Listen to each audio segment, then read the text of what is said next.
Hello, how you guys doing? Well, first off, sorry I'm a little late. Man, I look tired, and I feel it too, man. I'm still waking up. I'm having some coffee. So first off, couple things I need to go over as far as the writing thing goes. First off, apparently 500 to 1,000 words is like too little. I think keeping the 500 minimum is fine, but maybe increase the maximum word count to like 5,000 or something, because this is too low, I think. Abby says meow, as she do. Hey. But there's another issue that I didn't realize until like today, because, you know, I'm well prepared and I know what I'm doing. And it's this. Let me find it real quick.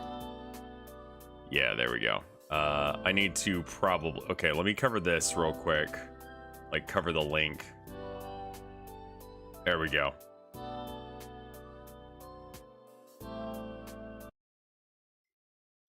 Okay, yeah, so here's my issue. So it's got all the people who posted their thing.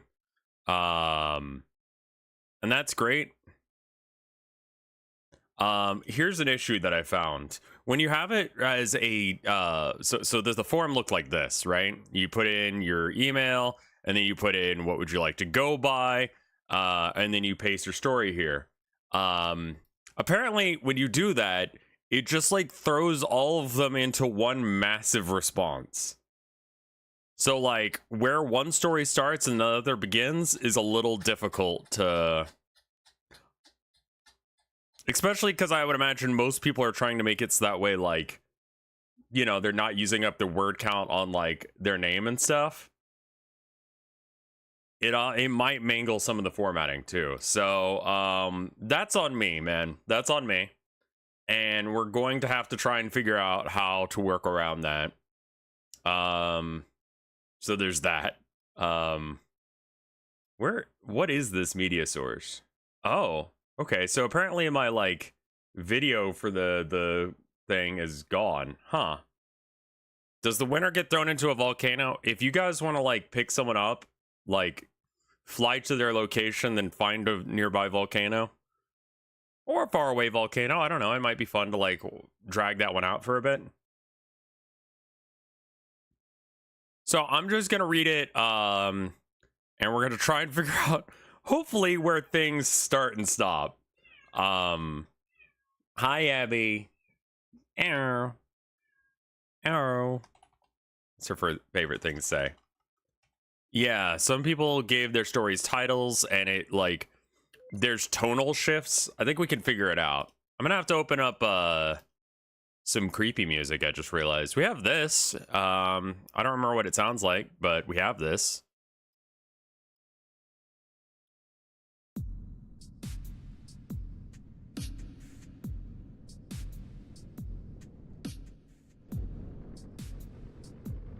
Can the winner wish for a game for you to play? I mean, something like that could be an okay prize.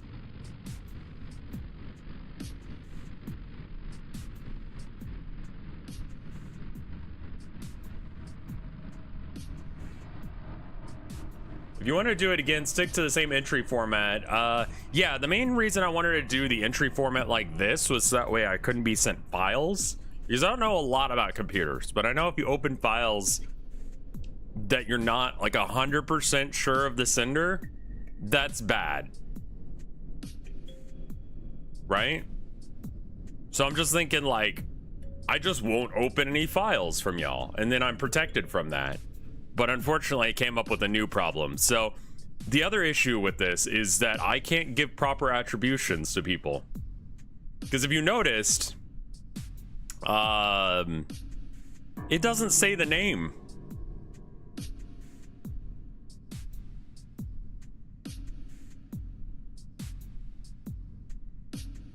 Trust me, I'm a dolphin.exe, yeah. So I'm gonna go ahead and just read all of the names that are in here. and then we can go from there. So, an anonymous festive friend, thank you for the opportunity, Rev. Thank you. I'm just gonna be able to think. Are the names clickable? Yes, but it achieves nothing. And I'm not actually gonna have this up on screen. I just wanted to make sure that I went through and thanked everyone.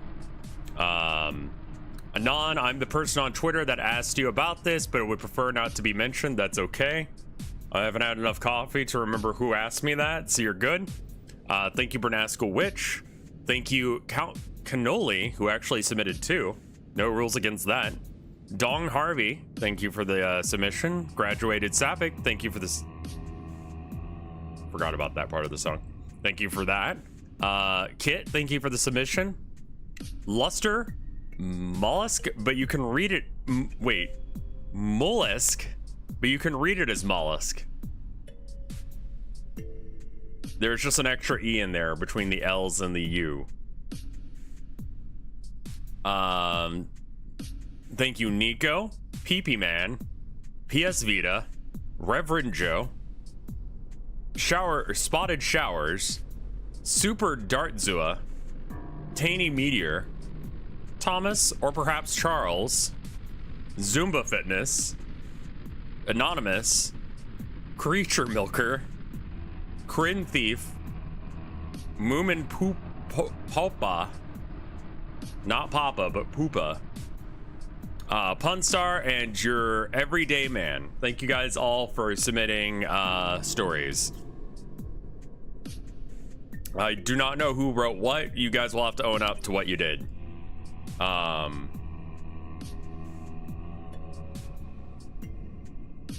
One big old sip of coffee. As I was explaining before, it is a Christmas tradition to actually tell horror stories.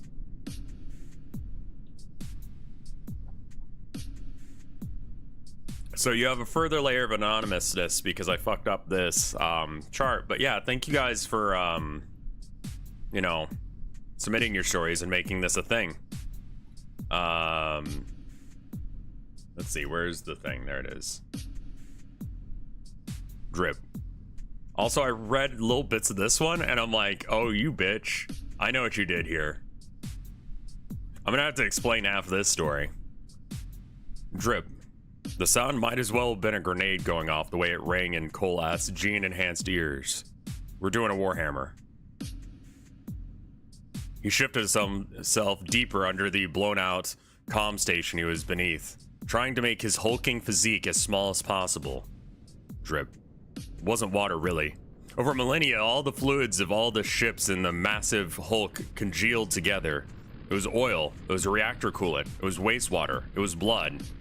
He felt thirst like never before in his life. One that all the water on Colchis could not quench. He had tried to drink the Solari before, but not even his enhanced stomach could keep it down. Yeah. So, little addendum here. So we're talking about word bearers here, which is the legion that I paint, my dudes. I've got my little Erebus over here. Gonna be running him in a tournament here soon. But they wear red power armor with silver trim. And Colchis is their home planet. It got burned down. And then their Primarch would be they look really kinky. Okay, that's more Emperor's Children thing. But yeah, so their Primarch, I know it'll come up later, is Logar. Logar Aurelian, and he was like the guy who kind of set up the whole fall. So I'm gonna stop interrupting this other person's story with my little thing. Pink power armor is Emperor's Children. My dudes are red. Drip. It taunted him, mocked him. There was no god out in the darkness, like a forgotten treasure to be claimed. It was a fool. What a fool his father was. Of the 40 that had boarded the mass, only Colette remained. The Techno-Arcanus aboard the Pious Pilgrim gave them the coordinates of an anomalous reading inside the twisted mass of starship corpses. So we're talking about a space hulk. That's where a bunch of different spaceships just sort of like that thing that's out in the ocean where there's a bunch of trash that's kind of like all combined together. It's like that, but it's a whole bunch of wrecks from a whole bunch of different wars that have just kind of combined into one massive thing. That, like, just broken, dead ships. How many stories did I miss? Barely one. I have barely started this one. And so you go there because sometimes there's lost technology and you can use that technology to maybe make a cooler gun or something. Or maybe there's a really cool, like, power armor upgrade. So it's worth it to sculpt through these things, but man, it's not safe. There's actually a board game called Space Hulk, which is you just wander around in the darkness, and it's great. The Techno-Arcanus aboard the Pious Pilgrim gave them the coordinates of the anomalous reading inside the twisted mass of starship corpses. It had taken hours to navigate through the crumpled superstructures until they came to it. A ship, ancient beyond even old Earth, wedged into the very heart of the mass. It was unscathed, its jet black edges cutting into other wrecks, but never yielding itself. Koleth and his cohort managed to find the hatch, sealed tight, but encircled with something familiar. Colchizian ruins. They use cuneiform writing, if you want to know what that looks like. He put his hand on the door and felt something strange, like needles prickling his skin, even though his armor even through his armored gauntlet. He felt one of his men shake him, but heard nothing. Open, he muttered in Colchizian. Drip. He had awoken in the dark. He was wet, cold, and naked. Kinky. His armor was gone. Stale air from the 1,000 broken ships filled his 3 lungs. Twinged with the smell of copper, Koleth reached out in the darkness, and his hand met something cold and sickly familiar. His father, not the Aurelian or the Emperor, but his real father, had been a shepherd. Koleth remembered helping him slaughter livestock and prepare the meat to sell in his village. Koleth was touching meat. Skin separated from muscle and bone. He groped blindly, but found nothing but gore in all directions, punctuated occasionally with a shard of ceramite or a spent bolter casing. His men. Koleth shifted again under the comm station. He didn't know how long it had been since the alien ship. Hours? Days? Maybe weeks spent in total blackness, wandering aimlessly through the ship's passages, crawling through conduits, industrial grease, waste recycled system filth. His dried blood caked him from head to toe. He knew he could only live so long without food and water, so he tried time and time again to enter hibernation, as he had been taught by the gene surgeons back on Colchis. But sleep never came. Whenever he stayed still long enough, he began to feel something else with him in the darkness. It made no sound, but Koleth could feel its stare penetrate him. Millions of years of animal instincts set his hairs on end, and he knew he was prey. Silence. The dripping stops. It had found him. He opened his mouth, but the sound that escaped was not a defiant yell of a genetically enhanced warrior, but the squeal of a frightened animal. A great hand grabbed his ankle and drug him out of his hiding place like a rodent from its burrow. The beast flung him, and for a few minutes, Koleth sailed through the darkness until the bulkhead emerged to catch him, jagged metal tearing into flesh. He caught his fall and scrambled into the darkness, his arms outstretched, grasping desperately for a path away from the thing. It waited for him to gain distance before it gave chase. It was playing with him. His feet pounded into the dirt, the metal and broken glass slipping on his own bone as he sprinted through the blackness. He could feel hot breath on the nape of his neck, laced with ozone and smell of rotting flesh. "My sons, you embarked today on a holy journey," was the voice of Logar. Koleth could not tell where it came from. Was it the beast speaking to him? Was he speaking to himself? This galaxy is rich with life, and somewhere in it lies the truth that we've been searching for. The truth that has been stolen from us by a false god. Claws reached out from the darkness and raked Kolath's back. Playing skin for muscle, he leaped forward and found himself falling into the dark. We undertake this journey not to understand the nature of the world, but the nature of ourselves. We may be searching for a god, but we will find at the end of this journey, when all else is stripped away and laid bare before us, is our own souls. It is us, our sons. So, side note, when Logar started doing his thing, he spent too long getting planets into compliance, aka kicking their ass and then telling them they have to like think the Emperor's cool and they have to follow the Imperial Creed and all that jazz. But one of the things was to not treat the Emperor as a god, that there were no gods. But Logar didn't really believe that. He was like, well, I mean, you're immortal and you've reshaped the galaxy and you have wizard powers and people can't even stare at you straight without going like a little bit fucked up from it. No one knows what you actually look like because they can't stare at you straight in the face because you're too strong psychically. You kind of seem like a god. And then the Emperor was like, no, kill him and go kick his ass and make him watch. And so after that, Logar was like, well, you burned down my planet, so... This chat member who sent this is either think, oh, fuck, what have I done? Or all according to plan. Yeah, no, I think what they've done here is they realize that I'm into this, so I'll fill in the backstory. So they only have to write what's happening, and I can give the context. It's actually really clever. So after they got done dealing with, like, they were like, okay, well, if the Emperor's not a god, we got to find the real gods. So we're going to go and find those gods, and we're going to search the galaxy. And I guess this is like pre-heresy leading up to it.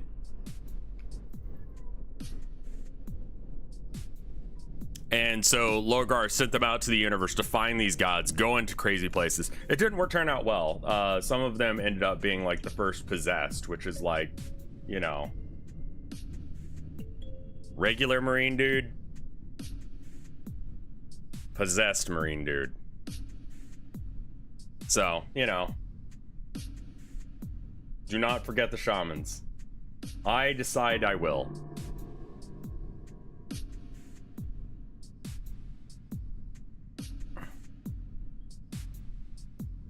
Let's see, where were we? We undertake the journey not only to understand the nature of the world, but the nature of ourselves. We may be searching for God, but we will find at his journey's end, when all else is stripped away and laid bare before us, is our own souls. It is us, my sons. He felt for minutes, then hours. The beast was gone at last. His muscles untensed, and he felt the warm, comfortable wind rush around him in the dark. Soon, he thought, the ground would come up to meet and greet him. To greet him. And he would be free of the darkness at last. He might even meet God. Perhaps this is what Logar had intended all along. For the first time in his life, Kolath felt like he was at peace. He surrendered himself to the void, and it enveloped him like a womb. The flayed skin on his back billowed out, catching the wind and slowing Kolath's descent. The fuck? Spreading wide like beating wings, he fell slower and slower until massive pinions brought him to the stop in the air. Light. For the first time in years, Kolath's eyes felt warm, the warmth of light. Were there his eyes? It felt like there were too many. The light came from runes. Around the portal of the alien ship, he landed silently in front of it, his leathery wings folded at his back. His clawed hand reached out to the runes. Open. It spoke through his mouth.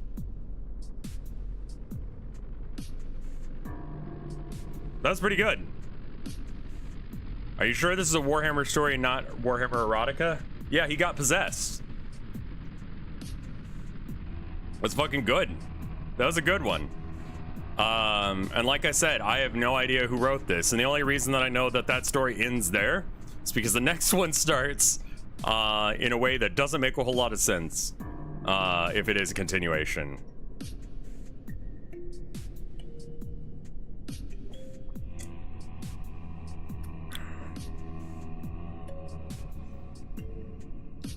It's near 6 p.m., late summer, and I'm stuck alone in the office again. Try exporting the responses. Hold up, that would be fucking great.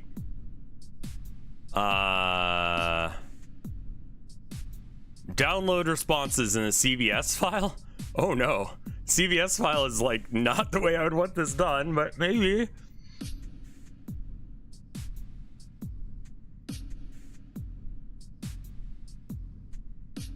Okay. CVS can be opened in Excel. Oh no, I know. That's why I'm like, I don't think that's the right file type for this, but sure. Reading horror stories in Excel. Yeah, that's kind of what I'm getting at. Okay, so now I can just like, I mean, I'm just gonna put it into...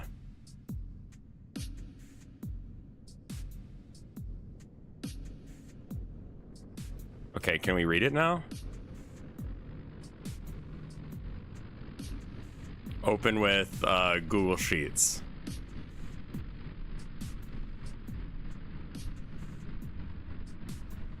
Oh, okay.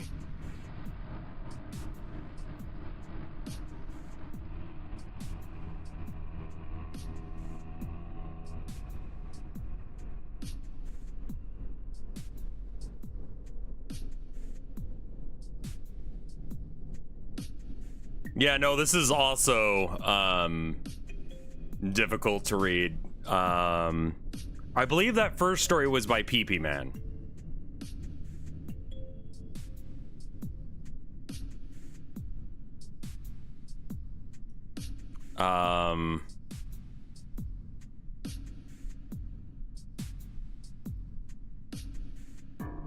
But I can't figure out where this next one is supposed to start with this. I'm just gonna keep reading it the way I was doing it. And then we can use this maybe to try and figure out who wrote what. What if I just delete that one? And then this guy.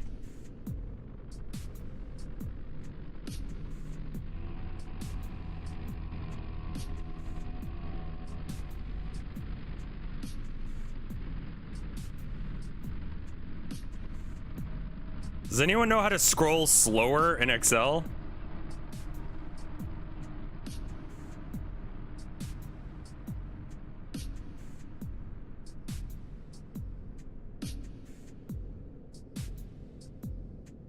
Yes, the arrow buttons. Here, let me show you what's happening. All right, so scroll wheel.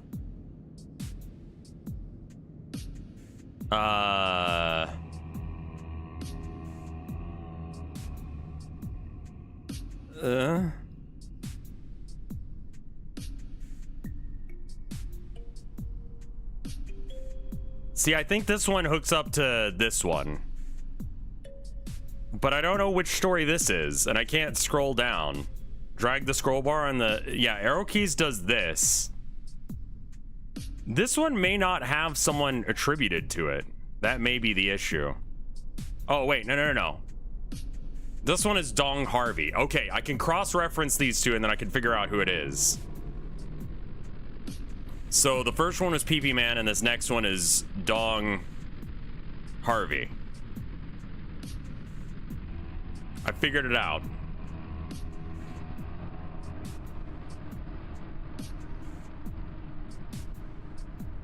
It was near 6 p.m., late summer, and I'm stuck alone in the office again. Damn executives are so worried about rent. Why don't they pay mine? Based. No matter, I'll clock out soon. Outside, the clouds are so heavy and the darkness is only punctuated by flashes of lightning. There's a tropical storm being pushed in by another hurricane. Driving home won't be fun. You usually listen to public radio while working. The blandness keeps me from being distracted. Emergency broadcast starts blasting. Seems late. I could have told him it was stormy. After the initial sequence, the broadcast seemed to pause.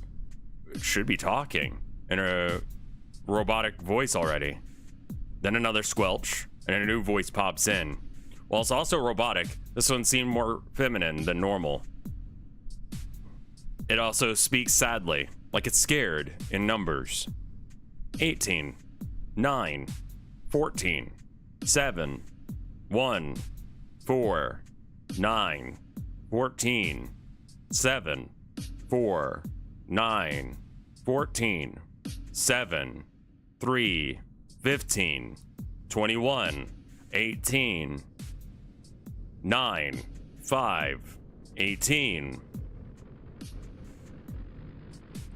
Okay, here's my theory. No, I'm not gonna get my theory because I don't want to spoil it.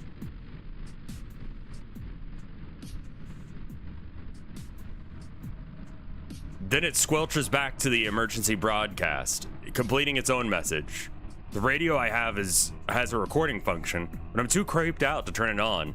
In fact, I don't think I moved at all during the broadcast. I didn't even breathe. Oh well, nothing to see here. I ran through the rain to my truck. In between ankle-deep water and the power outage, I don't know how I got to it. The lightning guided me. And in fact, the last few moments seemed like a flash. I throw my bag into the passenger seat. It seems bigger than usual. As I crank up the engine, the radio kicks in again. The same emergency broadcast starts again. The same wispy voice.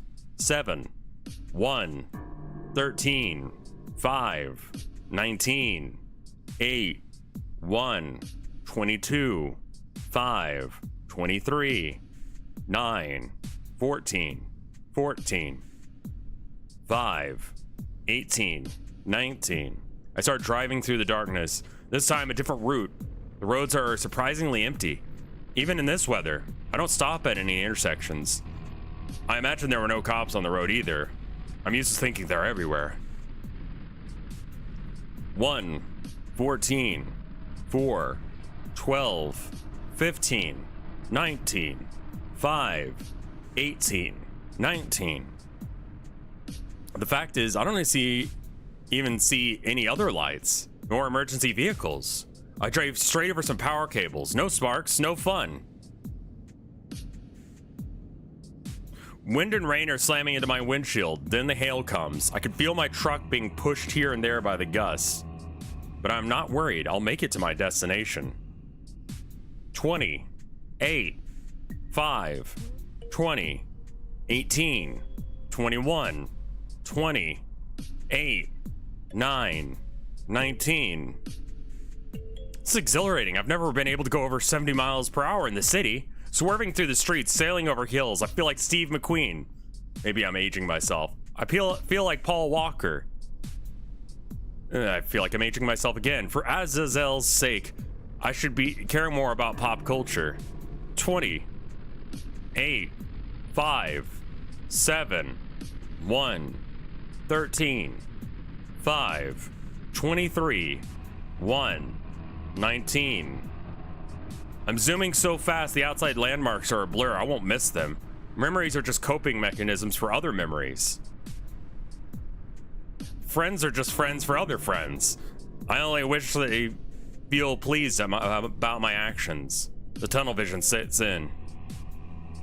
18, 9, 7, 7, 5, 4. It doesn't matter, I'm here. I slam the gas. 6, 18, 15, 13, 20, 8, 5, 19, 20, 1, 18, 20. Destiny lays before me. Yeah, this is a straight up like cipher.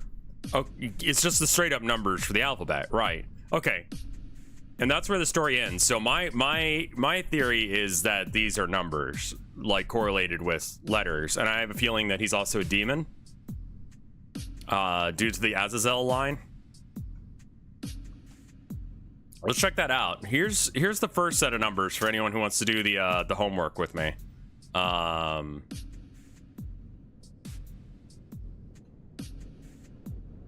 Breaking codes. Oh, cool. We don't even have to do the work. That's great. Ring-a-ding-ding, courier. This is a clever way of getting around word count. You're like, aha! I will use the word count to my advantage.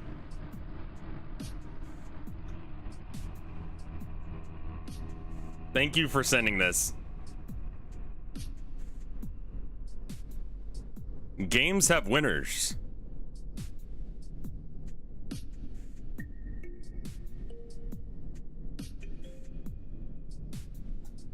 And losers. The truth is, the game was rigged from the start.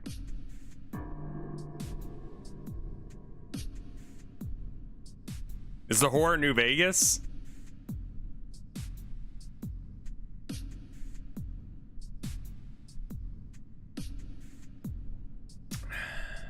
New Vegas jump scare. Holy shit, it's a bad game.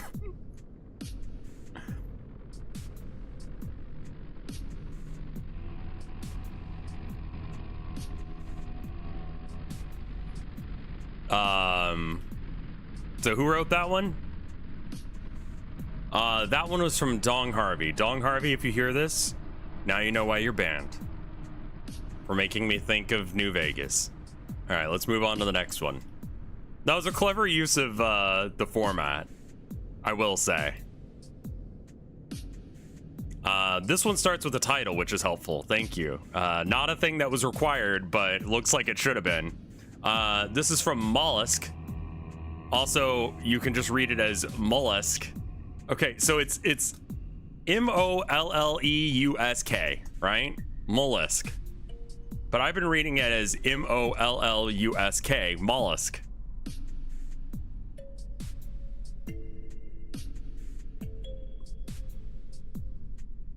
Apparently, I've been reading it wrong.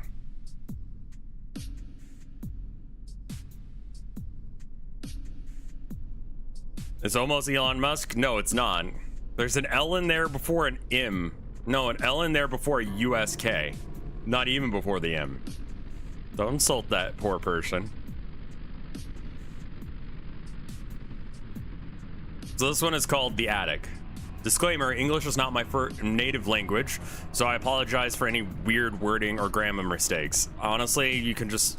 You don't even have to say that, because you've got, like, an ADD-addled, sleep-deprived, dyslexic person reading it. People are going to assume any fuck-ups in the reading are on me and not you. Just to anyone else who has that concern.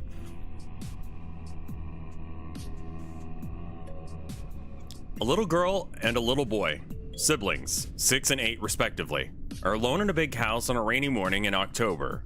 Parents are away. Mom works overtime and Dad spends his nights away in the barn in the backyard.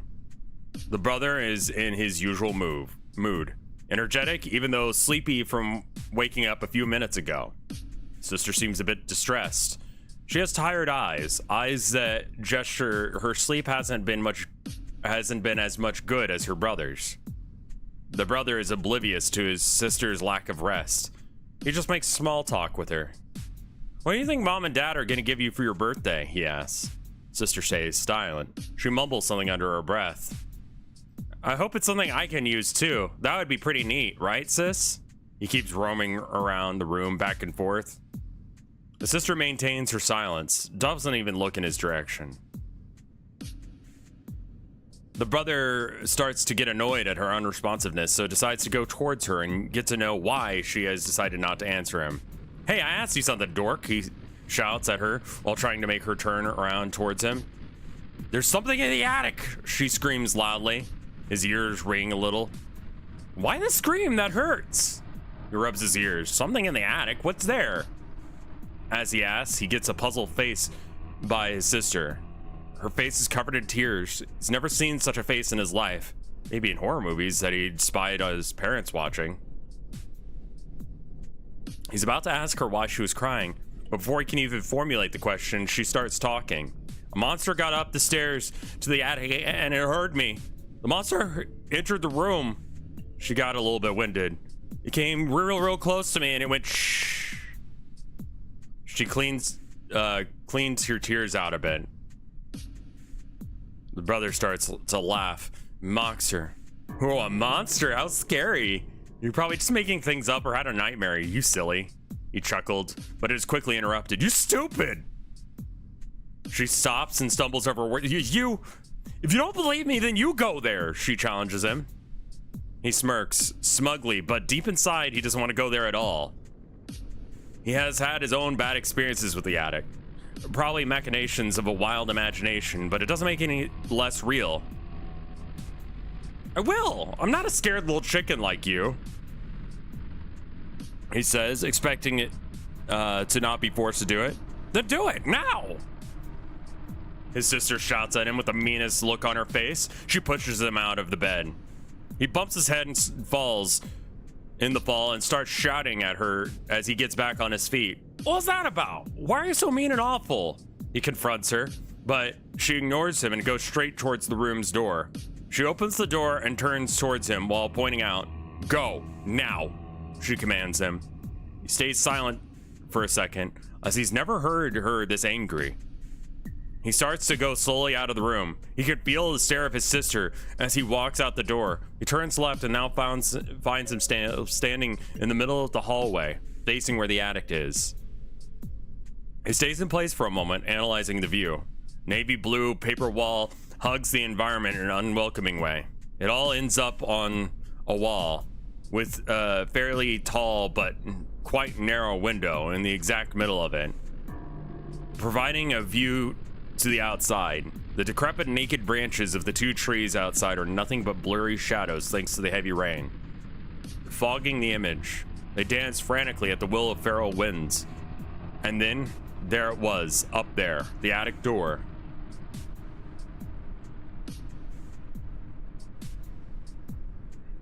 I'll submit mine in Spanish. Fuck you.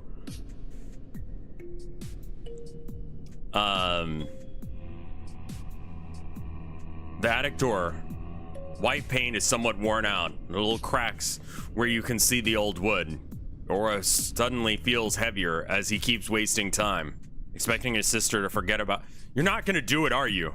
You're scared, aren't you? She interrupts her brother's contemplations abruptly. He gets a little startled and nods nervously. Don't pressure me, I'm going. It's nothing. Forces confidence is out of him. It isn't really convincing.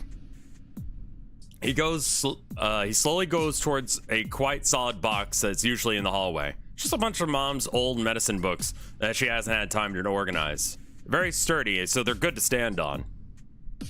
He positions the box below the door. Unfortunately for him, the attic door isn't really out of reach for him. He's a tall boy.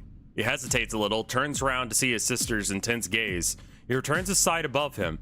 On his tippy toes, he reaches the handle and pulls it, and the ladder deploys. Sister all of a sudden loses her bad temper and becomes fearful. She quickly cowers in the room's door frame, hiding behind it for a second. Trembling, she sees now that her brother is standing in front of the attic ladder. He gulps as he can see that his sister's hiding. Can't even really try to make fun of her. Carefully, he starts going on his way up. Every step he takes, his nerves get weaker and weaker. Silence is accompanied by the drone of rain. The droning of the rain receives him in the dark attic. His fear doesn't even let him think about finding the light switch. He mentally counts every second that passes. If he stays in there more than a minute, he feels like he's gonna die. Something smells very weird in here. He doesn't recognize what the smell could be, but it smells funky. And then, all of a sudden, he gets startled by a cobweb with a spider in it. Shivers come down his spine and makes him want to immediately run away from there. He keeps watching around, looking to see if there's something, but as far as he can see, there's nothing. Then a voice breaks the silence, calling for him. Are you there? Is there a monster or not? It's a sister. You can hear her from downstairs. No, you coward, he shouts while acting like he isn't terrified right now. I told you, you just had a bad dream. He sees the spider again, dimly illuminated by the light going through the dirty attic window. The spider is tiny, but with how black it looks, it terrifies him. Anyway, I'm coming down now. He acts calmly, but he's barely even breathing. He starts to go quickly down the stairs, but as he's about to go down the stairs, the door closes by itself. His sister screams as she sees the ladder retract and close. She runs to her bed and hides under the blankets. She cries in silence for a few minutes while she waits, waiting for her brother to scare her. That would be a relief. Or maybe waiting for the monster to get near. Maybe it won't hurt her if she stays silent again. The rain gets heavier and heavier. It feels like it's thrashing the roof. The thunder makes the walls and the floor rumble. She isn't safe in the house. The thunderstorm isn't helping. So in a rush of adrenaline, she steps out of the false safety of the blankets. She shakes intensely as she approaches the door. With tears in her eyes, she gets closer to the door. The loud sound comes to the hallway. That scares her enough to run back to bed. She waits for another minute, expecting something to happen. Nothing happens, so she slowly but surely gets up again and makes her way to the door once more. This time she manages to get past the door. Her heart's pounding very hard in her chest again. So much it hurts. The attic door opens. She watches horrified as she notices the steps now have some kind of blackish liquid dripping from them. Coughing starts to manifest in her throat as she stares at the attic entrance. And then a disgusting voice proceeds from up there. Honey, can you come here? Is that the voice of a woman? A man? It was indistinguishable from all the phlegm in its throat. Why are you so scared? It's just me. You know who I am. She could perceive an attempt at a friendly tone. The sister, weirdly enough, felt compelled to move towards the ladder. She was trusting the voice. Why? Probably not even she knows why. Every step puts her closer and closer to the attic. Distorted gasps can be heard from the darkness. They get louder and louder. She puts her foot on the first step, and the noises stop. The storm got calmer out of nowhere. Since a sense of peace fills the moment, she's calmed. Like she got her fear removed from her. Not even the awful feeling of slimy liquid on the steps, making direct contact with the soles of her feet or the palms of her hands make her flinch. Not even a bit. She finally gets to the attic. Surrounded by darkness, she stabs her eyes against one spot in the abyssal obscurity. Is my brother okay? You didn't hurt him, right? I hope you didn't. You promised. She shouts in the dark. Of course I didn't, honey. How could I? A promise means a lot to me, the gargling voice says. Where is he? She asks. It is then when a long, humanoid and decrepit-looking arm extends itself, revealing itself in the dark thanks to the light coming from the hallway. What looks like flesh the color of corroded copper seems to be pulsing and moving constantly. With gaps opening and closing, the arm ends in a very pointy, sharp index-looking finger. It points to her right. Her brother is there, lying motionless on the dusty floor with his back facing her. Is he okay? Is he hurt? She asks, worried. She wants to get near him as she sees a tiny spider walk over his back, coming from his neck. But as much trust as she appears to have with the voice, she feels like that would be a bad idea. I don't really know, sweetie. He was like that when I was woken up, the voice said. I was too busy last night, you know. I'm tired now. It coughs a little. She stops looking at her brother and turns to gaze towards again. What about Dad? Her face turns into a frown. What about him? The voice replies. It sounds a little less friendly. Is he okay? You said you were only talking. She gets teary-eyed. It's only been a week since we knew each other, the voice now resembles a feminine one, more clearer now. He's a sweetheart, just like you. The voice becomes playful again. Do you want to see him? She nods silently. It is then when the silence reigns once more for a long 10 seconds, and then the voice makes itself present. Darling, why are you so worried about me? That voice is her dad. She smiles a little. Daddy, why are you in the dark? I was worried that when I saw you coming up here last night, you didn't look okay. She gets sad and starts sobbing very softly, hiding her face in her tiny hands. Oh, you shouldn't worry about me. Look at how happy I am. Do I look sad to you, my love? A silhouette starts to take form as it gets closer to the light. She cleans up her tears once again and decides to look up. But what a view was there waiting for her. Her young mind couldn't comprehend what she was watching. But one thing was very clear, and the fact that whatever she was looking at was her dad. She screamed loudly, louder than she had ever had. She tries to run, but quickly slips and stumbles, falling down the ladder because of the liquid on the floor. She goes down for a second. Her whole body weight rests upon her neck. She lands with her right cheek on the first step, her head bent upwards as her body's falling. The snapping of an old withered branch wasn't far from the same sound. The rain stops. Now the only sound of the tree branches, the only sound is the tree branches ramming into each other, dancing in the wind that fills what could just be an absolute uninterrupted silence. And then, just a few hours later, Mom gets home from a very long night shift.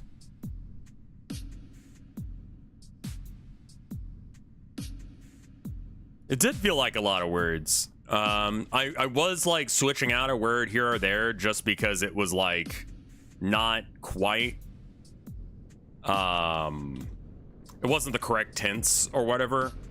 Like there were hases instead of hads.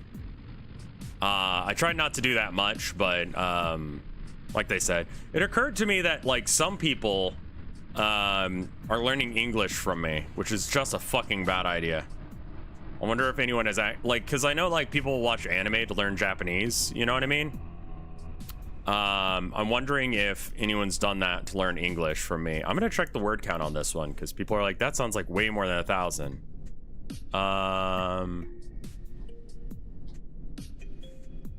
Yeah, they went a little bit over. It's almost 3 pages, so. And I did say like, you know, like try and keep it under 1,000, but like I'd accept ones that were a little bit over. But, you know, it wasn't that much over. How much was it? So, like, that one was a good story, I think. Actually, all of these have been. Although I hate that that one was, like, Fallout. Word count. Okay, it's 2,000 words. So, yeah, definitely we need to up that. That's my bad. And I'm honestly not going to, like, hound on that too much because that's my fault. Because 1,000 words is just not reasonable. Is it? Like 1,000 words, where did that even put 1,000 words on that one? Like there's no way you can actually get that together. Thank you for the gift sub, Clown Pubes. I hope you're doing well. Let's do the same thing. If you're doing good today, Clown Pubes, all caps lock Clown Pubes. If you're not doing good today, lowercase. And if you're doing kind of like just average, just proper capitalization on it. Like, oh, that's great. I'm glad to hear you're doing well.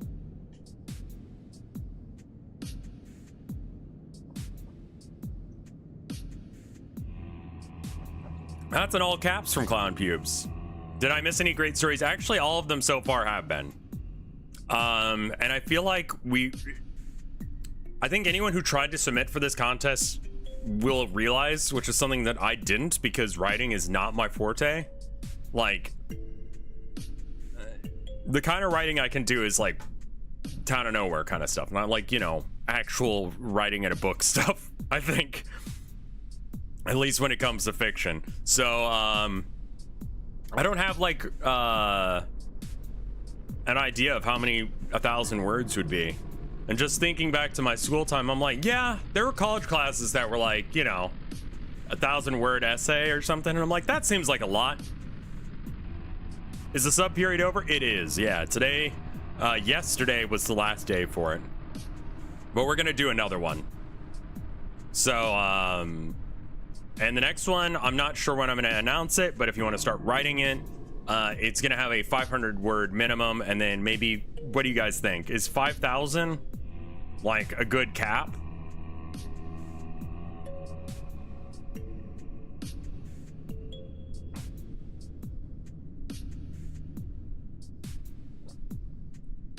I especially want to hear from people who tried to submit or have like submitted. 1,000 minimum. I feel like 500 minimum is good enough. I think the next one's going to be horror as well. I just like the idea of that. I don't know what other genres we could really get into. Yeah, and Bernascal Witch is saying I had to condense my story so hard. Yeah, I feel like that when you start to cut it down, it just starts... I mean, 5,000 is a lot, but that gives you a lot of wiggle room. You know? And that way, like, we're not getting close to the 1,000, 2,000 line. Like, someone who's dropping, like, a 2,000-word essay, that's fine. Someone who's going to, like, 4,000, that's fine as well. We're not, you know... It gives you enough space without it turning into, like, a huge thing. You're saying that, like... 15 to 25 minutes of reading time translates to about 3,000 to 4,500 words.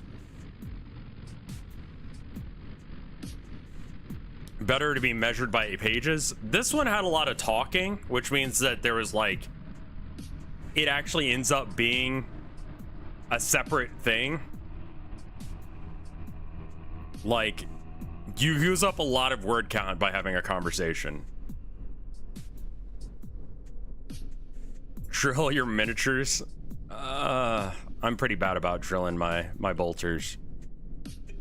All right, so let me see if I can find where the next one starts.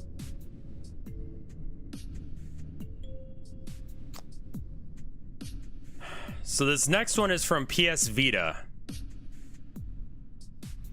I had a corpse party blood drive, Five Nights at Freddy's, Hercule Poirot crossover dream 2 nights ago. So I thought so I've been thinking about that game a lot the last few days. The dream is a lot like Corpse Party Blood Drive. I was thinking about like streaming that at some point, but it is just a RPG Maker game.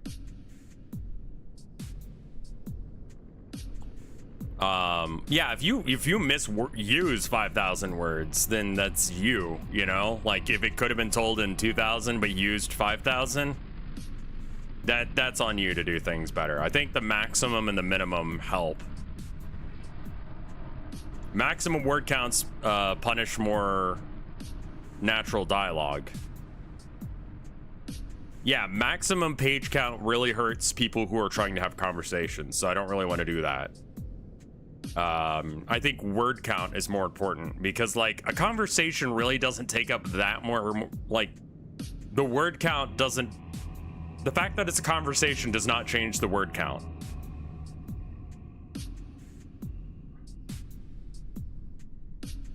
You know, like, I don't know.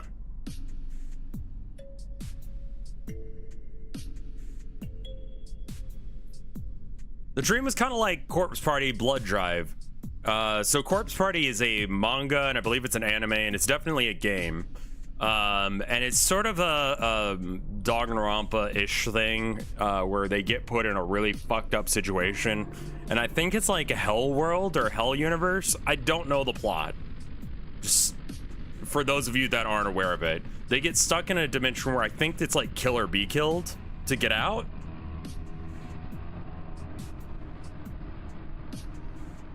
Is that about right?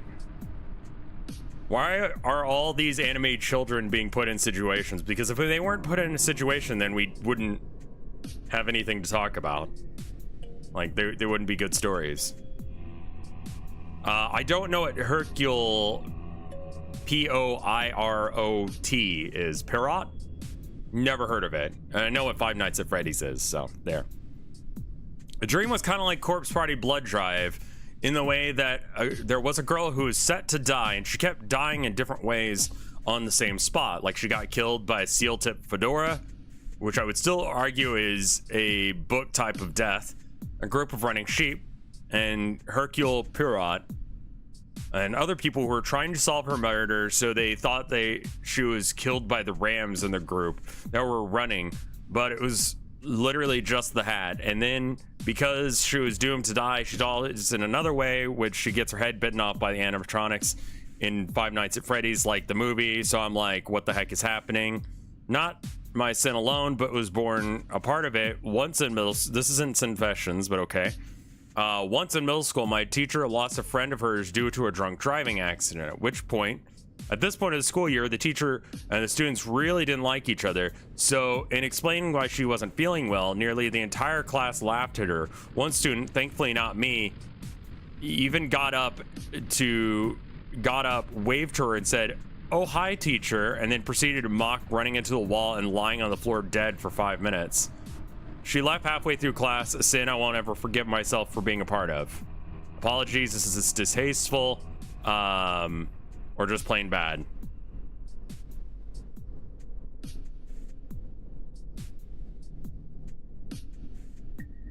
I believe that's where that one ends.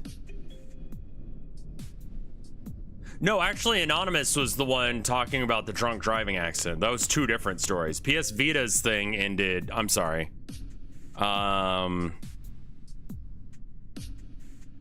With the Five Nights at Freddy's thing.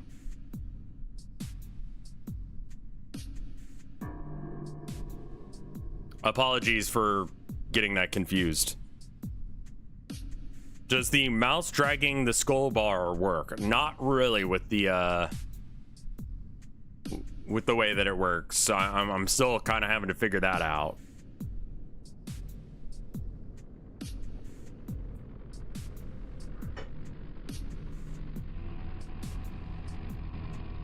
Also, I've been playing too much Darktide, so like my middle mouse click doesn't quite work the way it oughta. Like that game breaks my mice. I don't know what the fuck that is. Like lots of like middle clicking, right clicking, all the clicking all at once, because like I'm panic clicking real fast. So this next one is from Thomas, or perhaps Charles. Yeah, that's what they're going by. Is Darktide fun?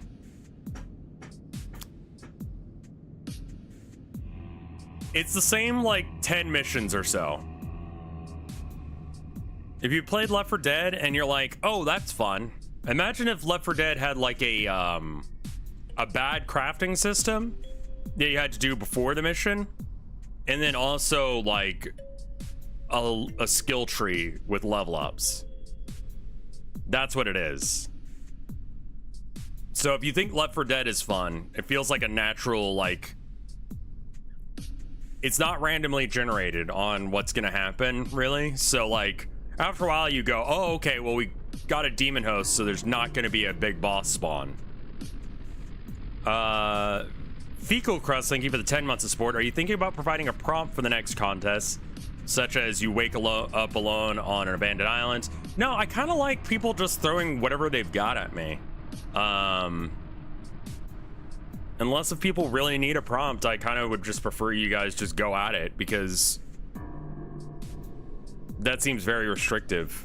I think the word count is going to be restrictive enough.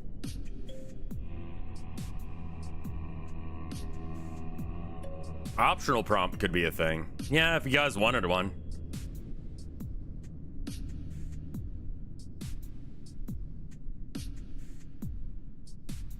I mean, no one's done anything Christmas related yet, so there's that. Because I was a little worried that people were going to be confused by it, like being the Christmas creepy story thing. But we've got this next one, and it looks a little churchy. It's from Thomas, or perhaps Charles. You're not very happy with today. There's an event at the church that your parents are making you attend in spite of your protest, and you've already been forced into your Sunday best. They've done their best to convince you that it won't be boring. Billy's gonna be there, and Father Colling's gonna be doing some cool skateboard tricks. On the whole, you do like Billy well enough. It's really obvious to anyone who pays attention to him that he's very prone to getting into trouble. And you don't like it when you get into trouble because of him. You don't have anything against Father Colin either, so you hope that your parents weren't telling you one of those little white lies about that. And whether or not you're fully aware of it or not, they've trained you to not believe most of the things they say if they're trying to get you to do something they want you to do, or something you don't want to do. You get to church safely and the event begins. It's all the boring stuff that you don't really care about, but your mom won't let you go outside yet. She tells you that Father Colin must be running late. Billy turns up, unattended by his parents as usual, and starts talking to you. Your parents don't seem happy that he's shown up right now. but they let it slide and focus on whatever all this is about anyway. Eventually, what feels like an agonizing wait, the kids are allowed to go play outside while other stuff that you weren't really paying attention to inside happens. Turns out that Father Colin really is here, and he really is doing skateboarding tricks. But while this is enough to keep your attention, Billy ends up trying to talk to you in secret. He says that this is boring, and he wants to run off and play on the train tracks, or play by the train tracks. Manages to convince you to go along by telling you that there's something really cool that he wants to show you, but he's not specific as about what it is. While everyone's distracted, you and Billy manage to slip away and go to the train tracks. Billy quickly fesses up that he was lying about there being something cool, which isn't really a surprise knowing him. He's always been really into train. He has a train set at his house and everything, so maybe in his head the train tracks were really a cool thing, and he only realized that you wouldn't agree after you already got there. You think that telling Billy that if you and him don't go back to church that you'll tell on him, but you're pretty sure that you're going to get in trouble too from running off with him, so you decide you'd rather delay the inevitable for as long as you can. End up standing away from the tracks, away from the train tracks, while Billy jumps around on them, barely paying attention to the fact that you're here. He always does this. All of a sudden, you see him stumble, and he cries out that he's stuck. You approach to investigate, and you see it's true. His leg is buried in the mud between the rails. You start trying to help him get loose, but he won't budge. You're never the strongest kid, and he was never the smallest either. You try and help him, but in the process, you hear the sound that makes your heart stop. In the distance, the horn of a train. You panic. You try even harder to get Billy loose, but he just won't move. He's yelling for you to help him. You yell that you are trying. You look to the left and right and over until the moment that you can actually see the train. Eventually, you don't know what's come over you. You just back off. Billy simply is not going to budge, and there's no way the train could stop in time. With nothing else to look at, you look at Billy, the expression on his face, something you can't put into words. But somehow, you understand that as a feeling of being utterly betrayed, that you've stopped trying to help him, but also a faint understanding that there's not really any more you could do at this point. Both of you know that this isn't fair. This kind of punishment for leaving the church event is way out of proportion, but you wouldn't be able to actually put it into words if you were pressed to do so. Not right now, at least. You don't know what to do anymore. For some reason, you can't even do so much as to look away from what you know is going to happen. The train arrives. You take a glance out the window, and through the outlook is beyond disorienting. You become acclimated to it. It's been over 7 of what humans call a year since the start of your ascent.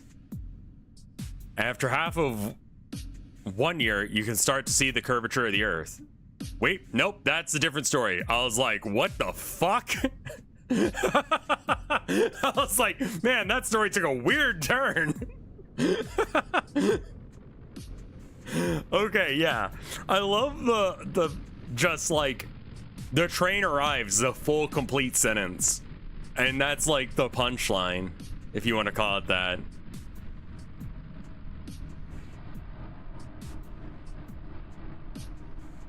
No, this is on me, man. This is on me. Look, all right. You know what's gonna happen. The train arrives. You take a glance out the window. This one is on me. This one is on me. Because, like, yeah. Like, there is proper formatting here. This is because of the way that I did it. I like the use of second person narration as well. That's pretty rare that you see someone write in the second person. The formatting is fucked because of the way I did it. It's not their fault, it's my fault. I apologize. This next one is from Luster, and it starts. You take a glance out the window. It's kind of hard to see, but I think there are bubbles to show where one ends and begins.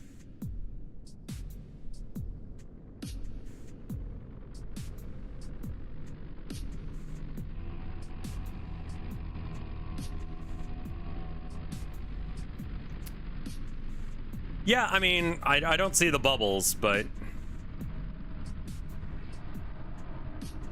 it's gray and white. You can see a border. Where the fuck are you seeing a border, my bitch? What?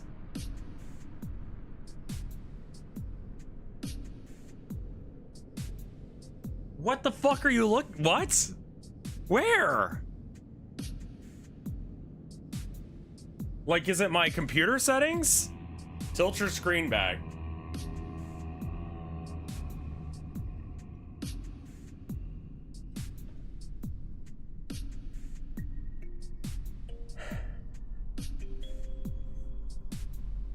Is it because my monitor's dirty?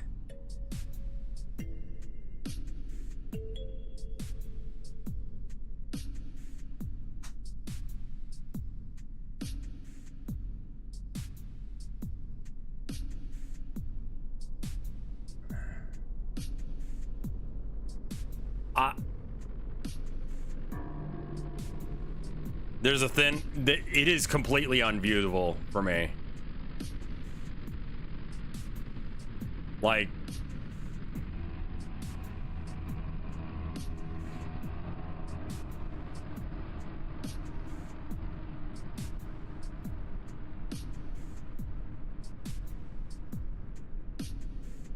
holy shit, it's real.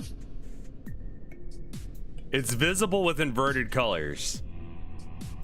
I think it's my monitor settings. Like, I can see it with this. So apparently it is done. It's just...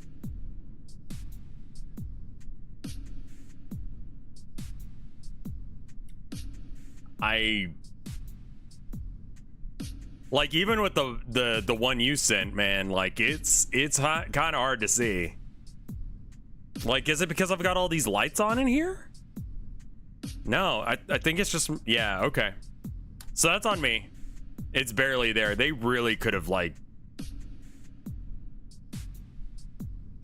tested out by lowering your monitor contrast. That would require me to find... Does Google Sheets have a dark mode? Oh, I don't want to preview it. I want to...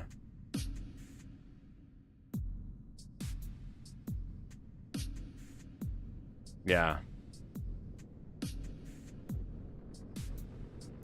I think one of the things I'm going to require in the next one is a line at the beginning and end of your story.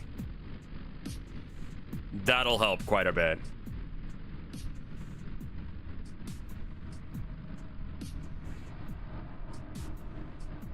Yeah, the contrast is really bad. Like, someone with bad eyesight or with, like, monitor settings set to just, I don't know, a fucking reasonable thing. Like...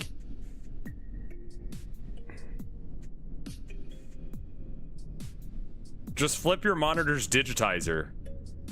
I have no idea what that means or even if that's a good idea or not. I'm bad at computers. Let's read this next one. This next one is by Lester. You take a glance out your window. I think it's the main reason that I thought this was part of the same story is because it's using second person. You take a glance out your window. Though the outlook is beyond disorienting, you become acclimated to it. It's been over 7 of what humans once called a year since the start of your ascent. After half of 1 year, you could start to see the curvature of the Earth. The atmosphere on your climbing craft is more vibrant than usual. For today is an important day for humanity. You're a part of a small crew leaving Station 29 en route to Terminus. I do want to... Okay, hold on. 1 second. I want to check something. I want to see if... My word bearer's lore is not very good. I want to see if Koleth is a known character of word bearers.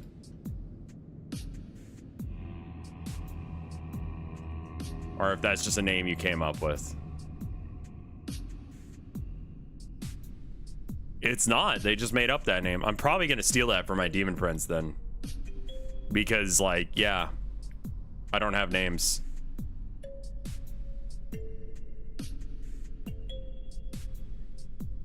Let's see. Church. Train arrives. Okay, cool. The atmosphere on your climbing craft is more vibrant than usual. For today is an important day for humanity. You are part of a small crew leaving Station 29 en route to Terminus. The expected shipment of water has arrived from the city. The city is in caps lock, or capitalized like it's a proper name. Some of what would be used for bathing today, but most of which would be going with your group on its final leg of the journey. Dry off, have breakfast. Your partners on this exploration turn to you and say hi. You return in kind. You can't really have small talk because there hasn't been any news for so long, even though humanity's centuries-long question is here to be answered. Whatever it is Earth has gotten caught in is miraculously allowed human life to sustain itself with the heat and light it has provided. A miles-tall wall of biomatter stretched further than the eye can see. Two, actually, in kind of a sling, collided with Earth centuries ago. The Earth's sun sits fixed directly in the distance, powerful enough to light the entire side of the Earth. The other side froze over decades ago. 400-mile radius with the most direct sunlight is part of the small part of the 97% of Earth that is now uninhabitable, with a majority of that surface in a deep freeze from no sunlight. It is estimated that less than 1% of humanity survived from the impact, ensuing ensuing environmental catastrophes. You remember your first departure from the city to the station, also proper capitalization. This is not Warhammer. It was asked on YouTube. I'm not stun locked. The first base we had built on the bio wall. The whole trip took nearly a week. A week of lookout past the beet purple porous ground that extended for miles. You cast your gaze further to familiarize grass and oceans of the blue planet. Everything will feel more distant too as you barrel away from Earth itself. There are 28 more stations to pass through, staying at each for upwards of a month to acclimate. The key to understanding the bio wall became about finding what it was a part of. It required two phases. Phase 1 is to test the DNA of the bio wall. Phase 2 is to photograph the massive structure from the farthest point possible. Calculations done in the circumference of the bio wall at certain points indicate that it shrinks at more or less a fixed rate, meaning that it has an apex out there, the end of the known world. Phase 1 ended decades ago. The DNA of the bio wall was Canis familius. Crichton. Crichton? K-E-R-A-T-I-N. Like, nails. Right? Keratin?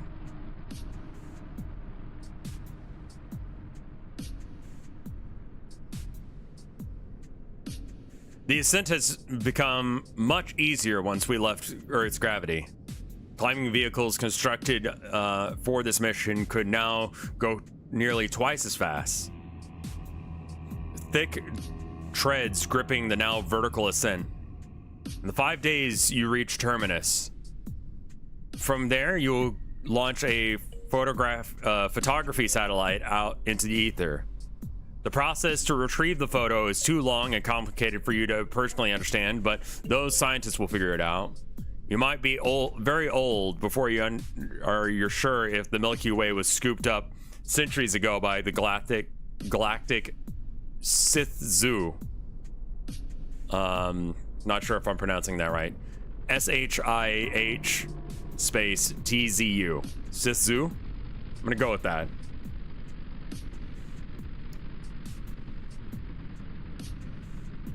Starworms.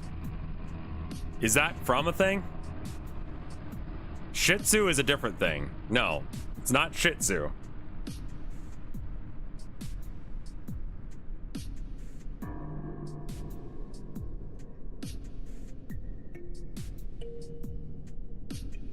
Wait, no, that is dogs. Wait, what?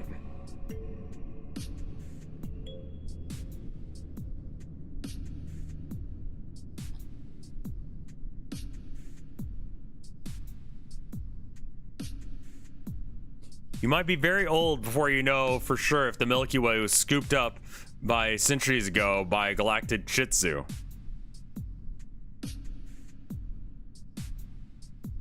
Okay. I've never seen that word spelled out, so I didn't know. It may not change much if you know for sure, but it's comforting to think, more comforting than thinking about our sun burning through the bio wall one day. There was a certain special charm about Christmas Eve. Nope, that's a different story. There's no way that story ends like that, like continues like that. Okay.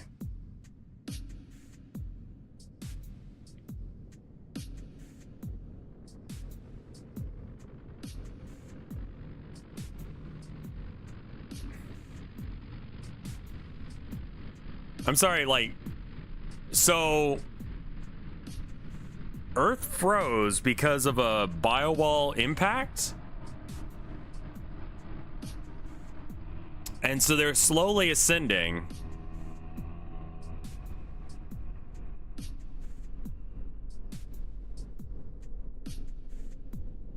Yeah, I need to like read where the next story begins. Yeah. And this story is from Reverend Joe, this next one. That starts with the Christmas thing. So, like, space doggos? I like the idea of, like, a bio wall being made out of, like, nail. It's always, like, some sort of viscous, like, gooey thing. You know? As opposed to, like, nail and hair. It's fucking weird.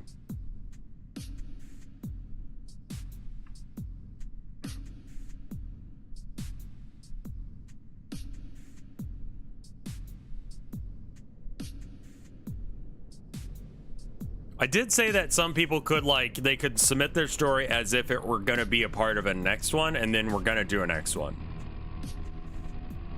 It is really gross to consider that, like, there's a wall that's, like, keeping humanity in, that's made out of, like, hair, like dog hair.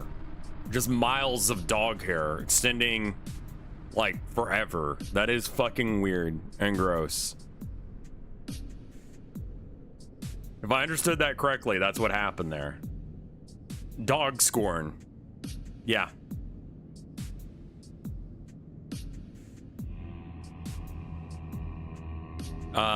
So this next one is Reverend Joe's, and I'm gonna read where the next one starts.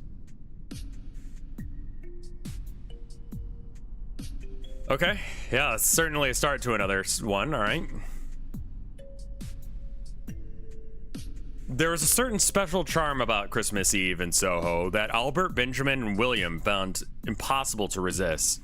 The acrid London fog, the streetwalkers, the huddled drunks, the squalor, the decay, and all the... I don't know this word. Piquantly.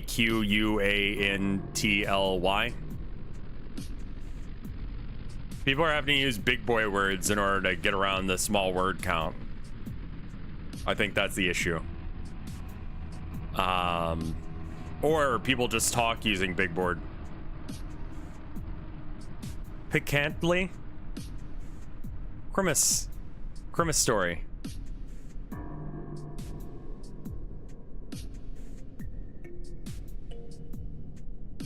Now to get around character limit, but not word count. If it's like super specific in its usage, you could get a lot of meaning out of one word. You know?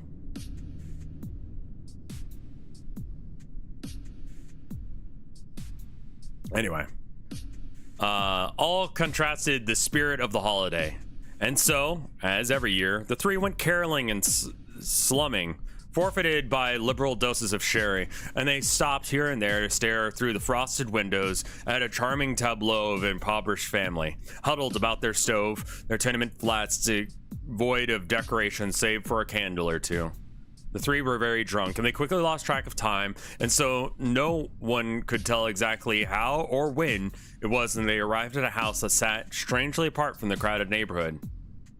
With its dry, stacked stone walls, its high, small windows, it looked positively medieval. Its charm proved irresistible. The three stumbled up and pounded the heavy plank door, shouting, "Ho! The master of the house, no worries. We ain't the Soho butcher.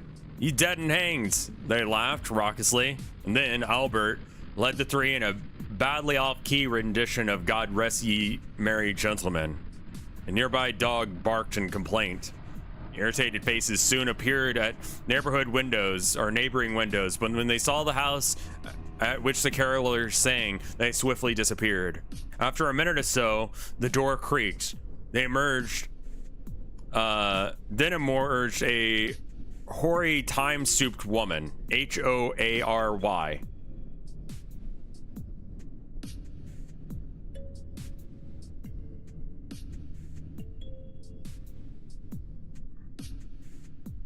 Howdy. Hoary as in frosty. There you go. A Frosty's time-stooped woman with beady blank eyes and a crone.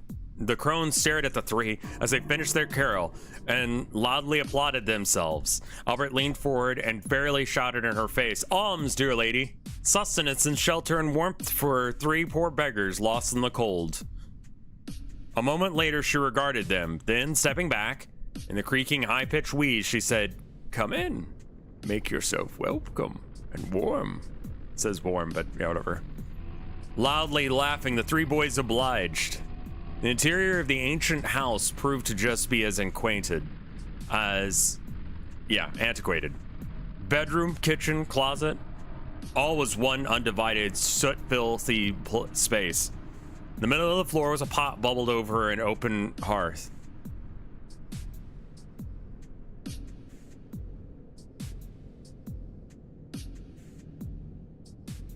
Oh, I didn't know that.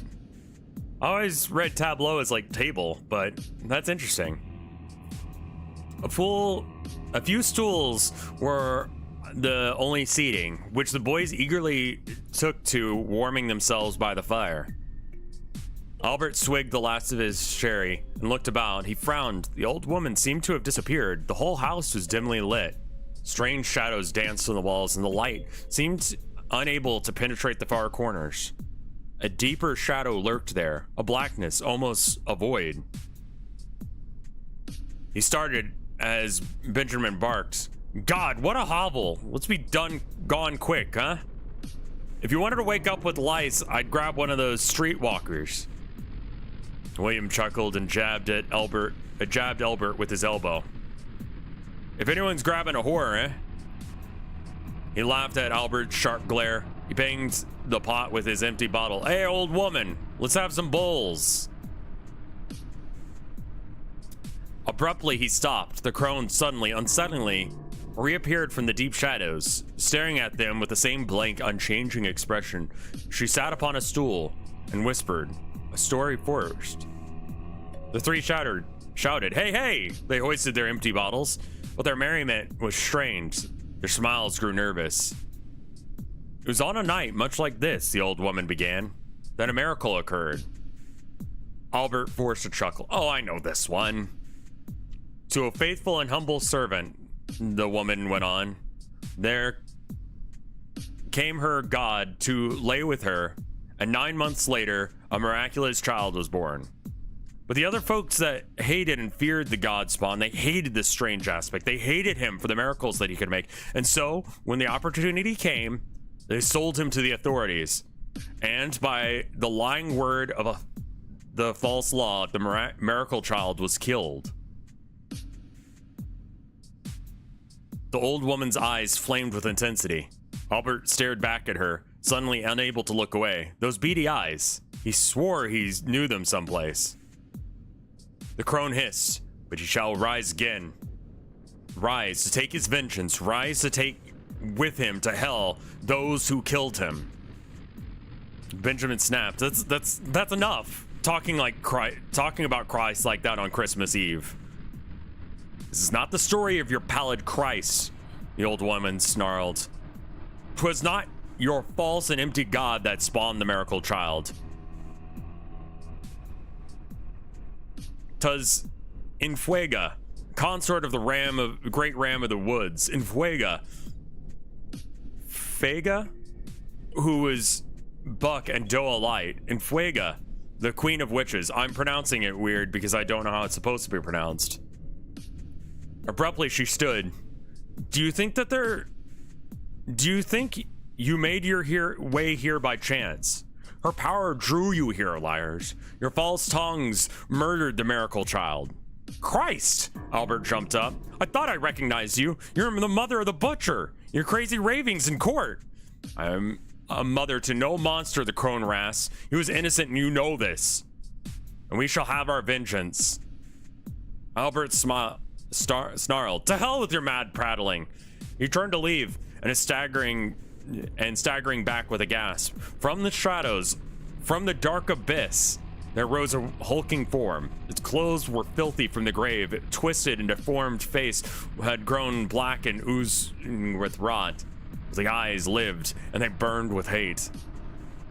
The three boys stumbled back in terror. They scurried about from corner to corner, tripped over and fell over piles of rags. Shambling thing bore down upon Albert. With massive hands, the skin cracked and running ichor. It grabbed his throat and squeezed.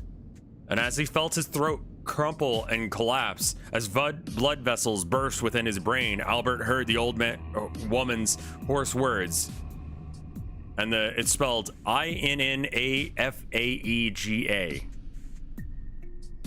And Fuega's vengeance upon you, Soho butcher.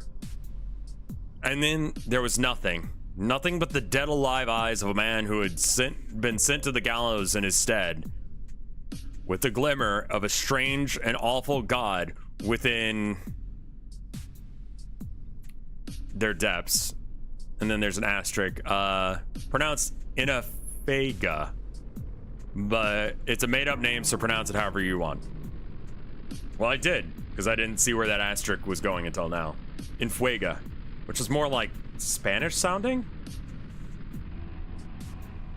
That one was pretty cool. I feel like that one was hamstringed a lot by the word count, though. But I think stuff like this makes me realize that, like, yeah, this person definitely writes often. I think, yeah, who is this? This is Reverend Joe's. I would like to hear Reverend Joe's take on how many words is like a reasonable word count, because like they crammed that shit in there, you know? It's like when you go to the airport and they're like, you can only put this much on like the plane, and they're like, well, I'm getting all this shit in my bag, so here it goes.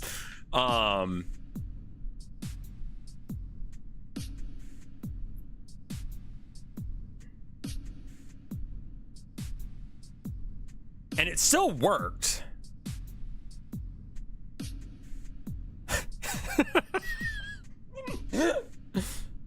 Sorry, I just read like, so I'm trying to read like the next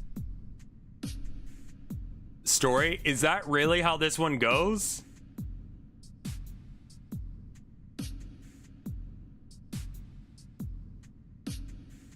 Wait, how the fuck did you actually submit this?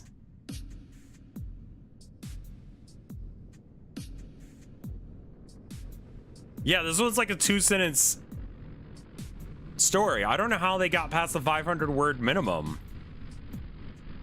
But here it is, and it's from Creature Milker. I was enjoying breakfast with my family. Little did they know, the milk came from the creature.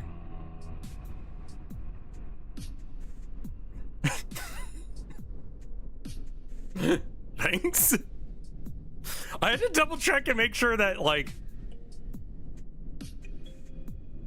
maybe the white space is the creature. I mean, there's like, I wonder if like the period, so there is like,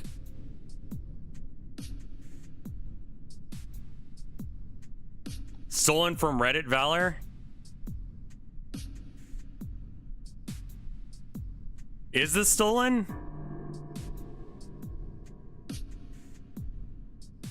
I was enjoying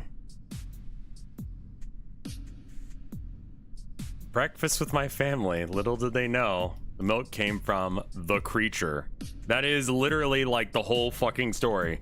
What the shit? How did you even get that to submit?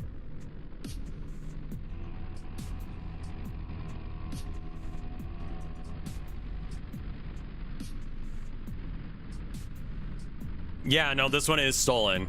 It's from Two-Sentence Horror Story. The family enjoys their milk on the table. Little do they know it was harvested from my creature. I mean, it's funny, but yeah, it's stolen. You will be milked for your crimes. This next one is from Count Cannoli. They submitted 2. They're the only person to send 2, so this is a name that I recognize from YouTube chat. So shout out to YouTube chat. You guys are cucks according to Jeff Bezos. Please don't submit stolen content. I don't even know why you would do that.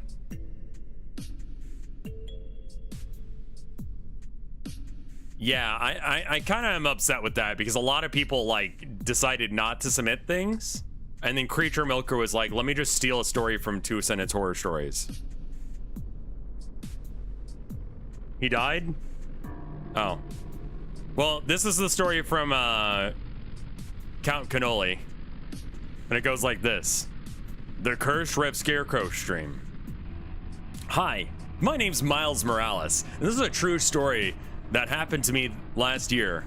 I'm your average RevScarecrow enjoyer. I watch him almost daily, and when he's not live, I would watch one of his mini VODs. He's my favorite streamer. Until it happened. I remember it vividly. It was a clear and sunny day, but there was something dark and sinister about it. I said to myself, what a beautiful but sinister day. I should buy a calzone and visit the library. I got a bowl, put the cereal in.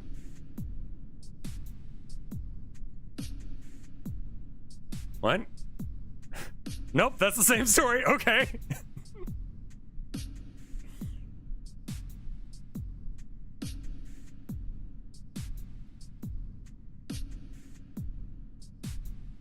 I got a bowl and put the cereal in. Afterwards, I added milk. I ate it. I put on my socks and immediately froze in terror. There was a hole in my sock. It was at this moment that I realized that I had been cursed. I stared at the sock for 47.5 seconds and resumed to dress up. Thank you, Sir Zer, for 29 months of support. I left the house and walked to a hyper-realistic supermarket. I was still in shock when someone spoke to me. You look like you saw a ghost. Are you all right? I turned around and it was the local sheriff. Yes, I saw something terrifying, I replied. What? He asked. A cop, I answered. He shot me in my foot and walked away. The hole was my sign.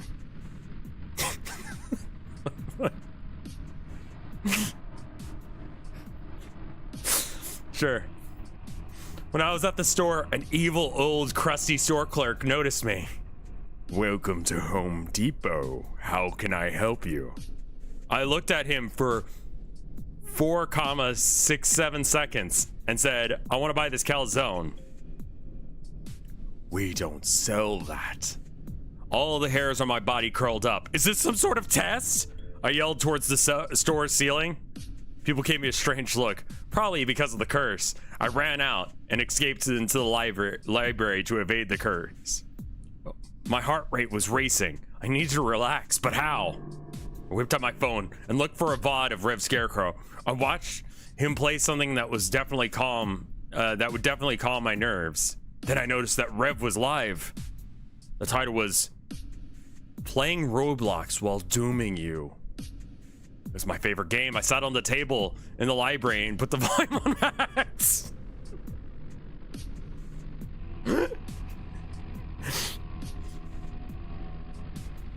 Some other people looked spitefully at me with contempt in their eyes. Were they in on the curse? Hi, Rev. Show feet. I yelled out loud while typing in a chat.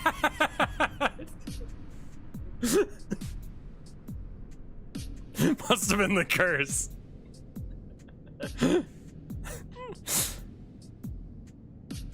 I always say what I type out loud. I was the only one in chat. Howdy, said Rev, and it started Robloxing all over the screen. I laughed for 1 minute and 67 seconds. Rev had red, pulsating eyes and was crying blood. Vinny started to stream, I noted. Rev looked at me furiously. Why is he so angry? Rev, the other people in the library, and ants, and a security guard behind me pierced me with their hateful stares. Why are they all angry? It must be the curse. The guard dragged me off the table and out of the library. I ran home and continued watching the stream. Rev just punched a child in Roblox. And then I heard someone enter his home. It was a Jehovah's Witness and wanted to talk about our Lord and Savior. Rev stabbed him and continued playing Roblox. A hyper-realistic tear of blood came down Rev's face. It looked realer than real life. I licked the screen to see if I could taste the blood, but I got blood on my tongue. Revs then started to cry uncontrollably. It was not fake crying, he was really crying. He threw his Warhammer minis across the room and destroyed his paintings. It was a pretty wild stream. Shame I was the only viewer. Rev then looked at the camera and said, I like Alan Wake in control. My smile vanished. Rev would never say this. Rev would never say that. This couldn't be Rev. Then it hit me. The red eyes, the blood coming in from his eyes, being the only viewer, and crying. It was scary. I leaned to the left to be on the left and noticed that no matter where I was, Rev would straight up follow me with his eyes. He chanted, "It is time for Tom arrival," over and over. That isn't... What? Okay. I heard someone knocking on the door. I opened the door, and before me stood Tom Selleck. He nicely told me about the great reverse mortgages are, and I signed. When I returned to the screen, it became static for 32 seconds before it came back. Rev was sitting in the dark with small glowing eyes and a boner.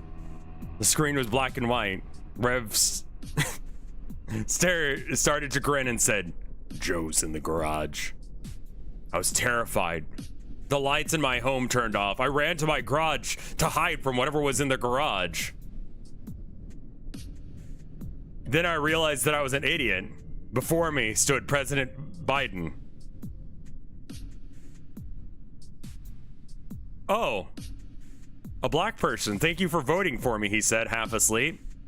I didn't vote for you, I clarified. Biden looked at me.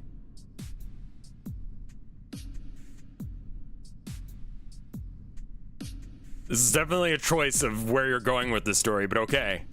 "Then you ain't black then," he said viciously.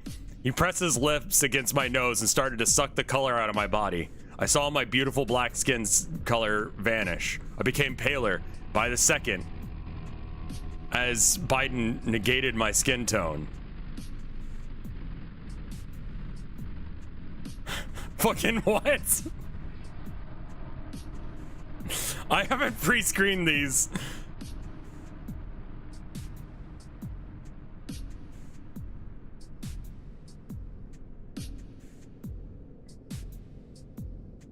Probably should have.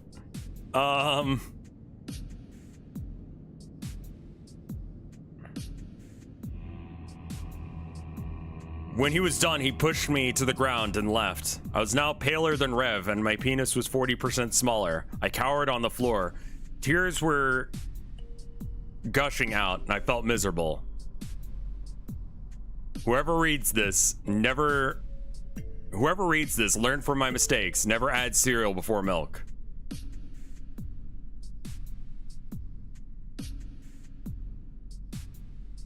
What the fuck?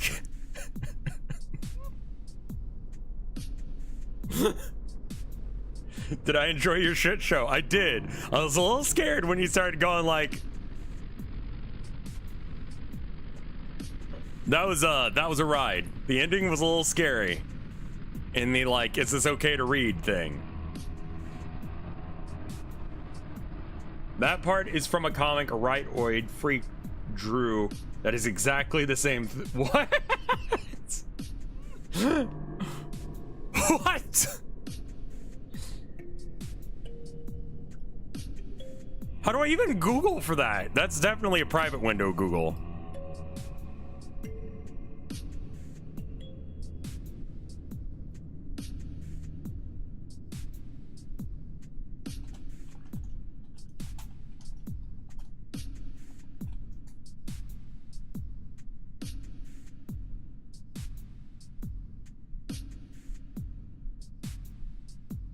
Okay, so apparently he just said that at some point to someone.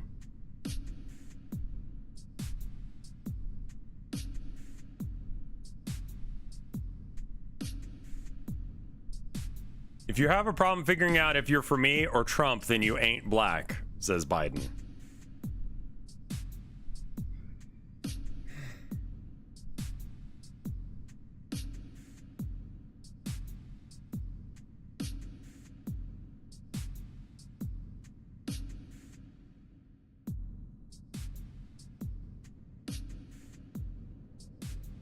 What the fuck is that, Biden?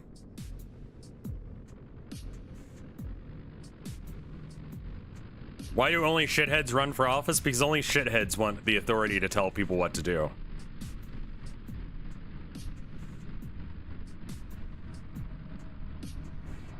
What a fucking story.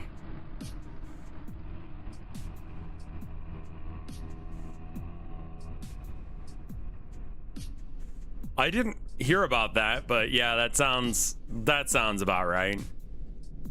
So this next one is from Your Everyday Man. I'm pretty sure that last one ends with the milk thing. It's really hard to scroll because it wants to go entire cells rather than just like a cell. His response was that he shouldn't have been such a wise guy. Yeah, that sounds like something he would say.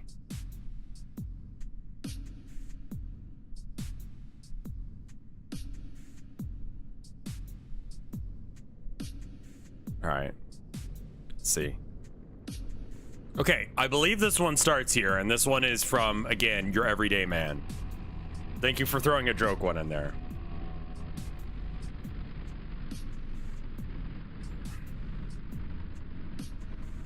First, out of all things, the tree was placed in the darkest corner of the living room, next to the door on the first day of Christmas, or December, excuse me. Then the presents came after. Me and my brothers turned in our yearly Christmas list onto the counter of our mother's nightstands. Me and my brother had just turned 17 in 2010, which meant that our stockpile of presents was getting smaller and smaller every year, and we accepted that.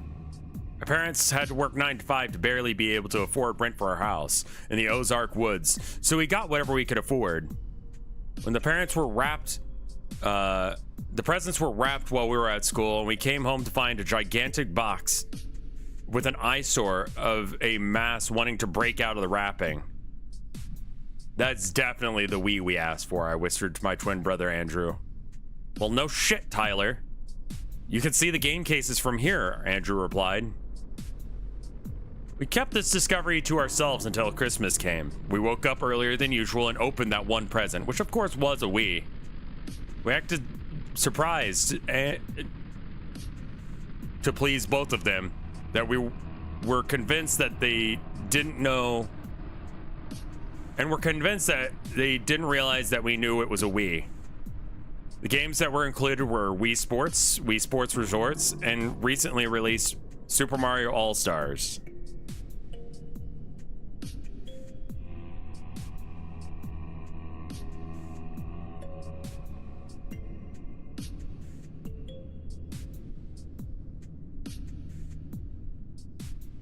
Where was I? Along with 5 controllers, 4 of them being Wii Motion Plus compatible for playing Resort, and an extra 1 controller coming with the console. Oh, okay. Once we got that bad boy set up and ready to play, Andrew and I played until the sun went down. After midnight, Andrew had gone to bed, and I proceeded to whoop his ass at bowling. I thought about going to bed after Andrew left the room, but I decided against it. I continued to grind pro class for bowling and golf until 3 a.m. and only paused the game to turn the lights off and go to the bathroom. I was fully immersed in the atmosphere of the Wii golf course at this point until I heard crunching of leaves in my yard. My room was facing the front yard towards the garage and the gravel driveway, so I had a clear view of everything else. Of everything. The music bobs? Thank you. I just threw on some creepy shit I made a while ago. Being the jumpy puss that I am, I instantly paused the game and I sat and listened. The only sounds echoing throughout the night were 3 of my family's fans, excluding mine. The wind gently caressing the house as crickets chirped their nightly tune. Took a deep breath and looked outside. The front yard was illuminated somewhat by an orange light post erected outside our well house. The moon, like a spotlight in a police chase, covered it dimly, where I could only see the fence line of another property by the dirt road.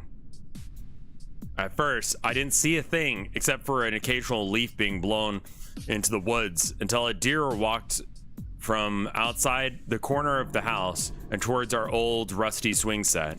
Antlers were huge compared to the ones usually found in southern Missouri.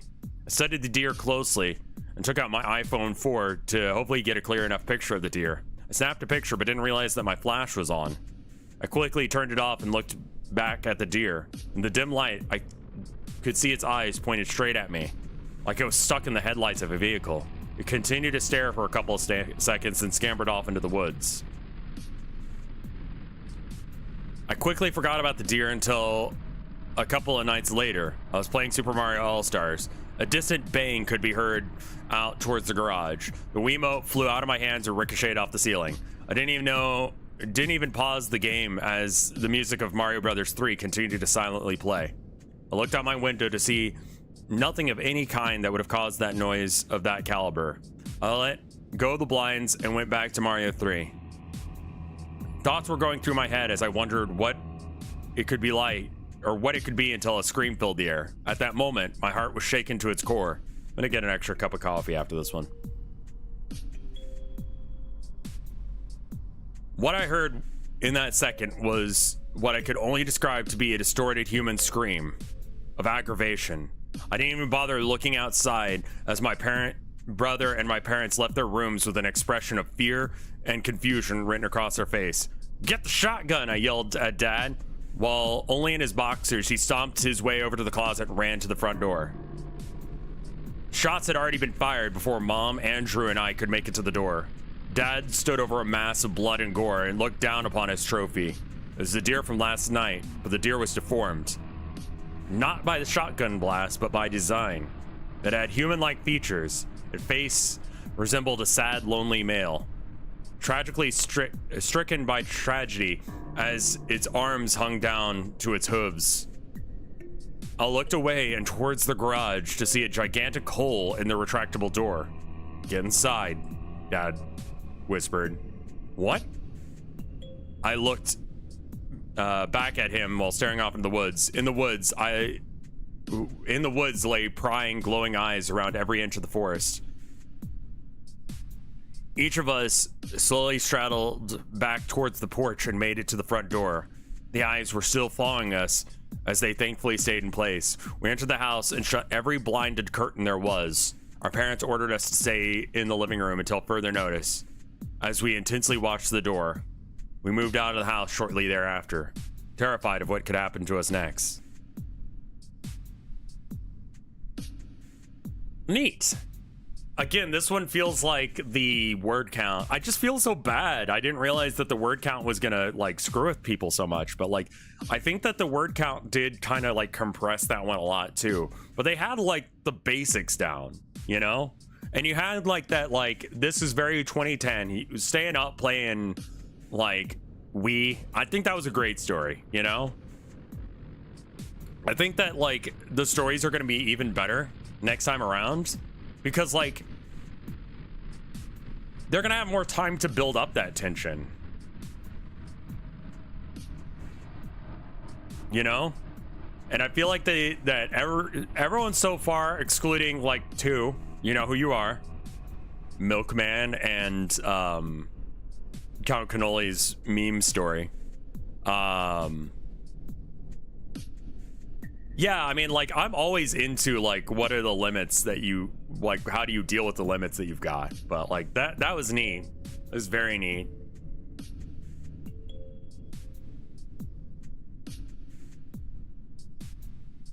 My name's Miles Morales.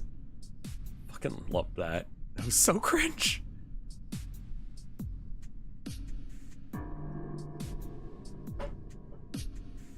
That guy's like thing, like, man, I don't know how you do NPC streaming. He mentioned me. I'm famous. Yes, you are, Count Cannoli. You're famous as a memer. I saw that you submitted 2 stories, so I'm curious to see what the other one is. I'm gonna take a quick piss break, get some coffee, kiss my wife. Give me a minute and a half. I'll be right back. Enjoy the creepy music. 1 minute, 30 seconds. BRB.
Alright, I am back.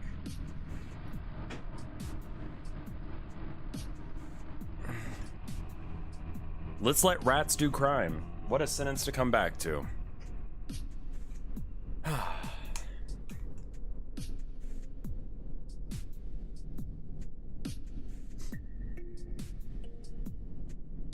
think we're back. Actually gained viewers while I was gone. It's weird because Twitch is telling me 2 different numbers. I have no idea how many people are actually here right now. There's a difference from what Restream picks up and what Twitch picks up as viewers. And it's about a 40 to 50 viewer difference, so it's like not a small amount. So this next one is called I Want to Get an Eye Exam by Thirteenth. I actually said that right off the bat. Shotgun a little bit of this.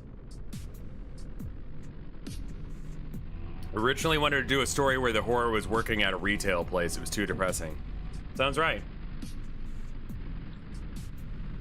It says there's 15 on YouTube and 204 on Twitch.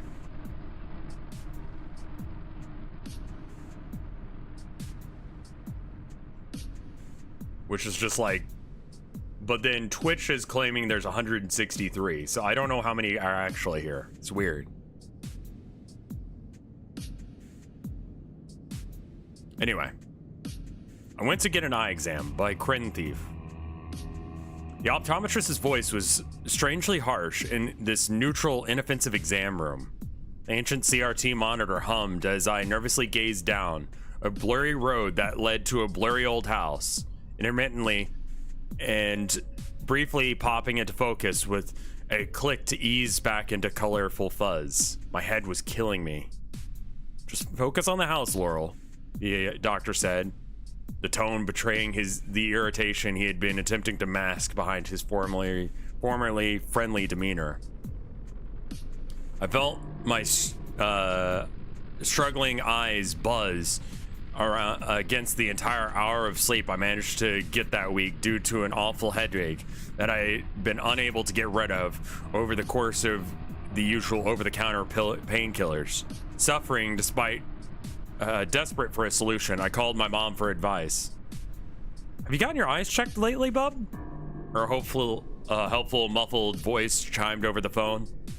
Last time I was getting these intense migraines, it was like that because I need to get my eyes checked.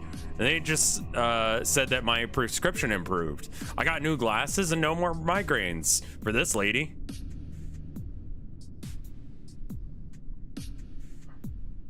Figuring her idea made sense, I drove my throbbing cranium to the closest eye doctor I could find, praying my insurance would cover at least something.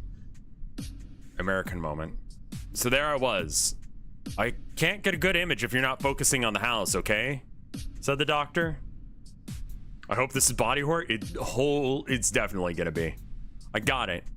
After a few more clicks and varying clarity of that giant house inexplicably built dead center of a long stretch of a dusty road, the image began to burn itself into my mind, even in its absence as I closed my eyes. A moody gray expanse of sky looming overhead, seemingly endless ocean of yellow-green pastures surrounding a beaten dirt road. A huge country-style house, its aging whitewash peeling off the exterior's wide wooden panels. A large oaken door in the middle with a gaping dark windows hanging on either side. The peak of a gray shingled roof pointing towards the house's zenith. A single circular window on the second floor with the soft amber glow of light within. Something's up there.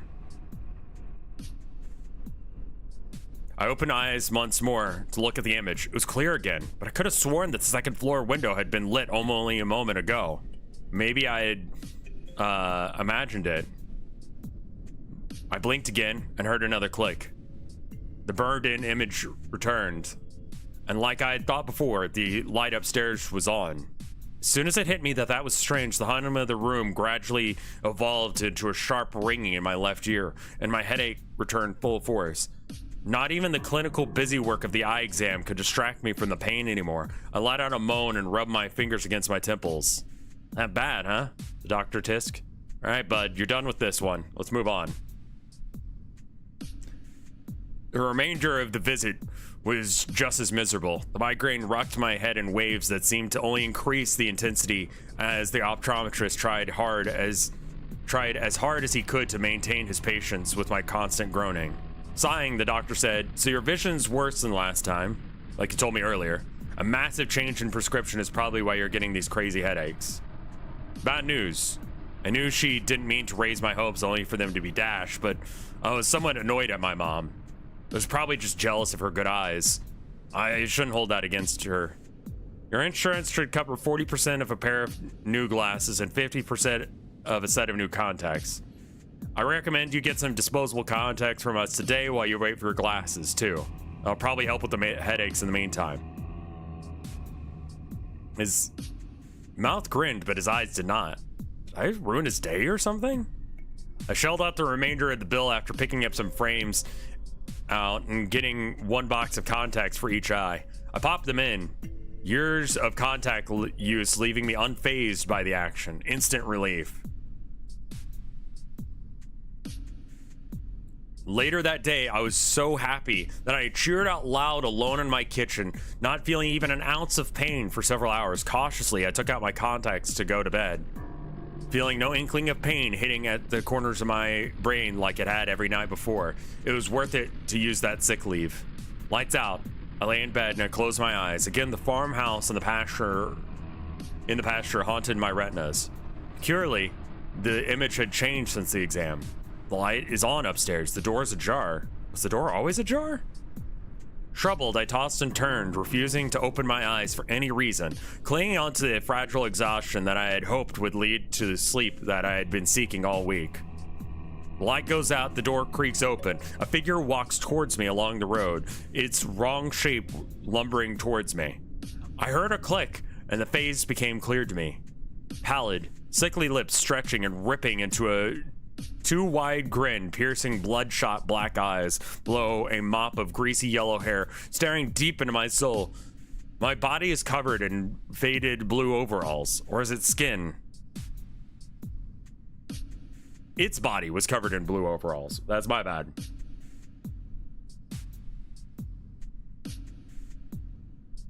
His body is covered in faded blue coveralls, or is it skin? Lumpy and misshapen. Something is wrong. I screamed and I woke up, my heart pounding in my chest. Something was in here with me. I turned on the lights, but the darkened room was only a blur of colors to my poor vision. A click. I stare in horror at the only thing in the room that I can see without my contacts. Should be able to see, but there it is amid the blurry murk of my room. Paralyzed, I watched as it grinned and it stalked towards me. A headache returning and I blacked out.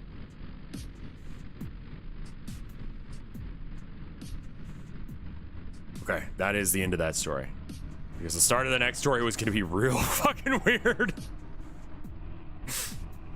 That was a cool one. It's kind of a bait and switch, you know? That you thought it was going to be body horror, but it's like, no.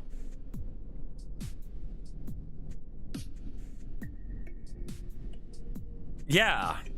That you had time in like that small of a word count to do like subversion of like expectation is really cool.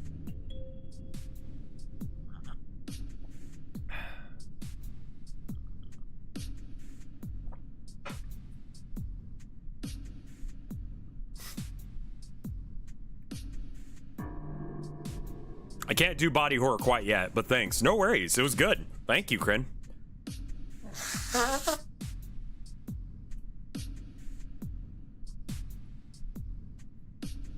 Okay, so this next one is from Super Dartsa. Too much work on the brain. And this is the sentence that it starts with, which is why I was like, this story took a fucking weird ass turn. The 5 elves huddled around the body of their friend Reginald, blood seeping into the plush white carpet. Santa and the other elves had left a few hours prior to deliver presents, leaving 6 elves to take care of the workshop as Mrs. Claus went to visit the Tooth Fairy. Never did they suspect a murder would transpire during their vigil. What do we do? Stammered Mr. Meek Knees, the most frightened of the bunch. Find out who the killer is what? Proclaimed P asterisk asterisk asterisk S Tracy. Should I just read that as pussy? Penis Tracy? It's penis, isn't it? Yeah. Because it's supposed to be like a Dick Tracy thing, but it's penis Tracy. Because there's 3 asterisks. The killer must be among us. Humphrey the verbose nodded in agreement. What do you suggest we do? Asked Jake from the South Pole. Also, who's to say you aren't the killer? Because it wasn't me. I was in the kitchen, Gex said, blushing slightly as he pulled up his tights a bit further to his waist. Tracy scratched his chin. We should split up and search for clues. Meek Knees, Jake and Humphrey will search the left wing. Gex and I will search the right. If you find anything that could prove who killed Reginald, use these radios to give us a call.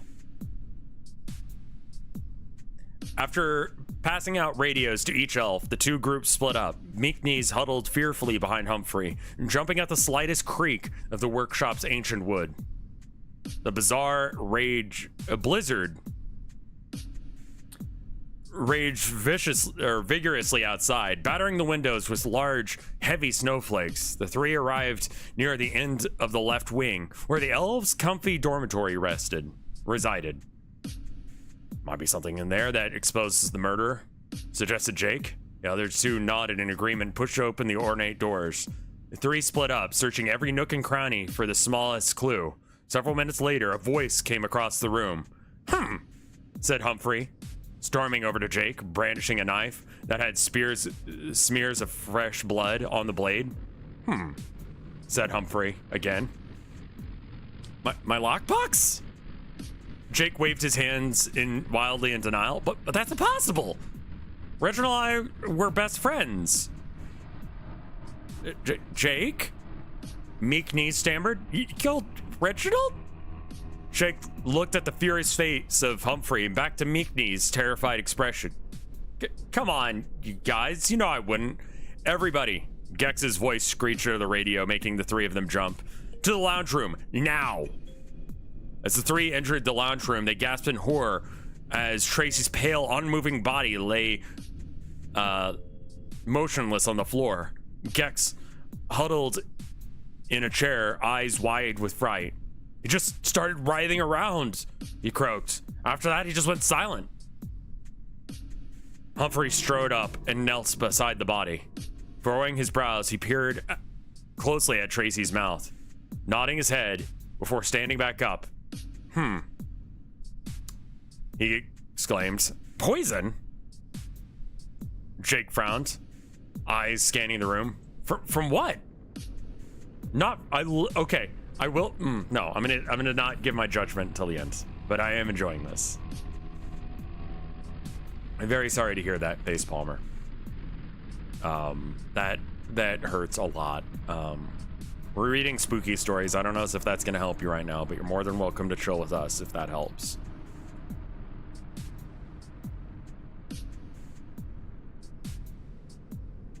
Let's see, where were we?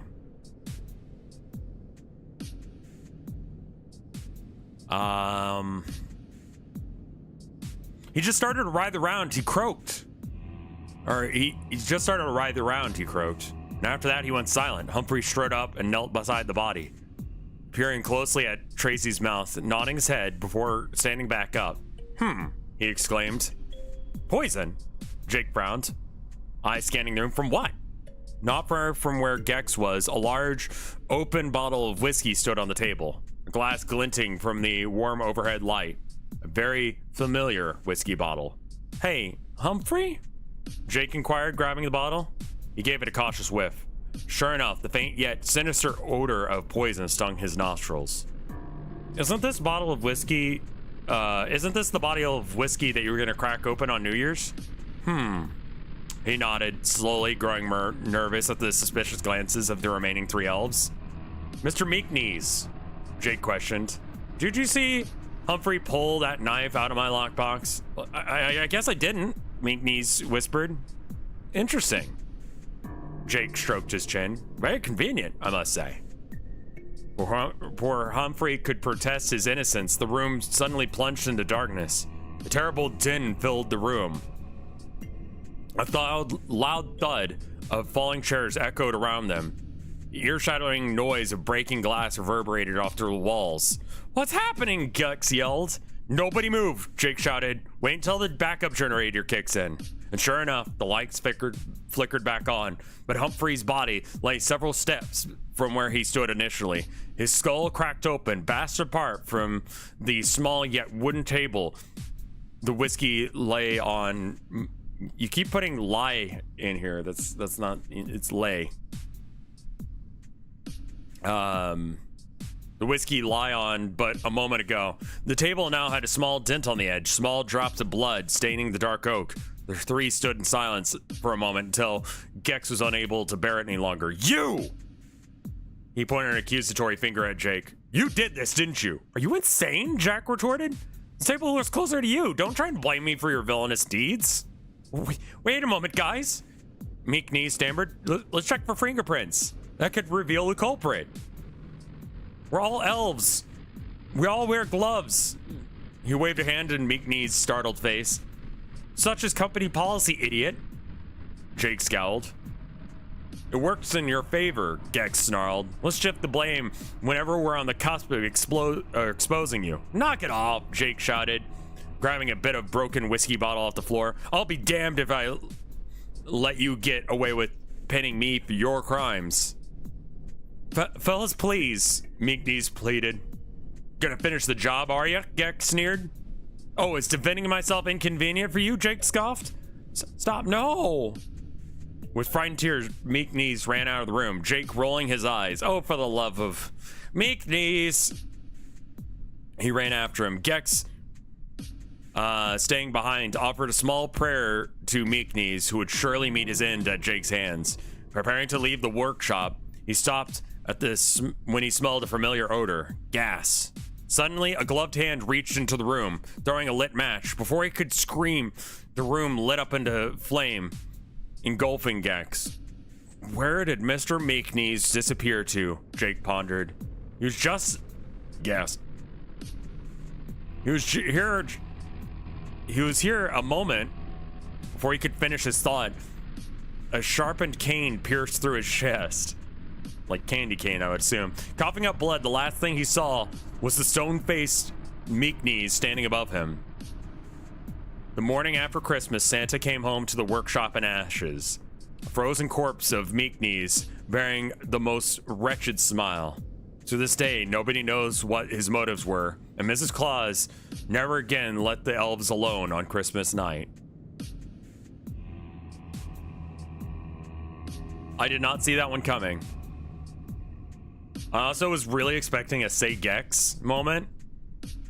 Yeah, some people got the write a creepy Christmas or write, you know, Christmas creepy stories contest thing as a like it has to be Christmas themed. That's my bad.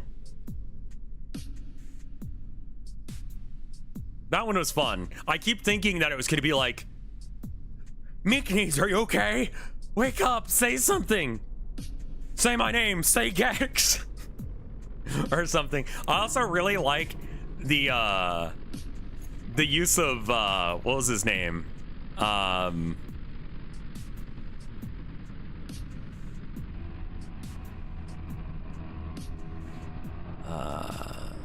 Humphrey the verbose. Verbose is someone who talks a lot, but he doesn't say anything aside from humph throughout the entire story. And they use that as a way to get around the word count, because they basically cut out his entire conversation, everything he was gonna say with that, and then everyone just responded as if he was saying something more than that, like, oh, it was poison. And then everyone was like, what do you mean poison? That was a really, I don't know if that was intentional, but that was such a clever, like, A, joke, B, way to get around the writing restriction.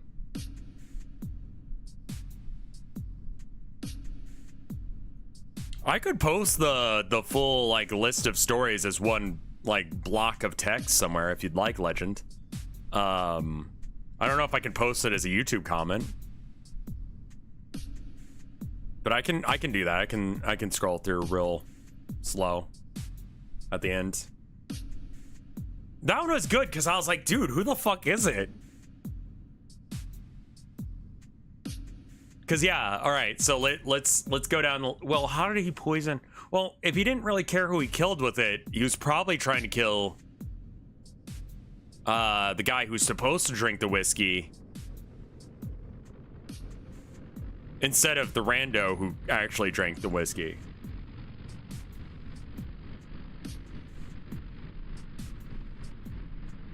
Huh.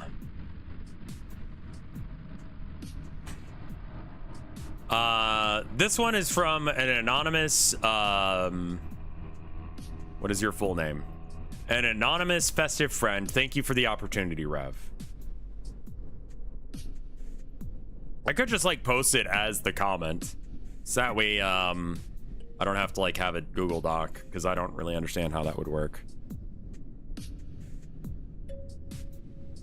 Yeah, I mean, somehow you got it to be Christmas and spooky. This one and the one with the carolers. The one with the carolers, especially like, I forgot there's a name, like, I think it's like defamiliarization. Like, talking about, like, not actually talking about Jesus, it turns out, but talking about Jesus in a fucked up way. And defamiliarizing the concept that he's coming back for revenge to the people who killed him. Like, that is essentially the story of the New Testament. Like that's pretty fucking cool, you know? These ones where they take like a pre-established concept and use that as like a shorthand to like skip a whole bunch of writing have been very clever. That one and the Warhammer one both did that very effectively.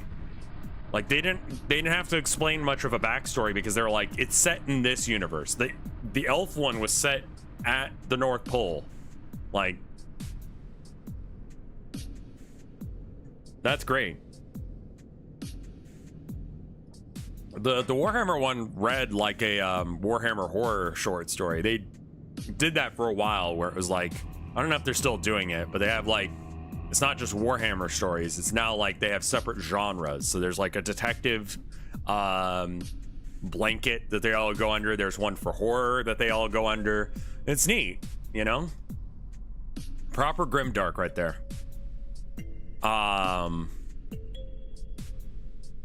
The numbers one was cool. I disliked the conclusion. I really liked the eye exam. That one was good. And the fucked up things in the woods. That's great.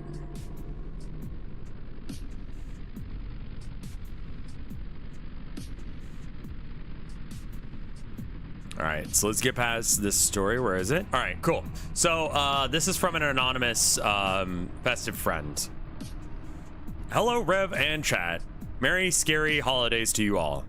For as long as I can remember, my grandparents have insisted they're their neighbors with wood boogers. Context, woodburger is a colloquial term for Sasquatch or Bigfoot in Virginia, which is actually where my grandparents were born and raised, and my folks live out of the woods a ways away from any actual neighbors. I grew up believing in wood boogers until I was old enough to figure out that they were just messing with me. Grandma especially liked to use the wood boogers as a boogeyman-esque threat, such as warning me that if I wandered too far off in the woods by myself, the wood boogers would find and take me away to be eaten. Even after I had outgrown the more fantastical stories, my grandparents would still insist that wood boogers were real. They even share stories about hearing them scream in the woods, finding their tracks when they go out for walks, and occasionally catching a glimpse of wood boogers. Such an awful, like, name for a creature.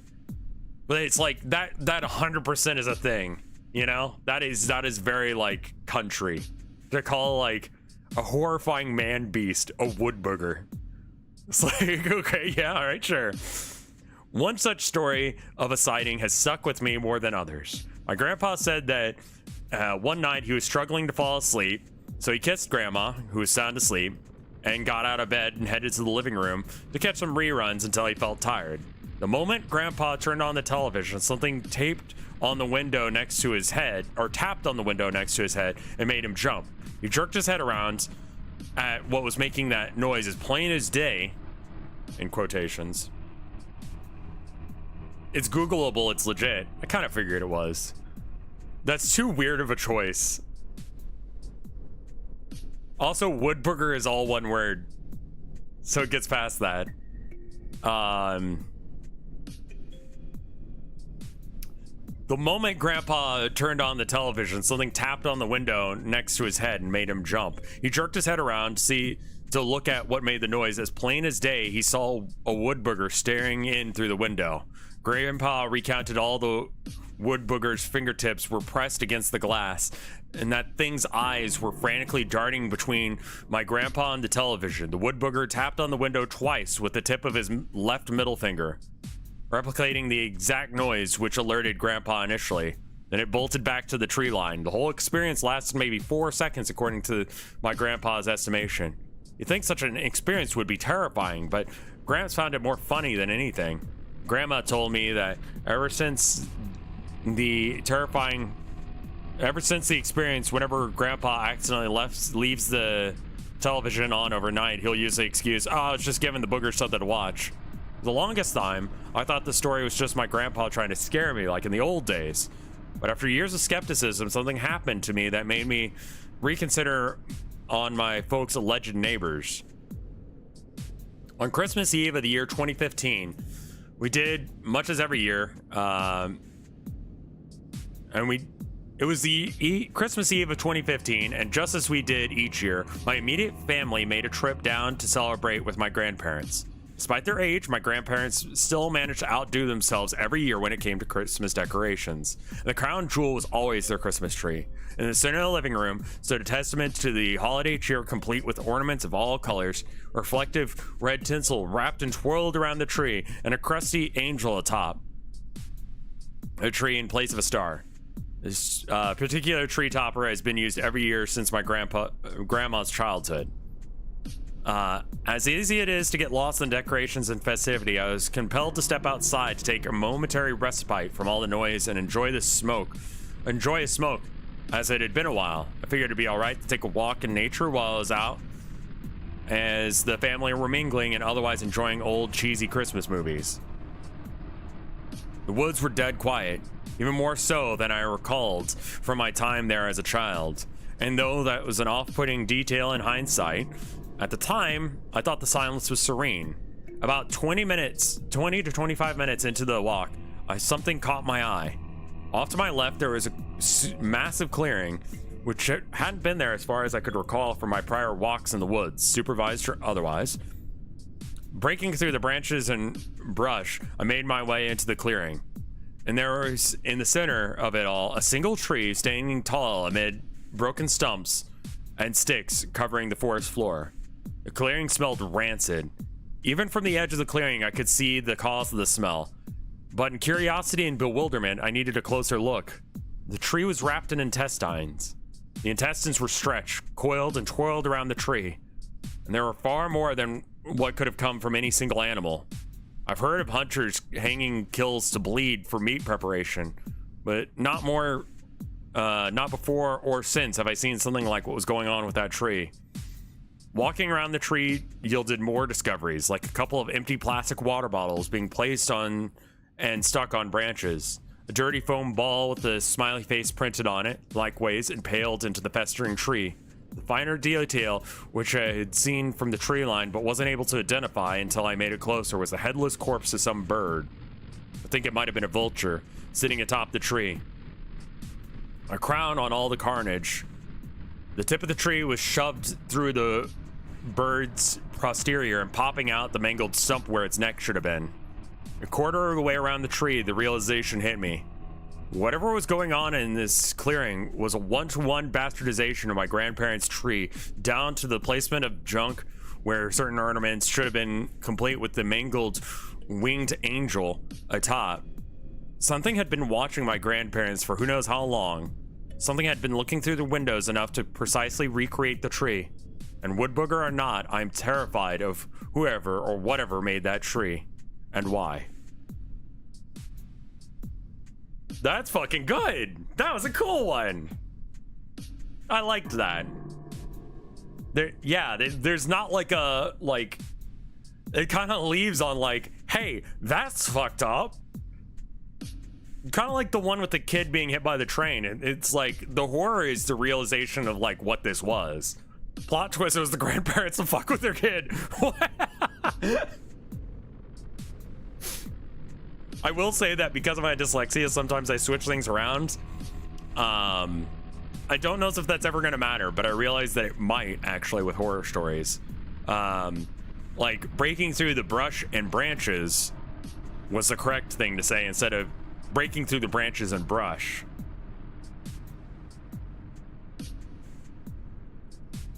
I was gonna write for this, but the depression kicked my ass. We're gonna do it again. So hopefully in the future you have a better month, and I know you will. There are better months to come. That was a very good story.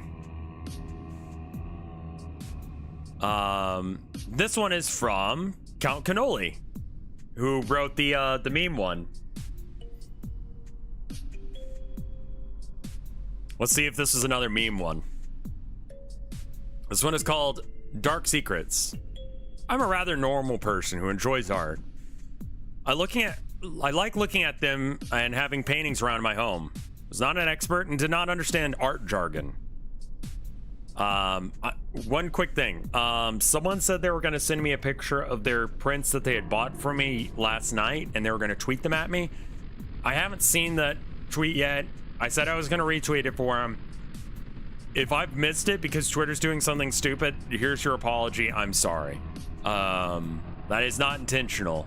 I enjoy it when people enjoy my art. I'm sorry. I shouldn't do like these little like. Yeah, I mean, I totally get like people's depression kicking them out of being able to do art. Like, I did a video about that on Arcade, in fact, where I was just like, yeah, depression is not like a muse. It was posted in the art fart section of the Discord. Maybe I just missed it.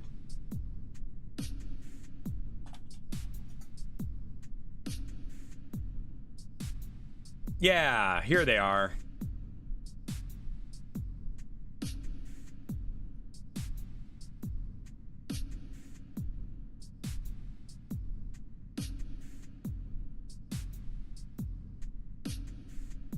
It won't show me their full name because I'm in streamer mode. Yeah, depression's more of an anti-muse. Let's open this in a browser real quick. These look really nice. I like what you've done with them. It's After Mary, and I forgot what I named this one. Like, writing about your depression, you know, using your depression as a thing.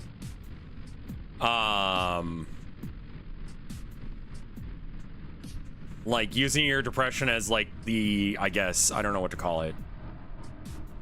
But the source for what you're going to be talking about. That definitely can be a thing. Yeah, those look really good with that like clear like glass to black frame thing.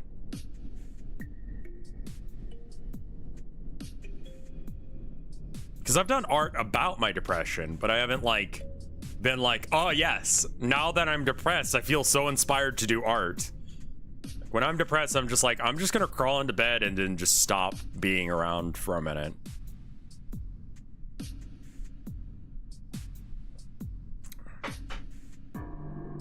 But I have to be like well enough to do that. Anyway, I'm gonna restart this story because I got like a sentence into it and then yeah. I'm a rather normal person who enjoys art. I like looking at them and having paintings around my home. I was not an expert and did not understand art jargon. I just like to look at and enjoy paintings. I live in a town now. There was an elderly gentleman named Charles who painted some in the apartment complex. He looked a lot like Christopher Lee when he was in his 80s. He was a bit strange and liked to experiment. He often sold his paintings at the monthly flea market in the park. He also gave art courses. One of his students was our deceased landlord, Mr. Anderson. She was a nice one for a change. She would always ask if everything was okay. If the heater broke or the pipe burst, she would immediately fix it. She used to be a professional handyman. The location was great and the rent was cheap too. She was a nice lady. She passed away from cancer. All of her residents were invited to her memorial service. One day before the service, I was strolling through the flea market when I saw Charles's stand. He saw me, began to grin, and showed me a group of pictures of nice-looking paintings of various forests and homes and other pleasant things in black frames. He used various different techniques. One used moss, while another one used cutouts of wood and wallpaper. There were paintings with crayons and tiles and brushwork, classic brushwork, pencil work, even wax. The quality varied a lot. There were some true masterpieces, while others looked slightly less good.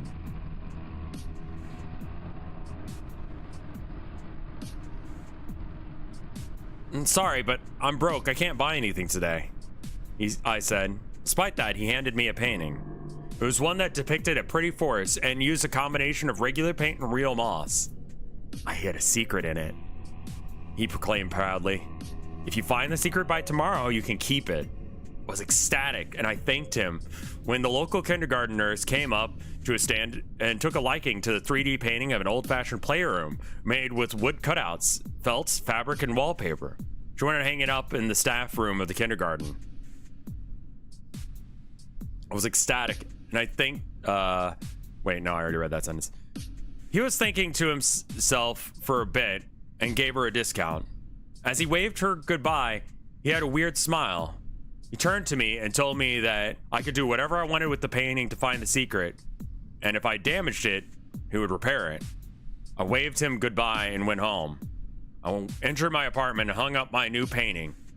Looked at it for a long while. It was a beautiful forest, and the dried plants and moss truly added to the appeal. I searched for the secret with no success. When I remembered he offered to repair it, I came to the conclusion that I probably would have to remove things. It seemed wrong to ruin such a nice painting, so I was hesitant at first. After removing the frame and the back without finding anything, I decided to carefully look under the foliage. I was not sure if I saw something, so I decided to carefully remove it. Then I found it. Underneath the moss was a drawn corpse. It looked half buried and had maggots in it. The removal of the moss made it look like I had personally dug it out. I was a bit unnerved and left the apartment to visit Charles. He invited me in and I told him the secret, and he showed me an empty box. I sold every painting in the collection. They do not know, however, what they bought. You see, every painting with a black frame has a little secret like yours. It can veil in various ways. I call it the Dark Secret Collection. And you are the only one to know about it. You want to see the other secrets? I nodded, got out his phone to show me a video of him making the paintings. In one, you had to hold it in front of a strong light to reveal a lanky beast hiding within the lines. One painting depicted a man watching TV in his home with a picture frame of his deceased wife. Turning the lights off and using the black light would show a blue glowing female ghost with a knife in her chest pointing at the man with anguish and anger. Then I saw the painting he sold to the kindergarten employee. If you peeled off a piece of the wallpaper, it would reveal a corpse embedded in the walls. I thought it'd be interesting to make something innocent that hides something sinister in it. Only you and I know these secrets. Well, Mrs. Anderson used to know. I showed it to her as well. Poor lass, I miss her already, he said in mourning. Will you be at her memorial service? I asked. He nodded, and he re-hid the forest secret. We departed and I went to bed, not expecting the next events. Let me make sure I know what the next story starts with. Okay. After uneventful memorial service, me and each of the other residents were given paintings of Mrs. Anderson's by a man in a suit. They all had black frames, like the Dark Secrets collection. All good, not as good as the ones by Charles. Each painting used real wallpaper and depicted each of our apartments. Charles looked at each other, and Charles and I looked at each other in confusion. Charles nervously peeled off layers of wallpaper and found a drawing of a corpse of a child. He looked terrified. I did the same and found the drawing of a dead body in the wall next to my telly. We rushed home and prayed it wasn't a sick joke. It was just a sick joke. It wasn't. Next to my TV was a corpse hidden in the wall. The police investigated and revealed that Mrs. Anderson hid corpses of each of her victims in the apartment walls. The dead children were all missing children. We still don't know why she did it. When she saw Charles's Dark Secret collection, she decided she would copy that idea and reveal her own dark secrets. Weeks went by. Residents moved out. It was too much for them. Others, like me and Charles, stayed, however, due to the low rent. Charles was disturbed for weeks. He was just drawing the collection as an experiment. He didn't expect something like that would happen near him. Charles was considering stopping painting altogether, but in the end he decided that he would not let his passion be ruined by Mrs. Anderson. He even started to experiment again. Oh. I still live here, but it feels very uncanny knowing that I lived with a dead person inside the wall. Interesting. Very like Pikmin's model, you know? Life imitates art, art imitates life. Yeah, that was a good one.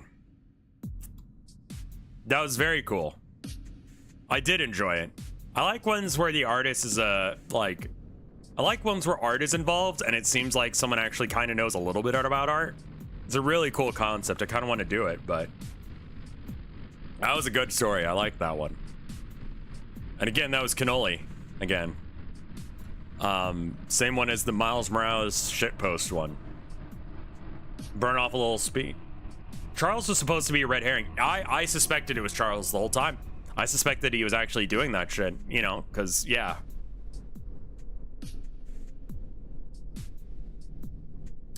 This next one is from Moomin Popa. Nice range for serious, yeah. Snowfall. Glacial ice covering the nearby lake, spanning multiple miles beyond a horizon that eventually gets obscured by fog. Air is dry and cold.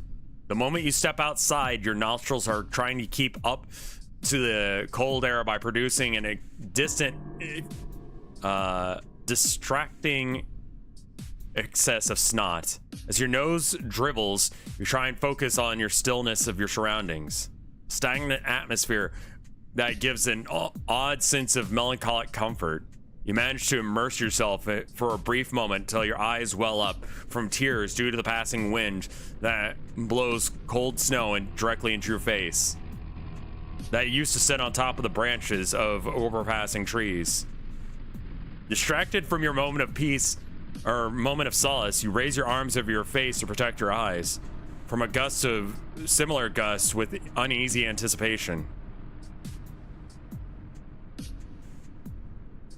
You wipe your eyes to regain your vision, only for the dry air to irritate them again. Frustrated, you turn around to head back to your cozy little cabin house until you hear a faint thud, as if something had fallen. Rationally shake off the thought of the sudden noise as something falling in the snow, not unlike which blew over your face, or perhaps had been some sort of animal of some kind, a bird or something like that. But that thought didn't stop you from turning back around and trying to investigate. For whatever reason, you had an instinctive urge to figure out what it was the source of that sound. Look around for clues in the surrounding snow, but your swollen, teary eyes from the weather obscures your view. You begin to move closer to where you thought you heard the sound, keeping your gaze fixed on the pale white, dusty, virgin snow on the ground. Before you manage to raise your sight from the mono-white surroundings, suddenly something falls on top of you and immediately bounces off with such force that you completely lose vision for a couple of seconds. Even more confusingly, you try to look back and only see nothing. However, you're certain that this time it couldn't have been the snow. Disoriented and frightened from what clobbered your head, you rush back inside your house. You slam the door closed in anticipation that the bird was chasing you. Perhaps the bird was chasing you, fending you off from its territory, ready to strike again or something like that. You regain your composure. You hear nothing, not a whimper, not a squawk. As you point your sights out the window opposite of your door, you are met with what appears to be a red cone traversing past it. Unsure of whether you can trust your sight or if your head after such an impact. Suddenly, your breathing stops and your heart sinks as one word manages to pass through your mind: Duende. Being completely sure of what you saw was the red pointing hat of a duende, you immediately storm out of the door, instinctively moving towards the tool shed as if you're completely overtaken by pure intuition. You feel as if you've waited for this moment your entire fucking life. You grab your wood-cutting axe, caressing it with both arms with such intent that it could abolish an entire village. You move slyly, trying to be quick and quiet as possible to manage to capture that cone-headed bastard. As you reach the corner of your house, you hear something rustling. You're certain that that's it.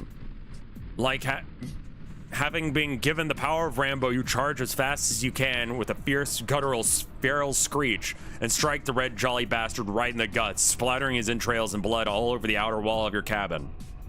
As the being you fatally struck bellows with frightened, high-pitched scream, not unlike what you would imagine a butchering of a pig, you raise your sights beyond its long white beard towards its face. After realizing what you've done, you immediately are stricken with surprise and grief as you only manage to ask in confusion and in shock, "Santa? Where did the duende go?" Through the wincingly labored breath of having his entrails burst out of his jolly fat belly, he somehow managed to respond, "Duende, all my elves died in a tragic warehouse fire last month due to a forklift accident. I was working alone." You only manage to ask one final question before he takes his last breath. "Then who was Duende?"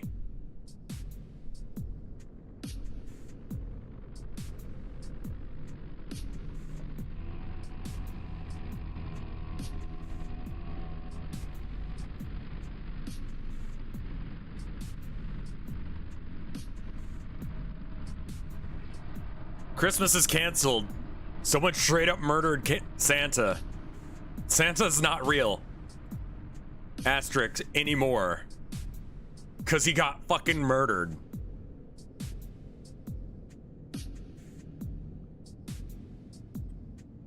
Next one comes from Anon. I'm the person on Twitter that asks you about this, but would prefer not to be mentioned. Would I murder Santa for charity? Seems like kind of not his fault that the thing is bad. You know, like Christmas only sucks because people have made it suck. Santa, like, have you seen that video of Santa? It's like a guy dressed as Santa, just really fucking excited about this peppermint cake. And like, I keep expecting it to go some feral fucked up direction, but it's just a guy, this old guy who looks like Santa, just very excited that it's like Christmas. And I'm like, I'm so fucking glad that this was genuine and not weird, you know? It was adorable. Watching an old man like absolutely freak out about how cool this like peppermint cake. It's like, this is adorable, you know? Makes me feel happy inside.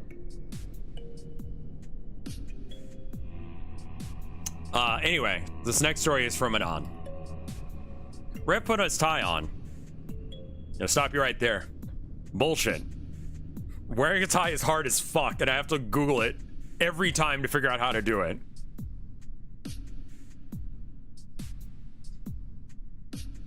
Let me start the story over again. Rev put on his tie. His costume for the Halloween murder mystery was the best he could come up with. You ready yet? Tilda said. Yeah, whose idea was it to go into the middle of nowhere? The house was big and old. Rev went inside the house. A little green man ran up to him. Hi, Mr. Rev, friend said. This place looks scary. Rev's friends were there. Vinny, Mike, Fred, Limes, Yule, Ross, Simple Flips, and Simple Flips. Mike was trying to open some of the doors. Why won't these fucking worthless things open? He yelled. Doors opened. Behind the doors was an old man and a woman. Hello, esteemed guests. I am the keeper of the house, the old man said. Grandpa, stop being so formal. Hi. Hi there, my name's Sarah, and this is my grandpa, Willie, Sarah said. Willie? Like penis? Mike said.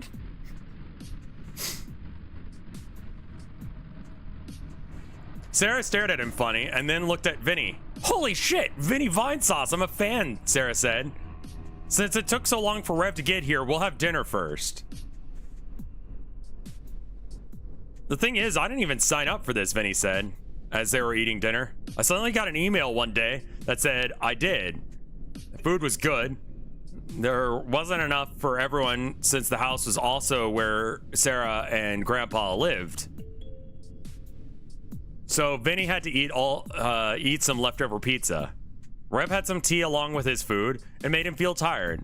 Okay, guys, let's all relax before the murder mystery. I'll give you your roles. Rev was a detective. He decided to go sleep on the couch in the lobby. There was a cat that looked like Herman. You're a cutie, Rev said while petting him. Don't believe anything, the cat said. Rev was confused, but he was also really tired. Rev soon drifted off to sleep. I like how, like, they're like, oh, hey, it's Vinny. When Mike was like, penis? It's very accurate.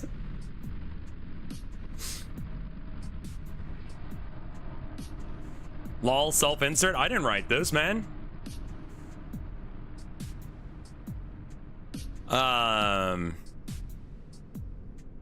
Rev awoke to Friend trying to wake him up. Mr. Rev, wake up. It's my dad. He's hurt, Friend said. What did Yol do now? He followed Friend to the lounge, and inside was an awful sight. Yol was lying on the ground with a knife in his back. Yol was the victim, then you're doing it as well. Yol, if you're a victim, then you're doing it as well. Rev pulled out a knife out of Yol, and as he did, he thought he heard the wind. Rev, what are you doing? Someone said.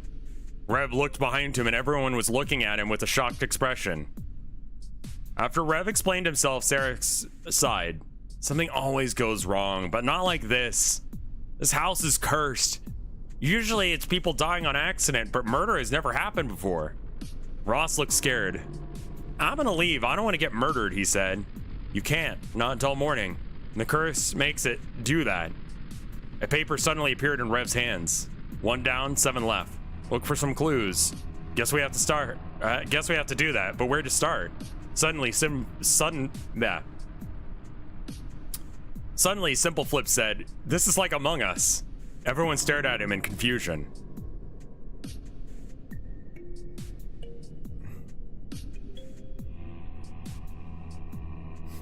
Everyone split up to look for clues. The cat appeared again. Saris, so obvious to what...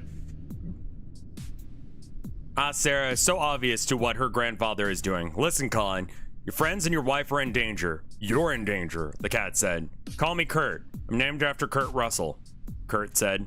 Next will be Vinny. Here, have this. Give it to him soon. Go quickly. Kurt, have Rev a vial of full... I'm gonna want to go with gave. Kurt gave Rev a vial full of white liquid. Rev rushed to the kitchen. Vinny was lying on the floor next to some vomit. Oh no, it's too late, Rev said. Maybe I'm not. He put the vial next to Vinny's mouth. It didn't work. Then he heard something whisper in his ear. It sounded like wind. Well, the pizza must have been poisoned. That's the only explanation, Rev said to everyone. He looked towards the grandfather. You did it. You killed Yol and Vinny. The man looked confused. Come with me. I want to tell you something.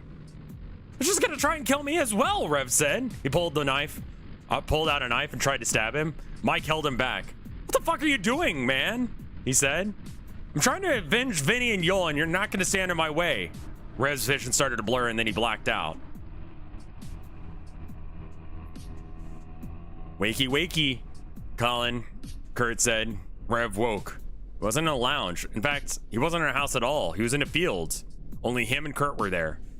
Did I kill him? Where are my friends? Where's my wife? Where's that other girl? You killed God. What?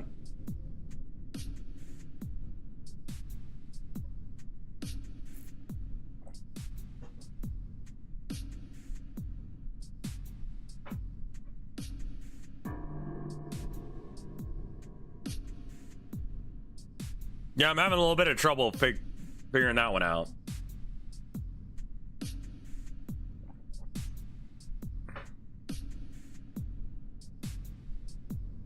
Where did God come in?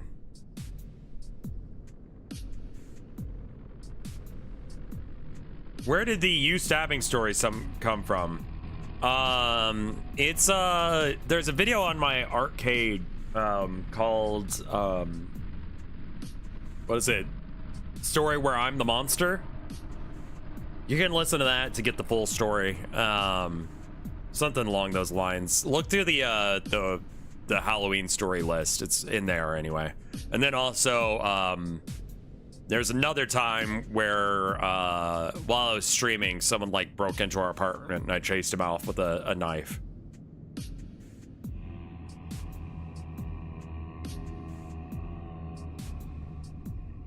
Yeah, like, it's one of those things that it's like, the short answer is that Rev threatened a bunch of randos in a graveyard with a knife. Yeah, I mean, did I kill Yoel? Is the cat fucking evil? What happened? Varg friend was there. Yoel didn't say a goddamn word, he just got murdered.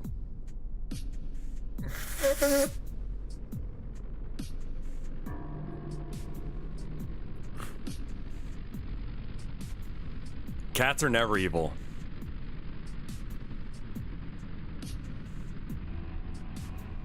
Yoel got spawn camp. Seriously. Hey, man, like, listen. Wife guy, knife guy. I'm not gonna turn back from that. Like, we never found out what happens to Mike. I assume he died? Yeah, the story's over. That was it. Kurt, the cat, tells me that I killed God. I don't quite understand what happened in this one. And this feels like a victim of the word count, more so than anything.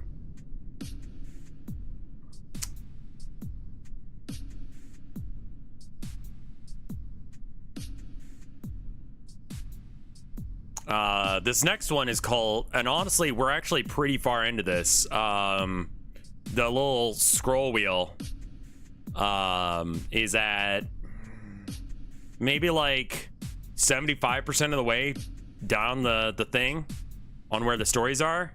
So yeah, but anyway, this one is by Bernasco Witch and it's called Rot. The rot is coming. As I was opening my eyes, it seemed like a normal day. Birds were chirping and the neighborhood dog was barking. It almost felt like any other day as I got up from bed, rubbing my eyes from a good night's sleep. Colin Allen Jameson, breakfast is ready. I can hear my mother calling me out like she normally does. The Jameson household is usually quite noisy in the morning as mom tries to wake up the family. I went to open my door as something foul smelling hit my face. The scent of what seems to be rotten meat invaded my nostrils as I had to investigate. I can only assume that the meat we got last week spoiled.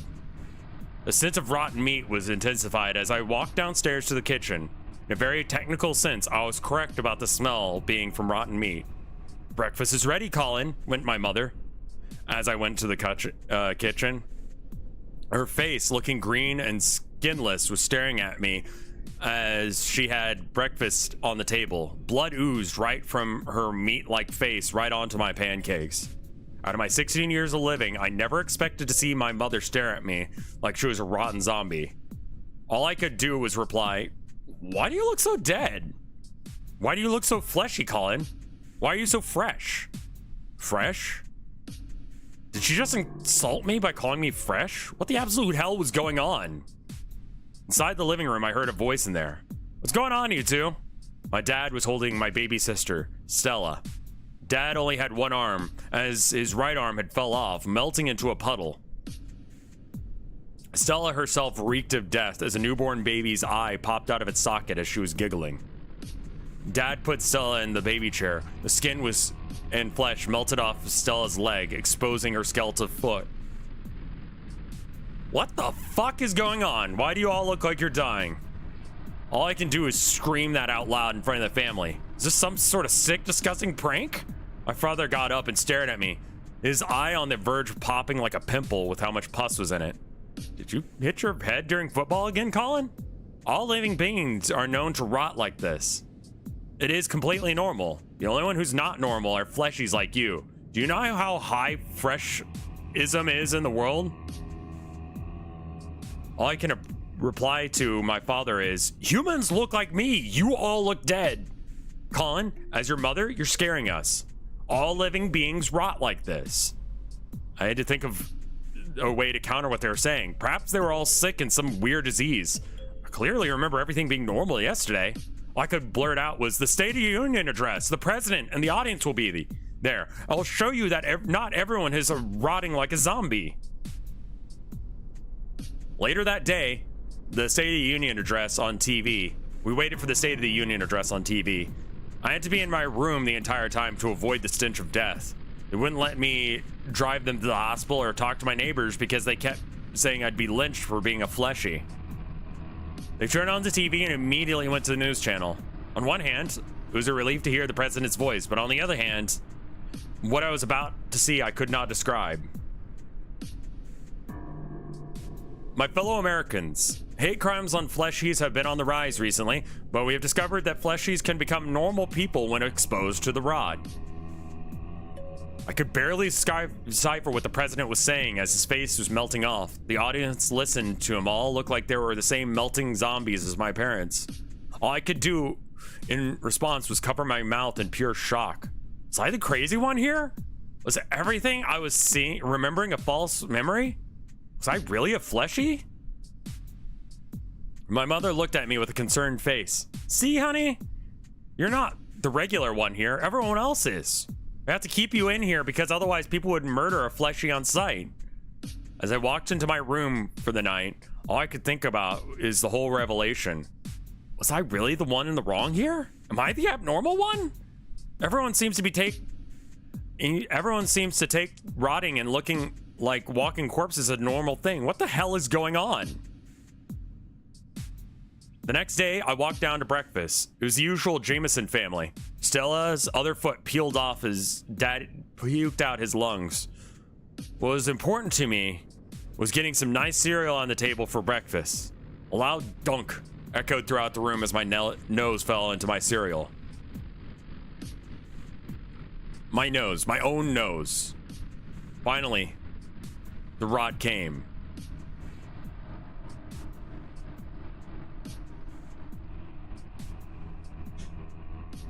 Damn, all right.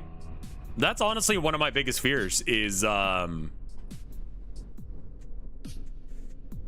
like, I'm the only one who doesn't know this fucking weird shit that's supposed to be real. It feels like the story that I did read a while ago that was like, yeah, it's our, like, melting day or something. And, like, they went to this place and they, like, all melted except for, like, one person.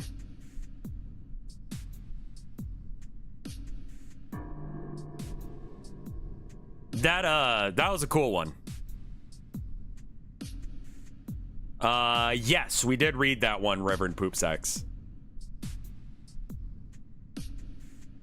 I like the reliance on gore because it's like this is what's gonna happen to the main character. They didn't have to explain Like, Bernaskowicz didn't have to explain that their nose meant the rest of them was gonna fall apart, right? But you know that's what's gonna happen.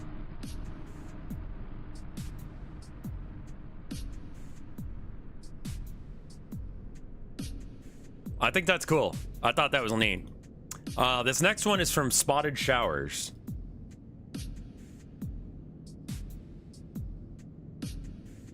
The 2020 Webkinz data leak.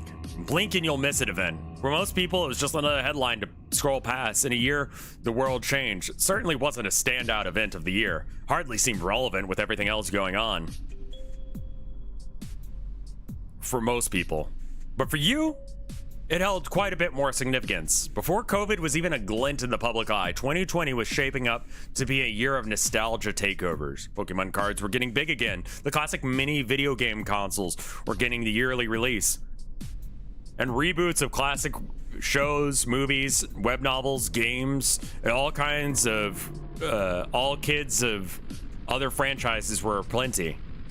The nostalgia rabbit hole gripped you just as easily. You would spend days sorting through trading card collections, checking on your Neopets, rereading old webcomics, revisiting old art, and during the process, you were looking through sketchbooks in your storage. A little blue, sky blue tag slid out between some of the pages in your lap. It was a Webkinz code card that you had evidently been using as a bookmark.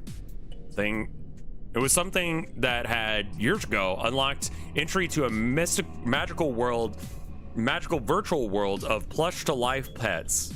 You're already in a dangerous spiral, but you figured it couldn't hurt to revisit a game for a little while. And without any further convincing, you were off to check your old account.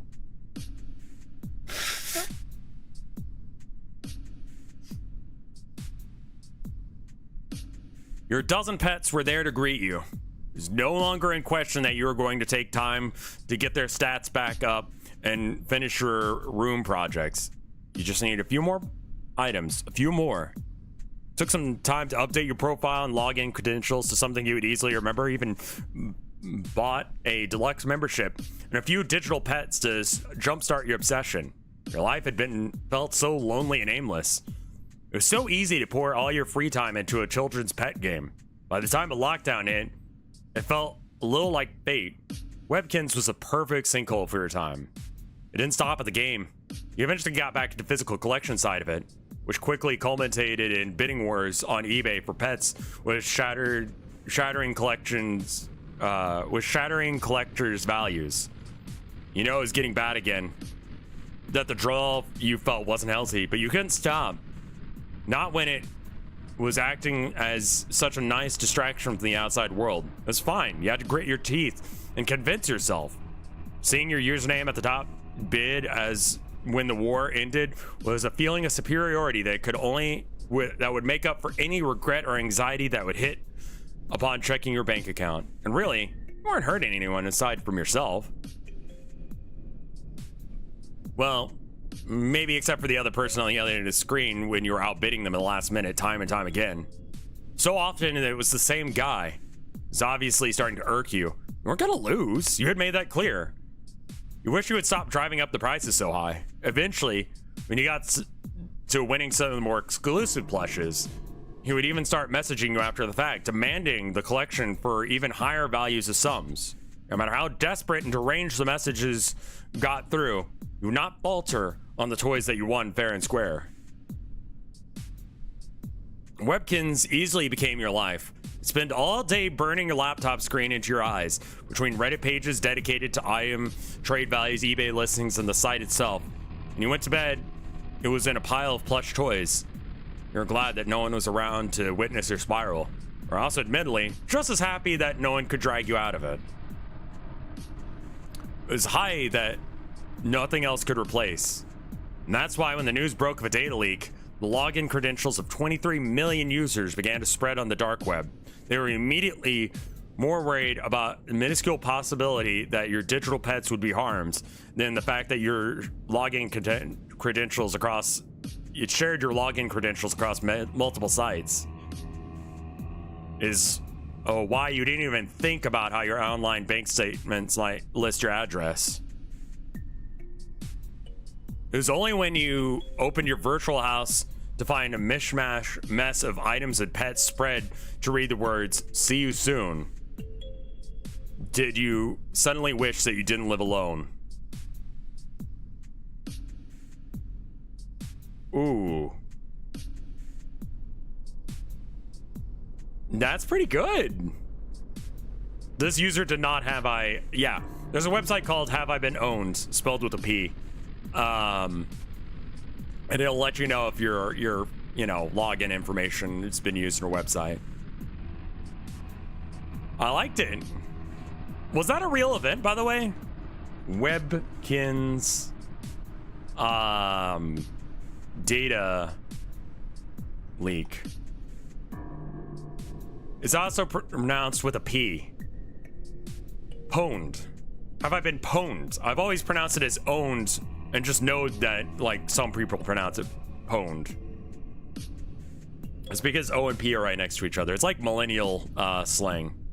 Apparently there was actually a data leak in April of 2020 that did leak 23 million accounts. That's fucking cool. I mean, not that that happened, but that you use that as part of your story. I don't get it. So the guy that was trying to buy these things on eBay was as obsessed as the OP, the character in the story was.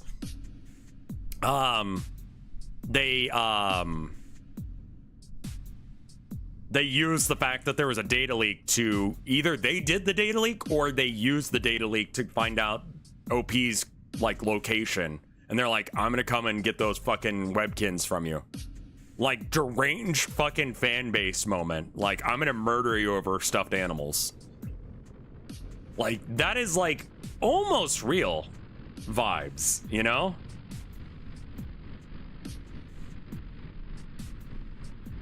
So that was Spotted Shower story. Now we have Graduated Sapphics.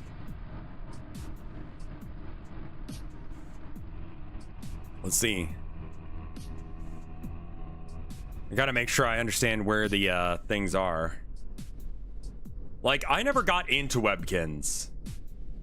Like, I think I was like just after when I got like, I don't know, like I was there for Beanie Babies.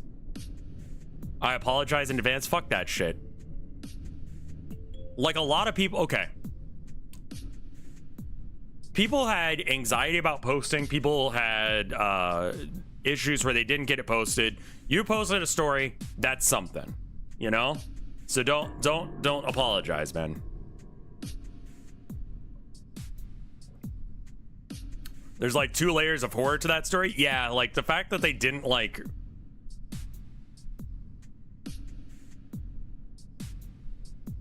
Split Gear, I want to not know how to read for a moment. When you write, Rev, did you know that the Beanie Babies had an online series where the main character was a dog with a foot fetish? I've decided I don't know how to read. And instead I'm going to read this. Thank you, Split Gear.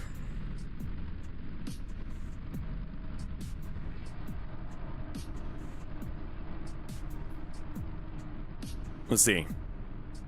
These results are nothing short of great, the doctor said with a smile. All your levels look good. Your screening was clear. Jan was cautious. Are you sure? They asked. Am I really in the clear? The doctor pushed her long red hair aside as they moved to meet eyes with Jan. You made it, Jan. You're really doing okay. I know it's been a long road, but you're finally here. Their grin widening. Jan could feel what felt like months or even years of dread lift from their body. Their shoulders relaxed and there was a hard spot in their back that finally became a little looser. Jan put their head in their hands and felt like they were about to cry, overwhelmed with emotion. It's too bad you're still gonna die. Jan took a moment to realize what had been said. What? They looked up at the doctor in confusion. What'd you say? Jan's shoulders began to tense again. I said, I'm gonna cry. I'm so happy for you. There were tears forming in the doctor's eyes. Sorry, it just that I don't get to deliver happy news as often as I'd like. So it's a rare treat. A single hot tear streamed down the doctor's cheek. I bet you can't wait to tell Maria. Jan relaxed again, hugged their doctor, and waved at the staff on the way out, and began to drive home, eager to focus on home and Maria. They tried to shake off this strange feeling they'd had at their doctor's office. It's too bad you're gonna die? Even sure they had heard it. In the doctor's own voice. It didn't make sense. Why would they say that? Even in joking. Must have misheard. Jan shook their head, trying to lose themselves of an unseen grip. Trying to loose themselves in an unseen grip. While at a stoplight, they decided to turn on the stereo and cue up some music. Apparently, the last thing they had been listening to was death metal. Jan rolled their eyes and laughed a little. It helped. They hit shuffle on their list of favorites, and the first song that came on was I Can't Decide by the Scissor Sisters. Jan frowned and hit the next track. Yeah, that's a bit of a change, going from death metal to Scissor Sisters. Sorry, shouldn't interject in stories. Jan was nearing home. The feeling from the doctor's office was fading into memory, and feeling of hope had began to trickle in. Finally, they thought, good news for the family. For the first time in so long, Jan parked in the open garage and their uncle was there. His hands covered in grease, a bicycle stood upside down in the empty space between the car and the door. Jan opened the door. Oh, hey, Joe. I didn't expect to see you here. Uncle Joe laughed and said, me either, kid, but Meryl was bugging me to fix their bike again. I tell you, I don't know how that kid manages to break the chain so often. Yeah, she's a real gremlin, but I wouldn't have any other way. Jan tipped their head back to let out a friendly laugh. This is the end for you. Jan snapped back. I'm sorry, what'd you say? Joe smiled and said, I said, this kid will be the end of me with all this work she makes. Sorry for the lack of context. I thought it, but didn't say it. I swear, I love that kid. Jan blinked. Oh yeah, Joe, I know about that. I'm sorry, I'm having a moment.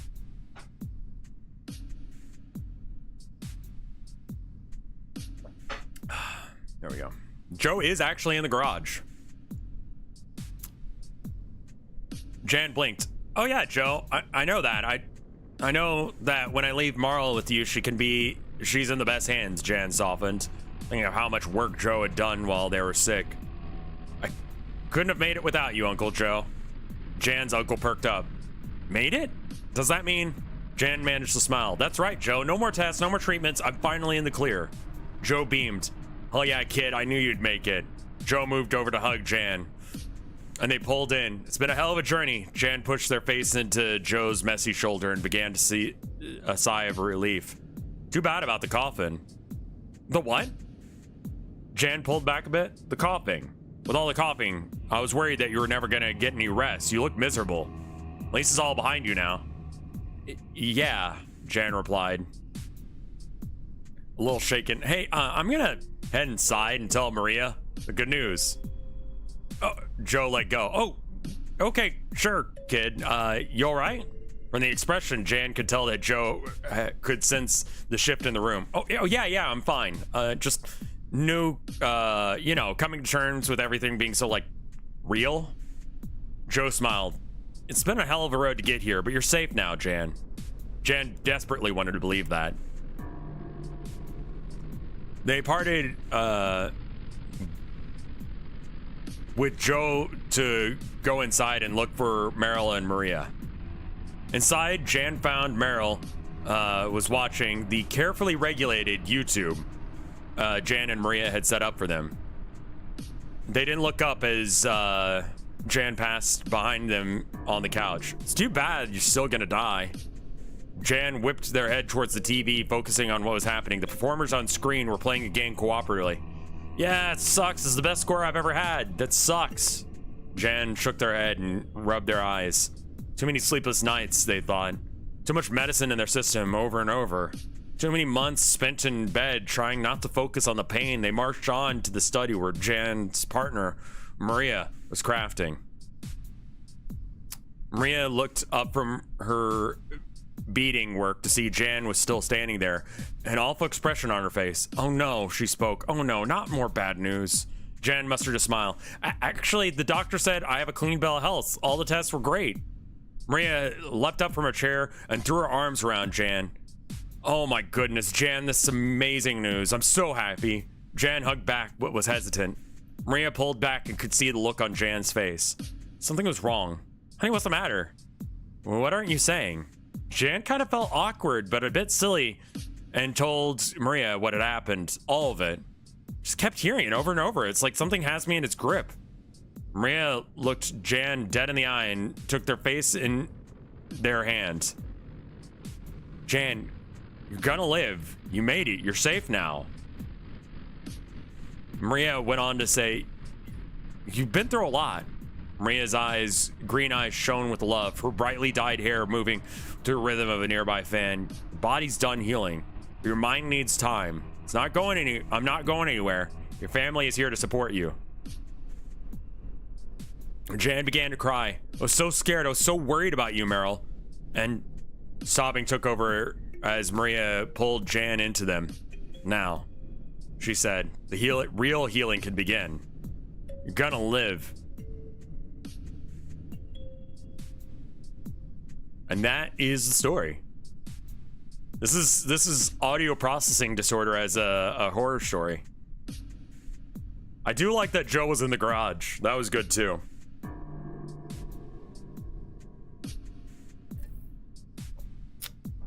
Yeah, maybe I do need ADHD meds because like I'm like, oh, isn't this just how life is?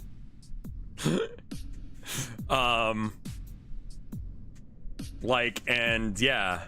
And like the fact that the Joe's in the garage thing wasn't like, you know, hammered home too hard. It was just like Joe's in the garage. They didn't say anything. Like they didn't do anything with that. They made a character who's named Joe who was in a garage. That was very tactful. I gotta say, like, as someone who reads a lot of creepypastas, these are actually fucking original, which is so... It feels good, man. It feels good to, like, read a story or hear a story that is a horror story that is in this short form that isn't ass, you know?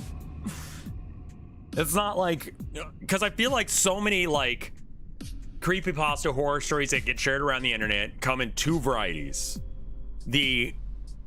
I started a new job at blank, and they have a list of rules you have to follow.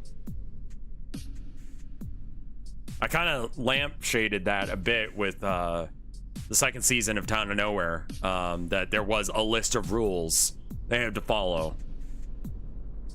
I'm so tired of the rules ones because it's like it just feels like they aren't willing to actually write out the scary bit. They're just gonna like throw a bunch of scary ideas at you, and then your mind is supposed to come up with the scary stuff. And it's like, yeah, that's how horror works, but like, focus.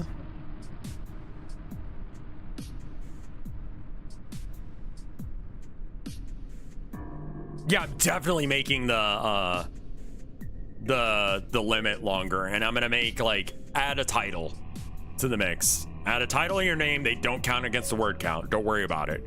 500 words is the minimum. Maximum is 5,000. You can even change it to 420 and 6969 if you really wanted, but like I think that the 500 to 5,000, if you just want to call it untitled, that's fine too, but that just causes a break in the line. I added the title out of habit, admittedly. That was actually really helpful, Brasco. Yeah, number 57. Don't open the freezer, ever. No matter if you hear knocking from the inside. It's like, all right. Well, that seems like a security violation. You really need to have one of those pull things on the other side so you can open it.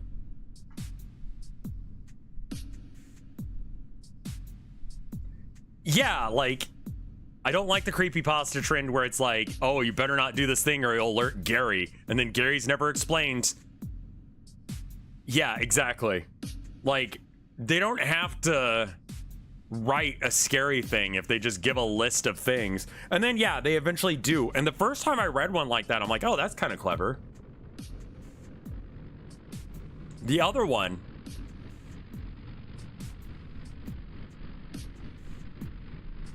the other one that's like kind of annoying to me is like the main character is actually a badass. Usually it's they're a hitman or they're like a spec ops person that deals with bad guys, like cryptids or something, and it's like nothing actually scary happens. It's just like bad things happen, like, but like they have guns, so it's fine, and they just shoot whatever the thing is. Everyone else around them dies, and it's just like, this is like bolter porn. This isn't even scary. What the fuck?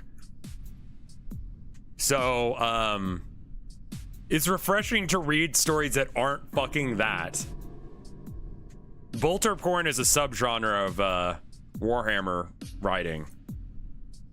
And it's literally just like, the Space Marine rounded the corner, his bolter at the ready, and he shot the Xenos in the fucking face. Suffer not the alien to live, Gromaldus said.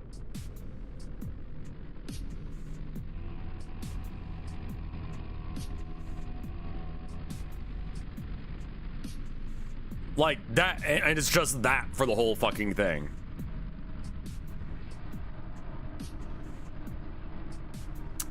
This next one is from Puntstar, regular artist. Let's check out their writing chops. I just ended my shift on the train tracks. Work as an engineer for a good chunk of the hidden stuff that you'll never think of part of the train. Performing the maintenance to the equipment that's just being kept in relative close proximity from your usual station. Despite this, it's located in its usual spot.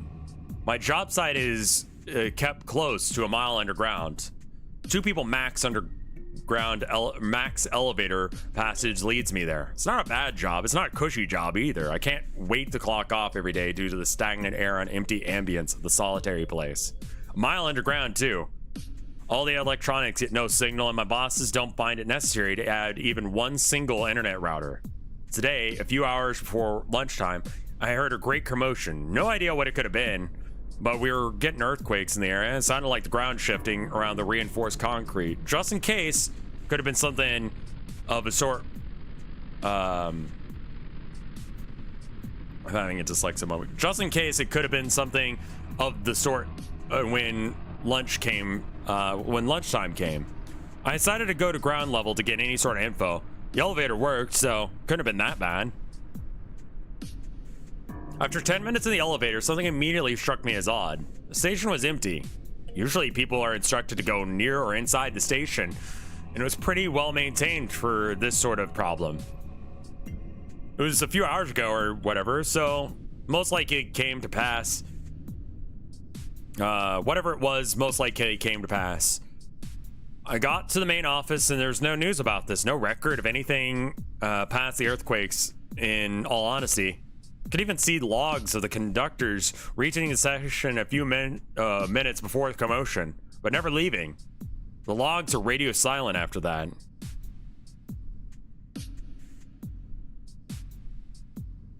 This could have alerted anyone, but I dismissed it as the epicenter of the issue being that specific station. My attention was focused on wondering why the ale was feeling so stale and stagnated. Breathing in the unmistakable feeling of recycled air despite being outside of the location by quite literally a mile. Could have been the predicaments, odd situation after odd situation, giving me shortness of breath. I left the station altogether and started walking towards the not-so-towny, not-so-rural riverside area around it. Some fresh air was all I needed to keep understanding this bizarre situation. I was met by the most unexplainable sight. A car crashing into a street lamp. But the word crashing is doing a lot of work here. The car was immobile, a street lamp as well, in an unmistakable crashing motion. Like if you were to press pause in a specific moment that the accident took place. No driver, but an advertisement still played off the stereo. A call sign came off saying that they would go back to playing the usual broadcast. After that, it went silent. Kept walking around the place, almost reaching the downtown areas in the perimeter, looking for something that could explain it, not realizing how hopeless it was yet. As the noon turned to evening, I stopped being surprised by the lack of people. Going in shops and businesses uninvited, some connected to the internet, but with no relevant information, I pinpointed the blackout to the exact minute. 10:43 a.m. Other than that, nothing came of it. I thought of going back home. I saw the riverside dry out in my... I saw the riverside dry out of... Sorry. Between lack of sleep and dyslexia, Brick's attacks are a little bit difficult right now. I apologize. I thought of going back home. I saw the riverside dry out in my way to my car. Maybe it was an artificial. Maybe it was artificial and the lack of people is keeping it dry. It wasn't my usual leave hour, but it's not like anyone was there that would be upset about it if I were to leave. As the evening turned to night, I drove away from my home. The moon behind me, still dimmed by the light pollution of what now I know was an empty town. Didn't get farther than a couple miles though. More cars filled the roads. Some of them, just as the first one I encountered, in a mysterious unmoving crash. Although I swear the moon was behind me as I was inside my car. And when I came out, only the light pollution of the surrounding area kept the road lit. My house was not far away and walking seemed like a good option. Even in suburban areas, the lack of people stopped being a surprise. Trying to distract myself from the unescapable recycled air led me to think of other stuff. Whatever happened, it took everything except for what can be controlled by humankind. And when it's about to harm things, about to harm them in any way, their final moments, force beyond humankind, removes them from the natural order of things, capable of existing but incapable of interacting with anything. Whatever is beyond humankind somehow does not understand any of its creations, unable to stop them, their tools and their systems. I think they know too. At this hour yesterday, I would have entered my shift in the train tracks and gone home. As I stare at the devouring hole around the area, I know that there is no longer any home to go back to, and the air no longer feels so heavy.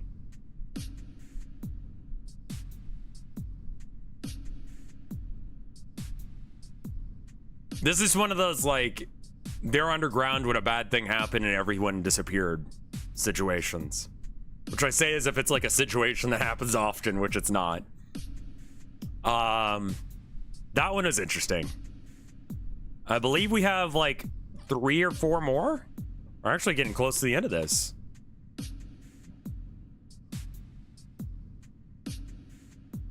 Happens to me every Tuesday. Oh man.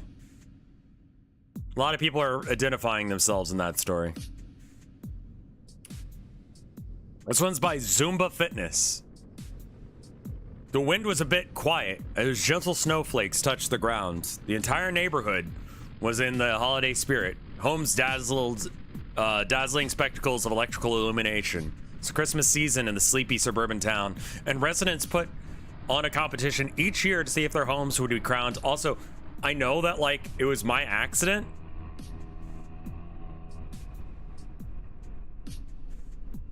Oh, I see the paragraph that I deleted senselessly. That story made a lot more sense with 300 more words. Yeah, that's my bad. I want to say, like, I think it's great that everyone took to the Christmas being the thing, even though that's not really what I intended, because it's actually coming up with some really neat stories.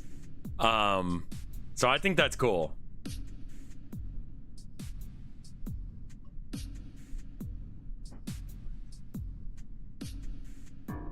The wind was a bit quiet as gentle snowflakes touched the ground. The entire neighborhood was in the holiday spirit, homes dazzling spectacles of electric illumination. It was a Christmas season in this sleepy suburban town, and residents put on a competition each year to see if their homes would be crowned the best. It's more of a fun contest of holiday cheer and expensive wintertime power bills. 2 men stood admiring a home. One of them the owner, the other a close friend from work. Bundled up, they shared a thermos of hot cocoa as a woman in front of the house was taking notes on a clipboard. The mug was not full of any disposable crap. It was pure cocoa power, lovingly processed by his friend for tonight to share as they stood across the sparkling frozen home. The annual holiday decoration competition for the town was gift wrapping up.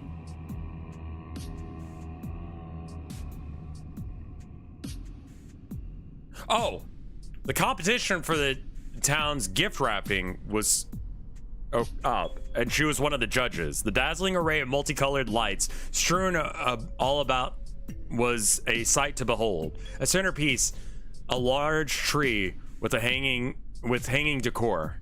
You've really outdone yourself this year, the coworker commented, putting his lips to the hot chocolate. Killer job.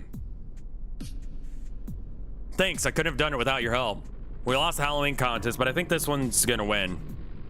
The homeowner responded. He gazed with pride as the woman finished her notes, smiling at the two men as she finished. After evaluating the light and technical rigor and them, I award you a perfect 10. Well done, she commented. Before moving on to the next house, the men were elated at their exemplary result. I have throat tea? Oh, that would be wonderful. Thank you, sweetheart.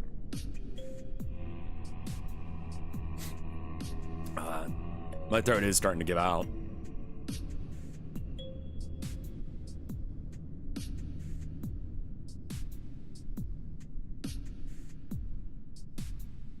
On my way. Okay. Come in. Thank you. Can I trade you? It would have been a spook. Oh.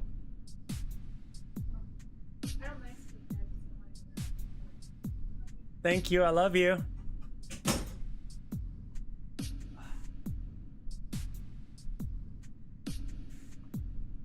Throat coat. Nah, we're almost done. I'm fine. But this might be the only bit I do today, is just reading this. The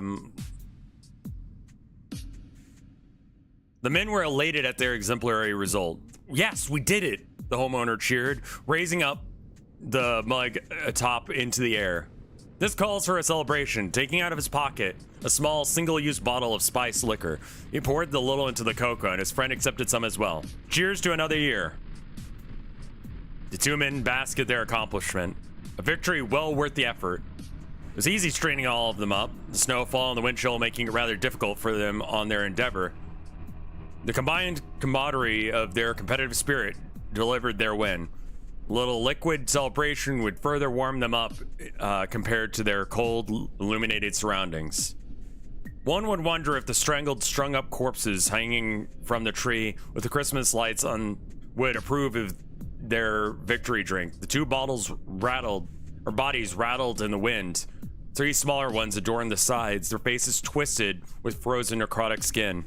Strangulation didn't kill them, then the exposure to the elements, despite being dressed up as Christmas angels, would turn their skin pink to purple to pitch black as frostbite devoured away. With his composition out of the way, he would absolutely be declared the winner. But of course, he would credit his friend with the victory and split some of the prize money. I'm already thinking of next year, the victorious homeowner proclaimed. Maybe we can get the whole town involved in it. That was neat. Everyone's a little fucked up in this town, yeah?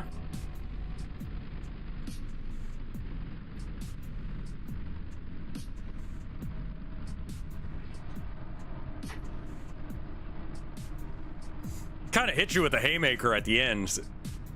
A little punchline ending. I liked it. This one is from Tanny Meteor. Am I pronouncing your first part of your name right? Meteor sounds pretty straightforward. These are so fucking original. Like, it didn't have to be Christmas, but holy shit, like, the idea that people are actually doing Christmas-based horror stories is great. I fucking love these. And they all feel fresh and original. Like, honestly, if you listen to half as many creepypastas as me, you know exactly what I'm talking about. Like, so many goddamn stories about rules and lists and fucking super-powered gun guys, you know? And it's just like, come on, just give me some fucked up shit, you know? And they're doing it. They made a fucked up thing. Oh, skinwalkers. Yeah. And the one that I'm not supposed to say. Like, those are just so common. But like the fucked up creature in the attic, you remember that story? I don't remember what it was actually called. I think it was just called The Attic. That one was really good. That was neat. That had the vibe of a skinwalker, but it wasn't a skinwalker. It was like a spider of some sort. It didn't really explain it because, you know, it didn't need to. Left your mind to try and figure out what the fuck is in the attic.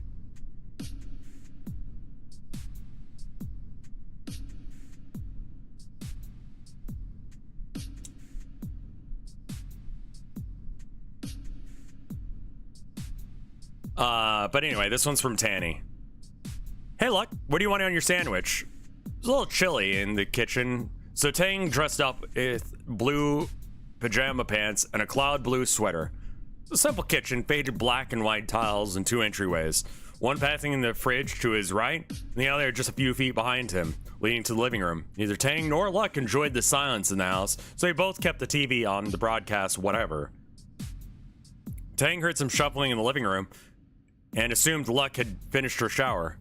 Maybe TV was too loud, so he repeated himself. Hey, what do you want with your sandwich? Nothing again. Tang furrowed his brows to make sure that he was properly listening and to think. Anyway, or excuse me. Meanwhile, from the other side of the entryway, Mimi, their Siamese cat, walked in, perched beside Tang, while looking back towards the living room entryway. Tang wasn't about to repeat himself again when he heard Luck answer back, mustard. Something tensed up in his back and felt his throat twist shut. In a typical habit, his brow furrowed, turning into knitting. Even though he could hear the TV in the living room, the kitchen was covered in a thick layer of uncomfortable, disassociating quietness. After what felt like minutes, he calmly answered back with an elaborate but painful clarity. Anything else?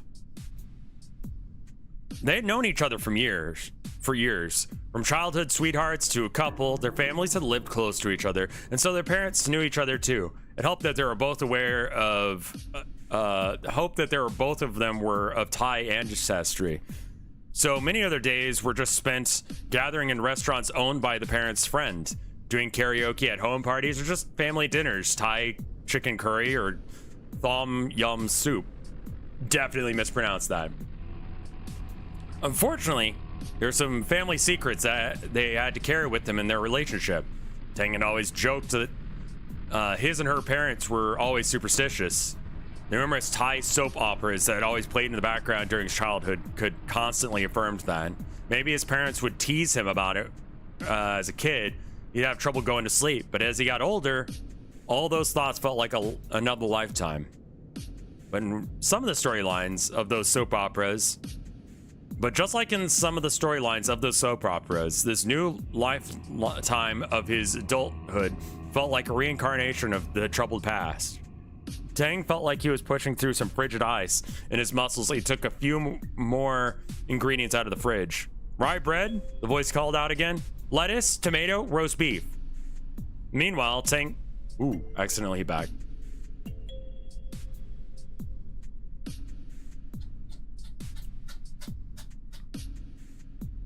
Accidentally hit back on the side of my mouse.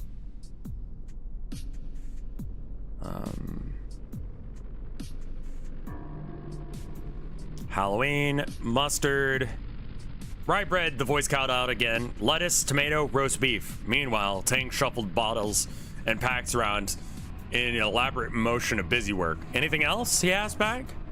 Still his sandwich on the plate to the side, he made lightly toasted potato bread, ham, chicken slices, mustard, and some tomato slices. He didn't put away the containers to make his sandwich, and now he had more stuff on the counter to make it sound like he was doing something. Aside from the mustard and tomato, they didn't have any of the other ingredients that Luck was asking for. The worst thing Tang realized was that they had roast beef and rye bread from weeks ago. Hazelnut spread, strawberry jam, spicy mayonnaise. The voice yelled back, same intonation, same breaths, same exact pausing between words. Tang looked over at the fridge and homed his attention onto a piece of paper stuck on it by a magnet.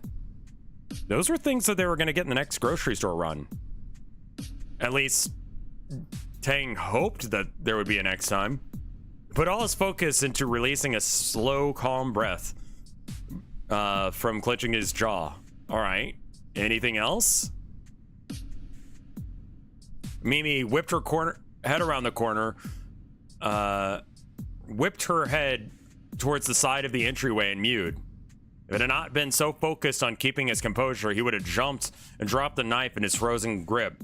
Tang looked down and slowly lifted up his gaze to the entryway. Luck was peeking in from the side of the door frame, staring back at him with determined eyes. Looked like she had rushed out of the bathroom as her hair was barely dry and had her bath towel wrapped around her body. He was relieved to see her safe. And the next part was something that he could never get used to. Luck entered the kitchen with soundless steps, revealing a 12-gauge pump shotgun in her grip. It was a joint gift from both of their parents. And equally, they had a joint confusion when they had unwrapped it. A gift card that came with it mentioned that it was easier than other means, which, while true, the gun was not a comfort to have around the house. Eggs, bacon, cheese, the voice shouted. Tang quietly put down the knife on the counter, and he turned around and faced the entryway to the living room. Alongside Luck, Mimi barely noticed a thing between them and sauntered around their legs to give them space. Peanut butter, pepperoni, ketchup. The other Luck was sitting in the center of the green couch, directly facing the TV. Italian bread, butter bread, Hawaiian bread. For a single time, it shouted it would make no movement. It had not exhaled or inhaled, nor prepped a breath for anything. It just continued shouting. It was a terrifying effigy of stillness that operated like a speaker set to maximum volume. Your sandwich is done, Tang said with stony calmness. Luck aimed the shotgun just slightly over Luck's head. I assume Tang said. There was a pause in the yelling, maybe for a minute before the other Luck's head, disconnected from its body, pulled along the spinal cord with it. The head twisted around. There was no face, only a pitch black void that hurtled towards the real Luck. Was the gunshot loud? Yes. But was it easier than incantations or seals? Absolutely. I love that it's like they're so fucking aware of how bullshit this is gonna be that they're like, yeah, it's just not even worth it to try and do your rituals. Just have a fucking gun. That was neat.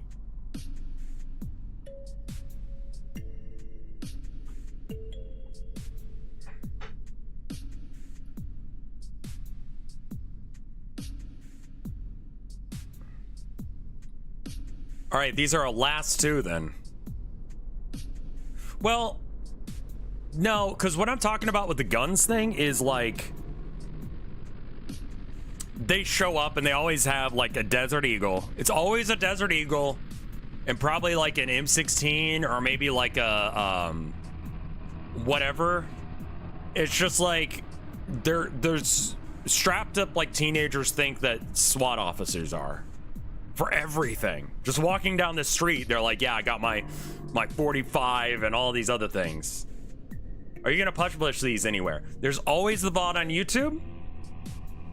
I will also try and post a comment that has just the plain text of all these with no breaks, just as I've seen it.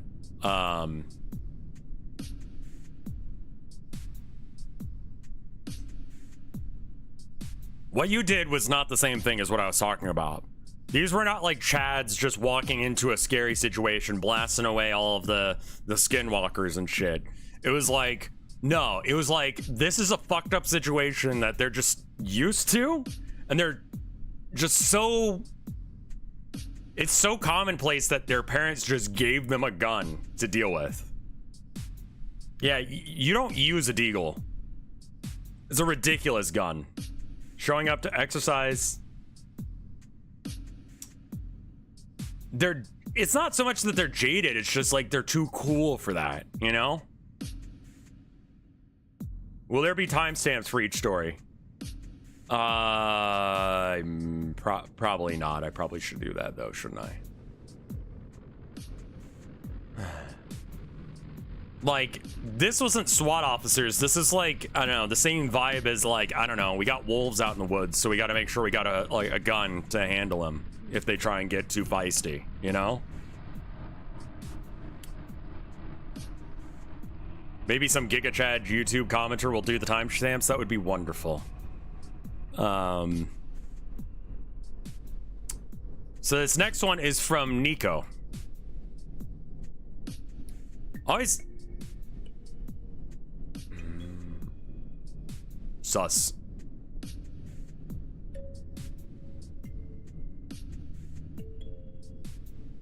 Always been a little suspicious about staying at Aunt Nancy's house. Something about her little mobile home in the Mojave Desert had always given me the creeps.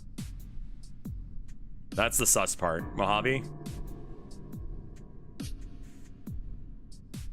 Yeah, exactly. Like, imagine SCP stories where it's like a squad of stone cold super soldiers blasting away at zombies saying action movie lines. Yeah, exactly. That's what I'm talking about. Like, that kind of story fucking sucks, and I'm tired of reading it, because it's not scary. They can handle the situation, you know? Like, you know they can. It's like, I don't know. Is Terminator scary or more of an action movie? I don't think anyone calls it like a horror story, right?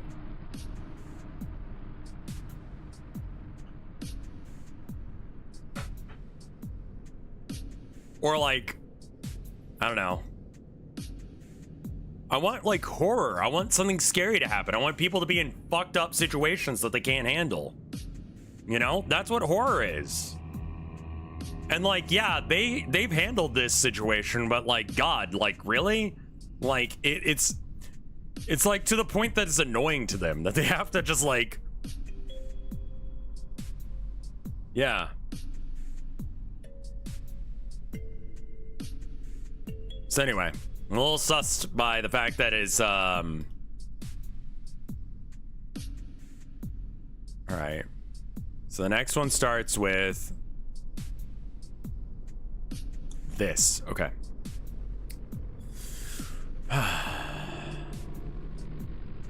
I've always been a little suspicious about staying at my uncle or Aunt Nancy's house. Something about her little mobile home in the Mojave Desert had always given me the creeps.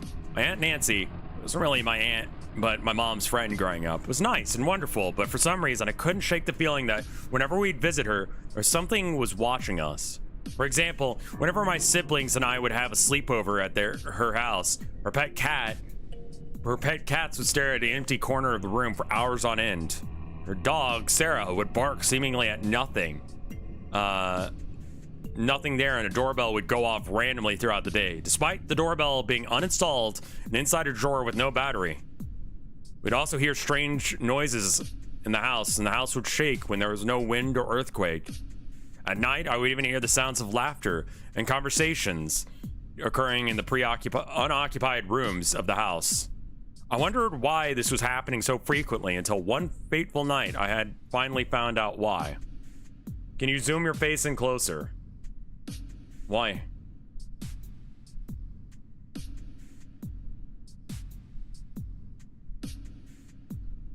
I mean, I could, but spookier?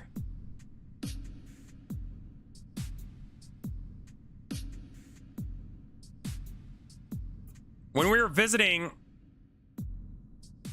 during the Christmas time back in the early 2000s, my mother wanted to take a nice family photo using her new digital camera. We all gathered to pose before the photo went off. She set the timer, ran to her spot next to my dad. Cheese! The camera shuddered and the flash went off. When my mom looked at the picture preview to see if we were all smiling, she noticed there was a smudge near where Aunt Nancy was in the picture. Strange. Mom had just gotten it as a gift a few days ago, and no chance the lens had gotten dirty that quick. She wiped the camera clean and took another one. Same smudge appeared. When my mom brought the camera over for my aunt to see the constant smudge coming up in the pictures, Aunt Nancy said in a relaxed manner, "Oh, that's probably Robert." My mom turned a little pale and said, "Oh, Robert?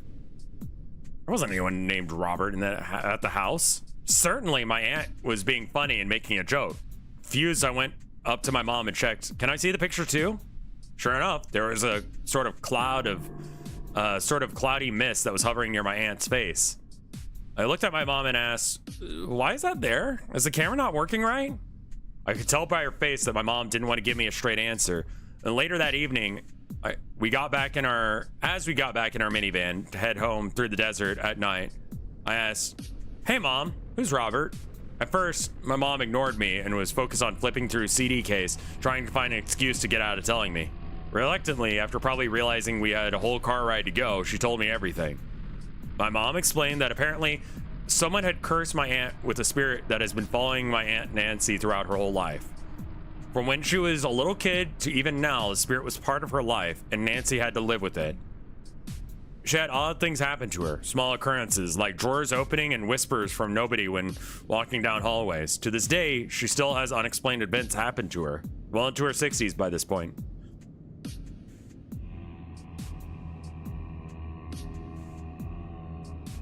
My mom had seen these events secondhand and even asked if Aunt Nancy was okay from all this, but from the looks of things, she was fine with it all. Never really tried to harm her. The events were minuscule and didn't try to cause pain or misery. She actually probably even enjoyed having someone or something around. My aunt even named the spirit after that followed her Robert after her favorite actor, Robert Redford. He even joked about bringing some levity to the conversation and said something to the effect of, "This is what Andy Williams was singing about when he said there'll be scary ghost stories during the song It's the Most Wonderful Time of Year." I nervously chuckled and thought about what I was told until I got home that night. I'd always been a little suspicious about staying in my Aunt Nancy's house. After learning about Robert the Spirit, I don't think I'll stay overnight anytime soon.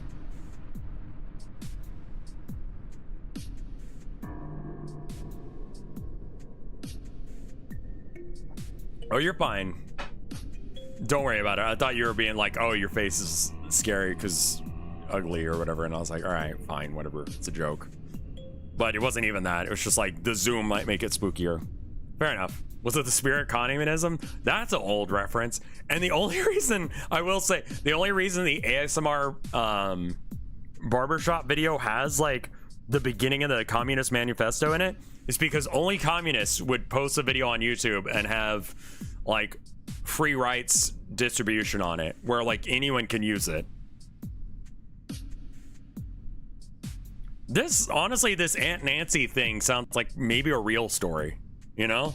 Like, it was just kind of fucked up, but nothing really happens. It's just like, this is probably just how, like, a actual, like, haunting would be for someone to deal with.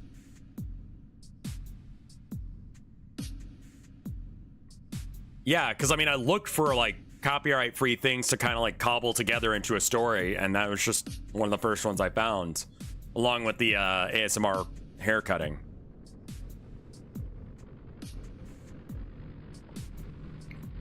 I've known a lot of people who have like hauntings that are along these lines where it's just like, that's just a fucked up thing they have to deal with, I guess, you know? This is the last story that we have to read, and then I'll probably will maybe log for the night and get a little bit of stuff done. We need to do a little bit of work on moving out of here. And my voice is giving out anyway, so it seems like a good time. And maybe we'll do other stuff later? I don't know. Doesn't look like it. If I do decide to come back, I'll tweet. I'm actually gonna go pee because the story looks like it's on the longer side of the restrictions. So give me 1 minute. I'll be right back, and then we'll get back into it. BRB.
All right.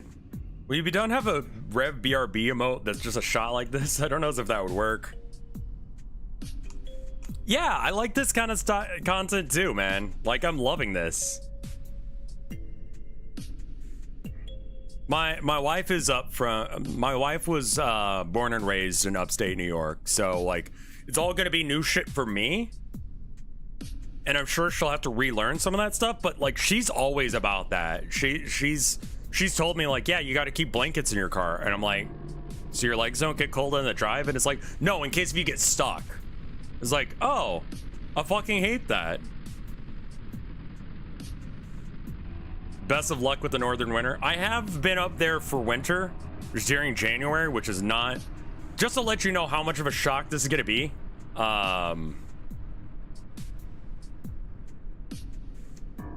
Like,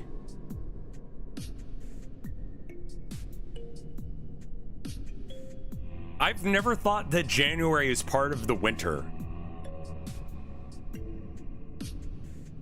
Like, January, February are not winter to me. That's like spring. Winter ends in December for me. Like, it's incoherent to me that it would be cold in January. That's like how much of a difference this is going to be for me. I didn't even realize that January is technically winter. When does winter begin? Like, cold weather starts somewhere in like November to October.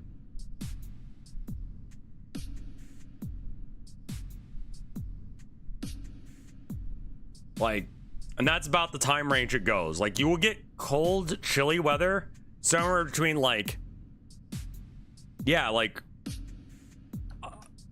October to November is when it's gonna start. And like, what I mean by that is currently it is Texas winter.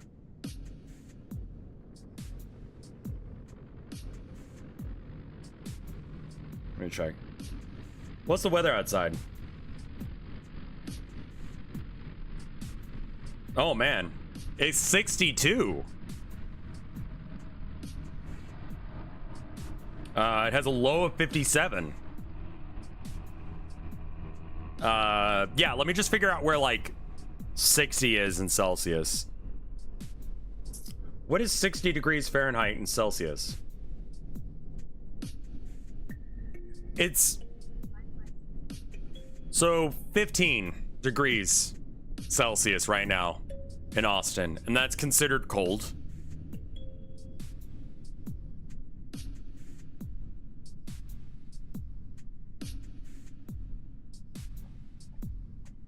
Which is so it's somewhere around that range, which is like honestly just human weather right now. I consider around like 70 Fahrenheit to be like human weather. Like, what is 70 degrees Fahrenheit to Celsius? 21. 21 is like a human temperature. That's the temperature that you like. Around that is like where it's comfy to be alive in. You know, give or take a few degrees either way. It's like, it's not cold. It's just like you go out and you can wear like maybe jeans and not feel like you're gonna sweat your balls off. It's just nice. Most people keep their houses around that.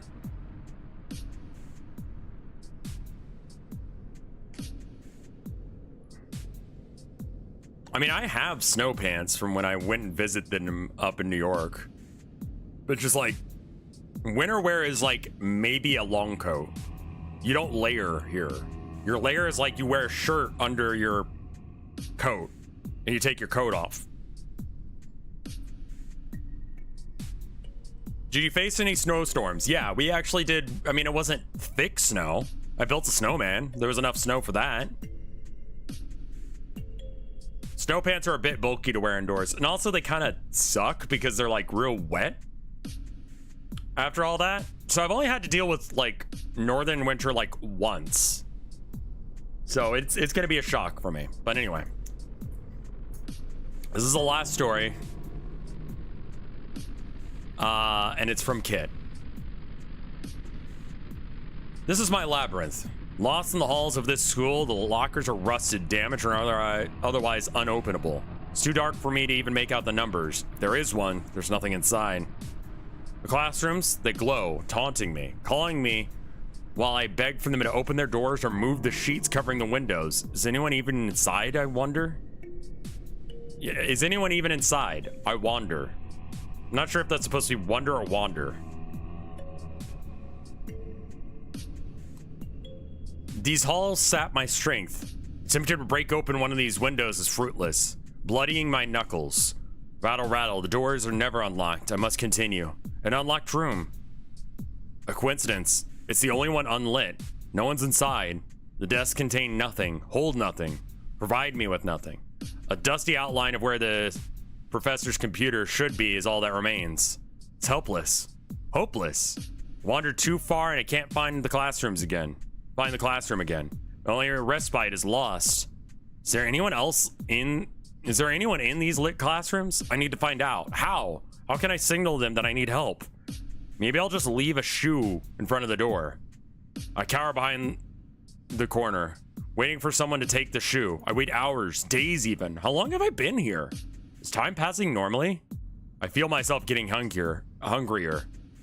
If I don't find a way out soon, I get up, ready to take back the shoe. It's not there. I was just behind the corner. There's no way I missed it. Someone opening the door. Did someone inside take it? Bang, bang, bang. Someone's inside. They took it. They took it. My hands swell and throb. No one's at the door. I need to find my way out of here before I lose anything else. I must not die. I must move on. I need to find a place to rest. The rough carpet is burning my unprotected foot. I haven't seen an unlocked door since the one I found previously. I sleep in front of one of the doors if I must. I wake up finding myself in a dimly lit classroom. The buzzing of the lights is infuriating. I look up. No one's here. The only company I find is blood soaked on the walls and the carpet, beneath where I was resting my head, all over my arms and face. Is this my blood? Yet I feel well rested, rejuvenated even. I can continue. Beginning to rot. The blood is caked on myself, and without running water, it's hopeless to scrape it off. I crawl through the halls. Hunting for a free room, I drag my legs across the stained carpet. If there's an open door, there must be a bathroom open, no? Come across the janitor's closet. It's been ransacked for most of its supplies. The sink, however, still runs, allowing myself a moment's respite to clean my decomposing body. It's as if the school is eating me from the inside out, savoring me, only to keep me half alive. Fucking hate that. That's horrible. Not like the story's bad, but it's spooky. How have the stories been? They were all really good. Now that I've finished all of them, I can say it. Only one plagiarism.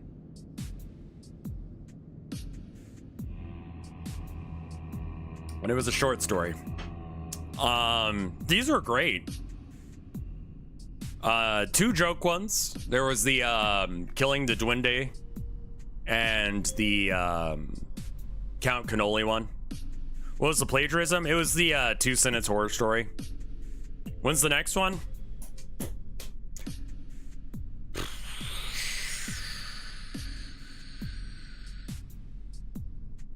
Maybe we could have it done by the end of next month.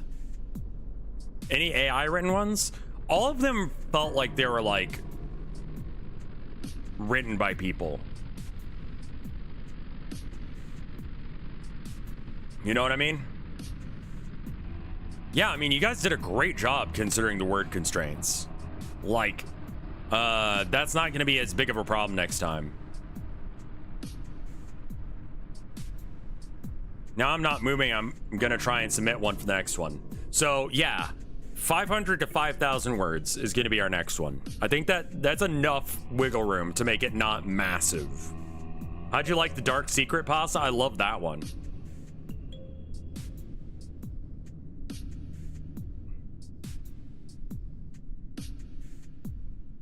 I didn't feel proud of mine due to the condensing, and I'm sorry for that, Bernasco, but people did like it. AI cannot write coherent stories. Yeah. And pointing out that, like, English as a second language thing is kind of how AI writes. Yeah. Was The Dark Secret actually, like... Was that one actually under 1,000 words?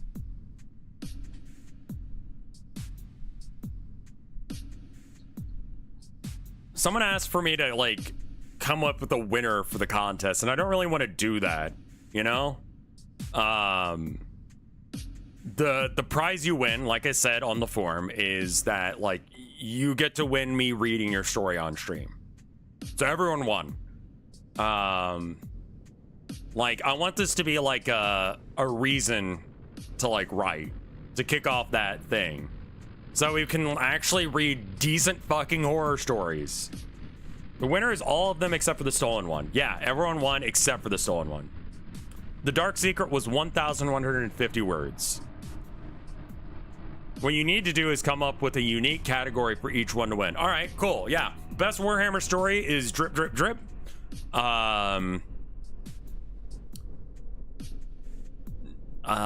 Best use of numbers is the counting, the number station one. Best story mostly taking place in an attic is The Attic. Let's see. Best dream retelling is the Corpse Party one. Best real world sin was the one where it was just them describing how they, like, were part of a crowd of people that mocked a teacher.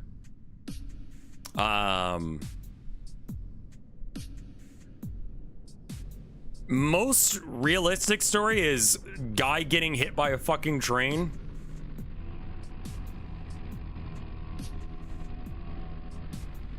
Best use of Shih Tzus goes to the Biosphere one.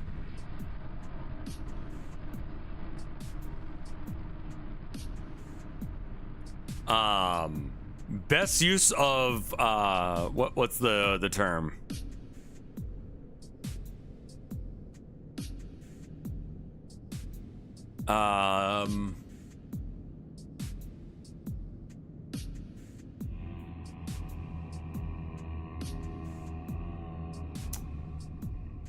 Most stupid stories won by Count Cannoli and their story about Miles Morales.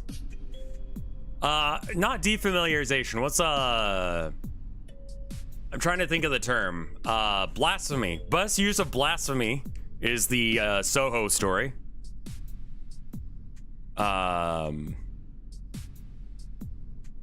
Best use of someone else's content comes from Milking the Creature.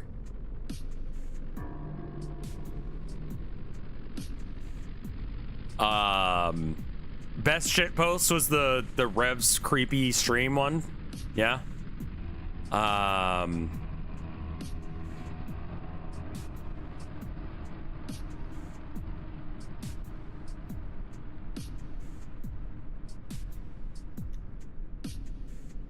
Who up Milking the Creature? Let's see. I really liked the Wii one. So best use of a Wii in a story.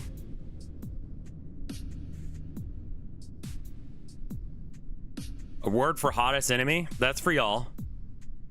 Eye Exam, I think, gets the award for best subversion of expectations.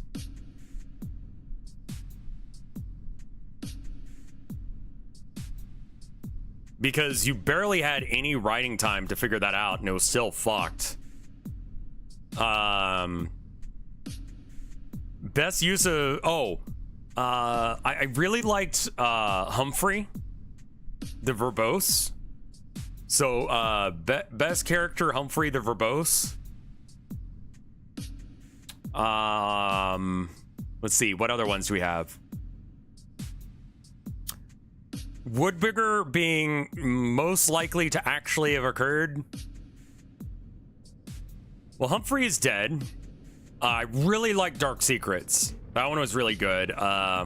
Best use of art, I guess. Trying to come up with like different categories for all of these.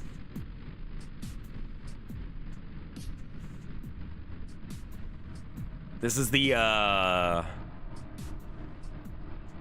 oh yeah, best use of the word duende goes to the one where we murder Santa. Hottest possible character in a story goes to me in the murder mystery one. Actually, it goes to my wife, but she doesn't say enough. Rot is fucking great. It's fun to come up with rando but accurate categories, yeah? You missed all the stories, unfortunately, yes. What award can we give Bernascal Witch's rotting story?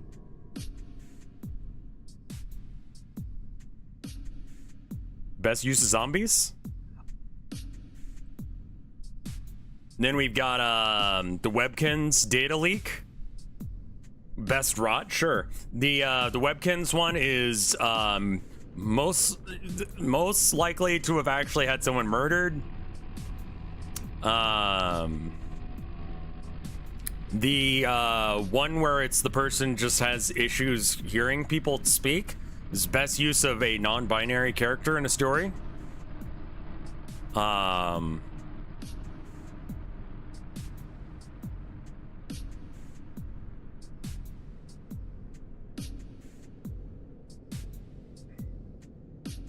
see, the train track one. Best uses of trains in a story with no trains in it.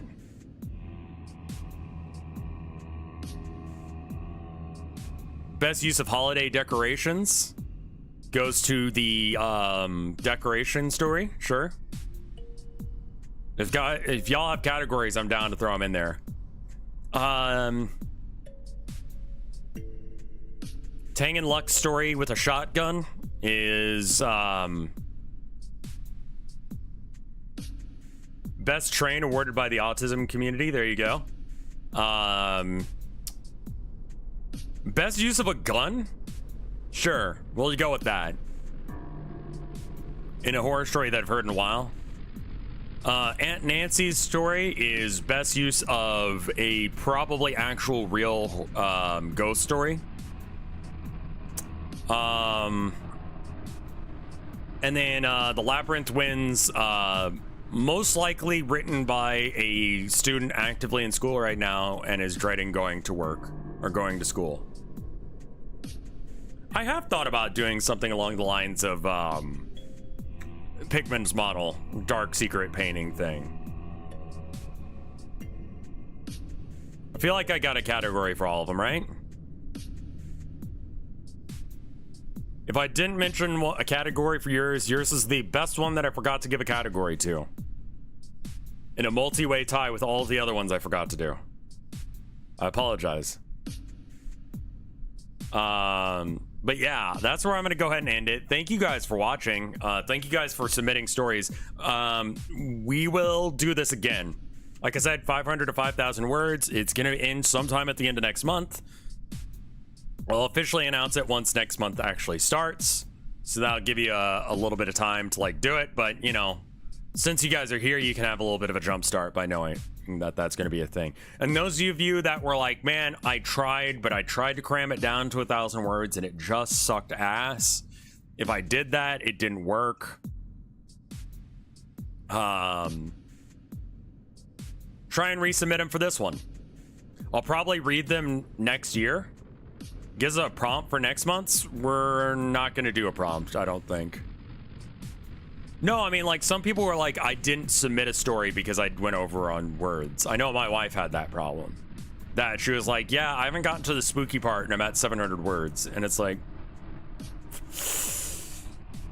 yeah, that's actually a reasonable thing. We're still going to do spooky horror things. So if you're like, any of these are qualifying as the kind of theme, you know? But good luck to all you writers. Thank you again for your content, and thank you for, you know, being here and listening to it, and thank you guys for being supportive and awesome about it. It does not have to be Christmas themed, just horror themed. You know? Doesn't have to be Christmas themed. This one didn't have to be either, but you all decided to run with that and really went for like the spirit of the season. And did some fucked up Christmas stuff. So that was great. Thank you guys. And I'll see you tomorrow. I might be a little late, or I might be a little early. We're probably gonna do some trucking, and I'll see you then. Merry Christmas. Gonna be Arbor Days theme next time. Sure, fuck it. I'll see you guys then. Bye.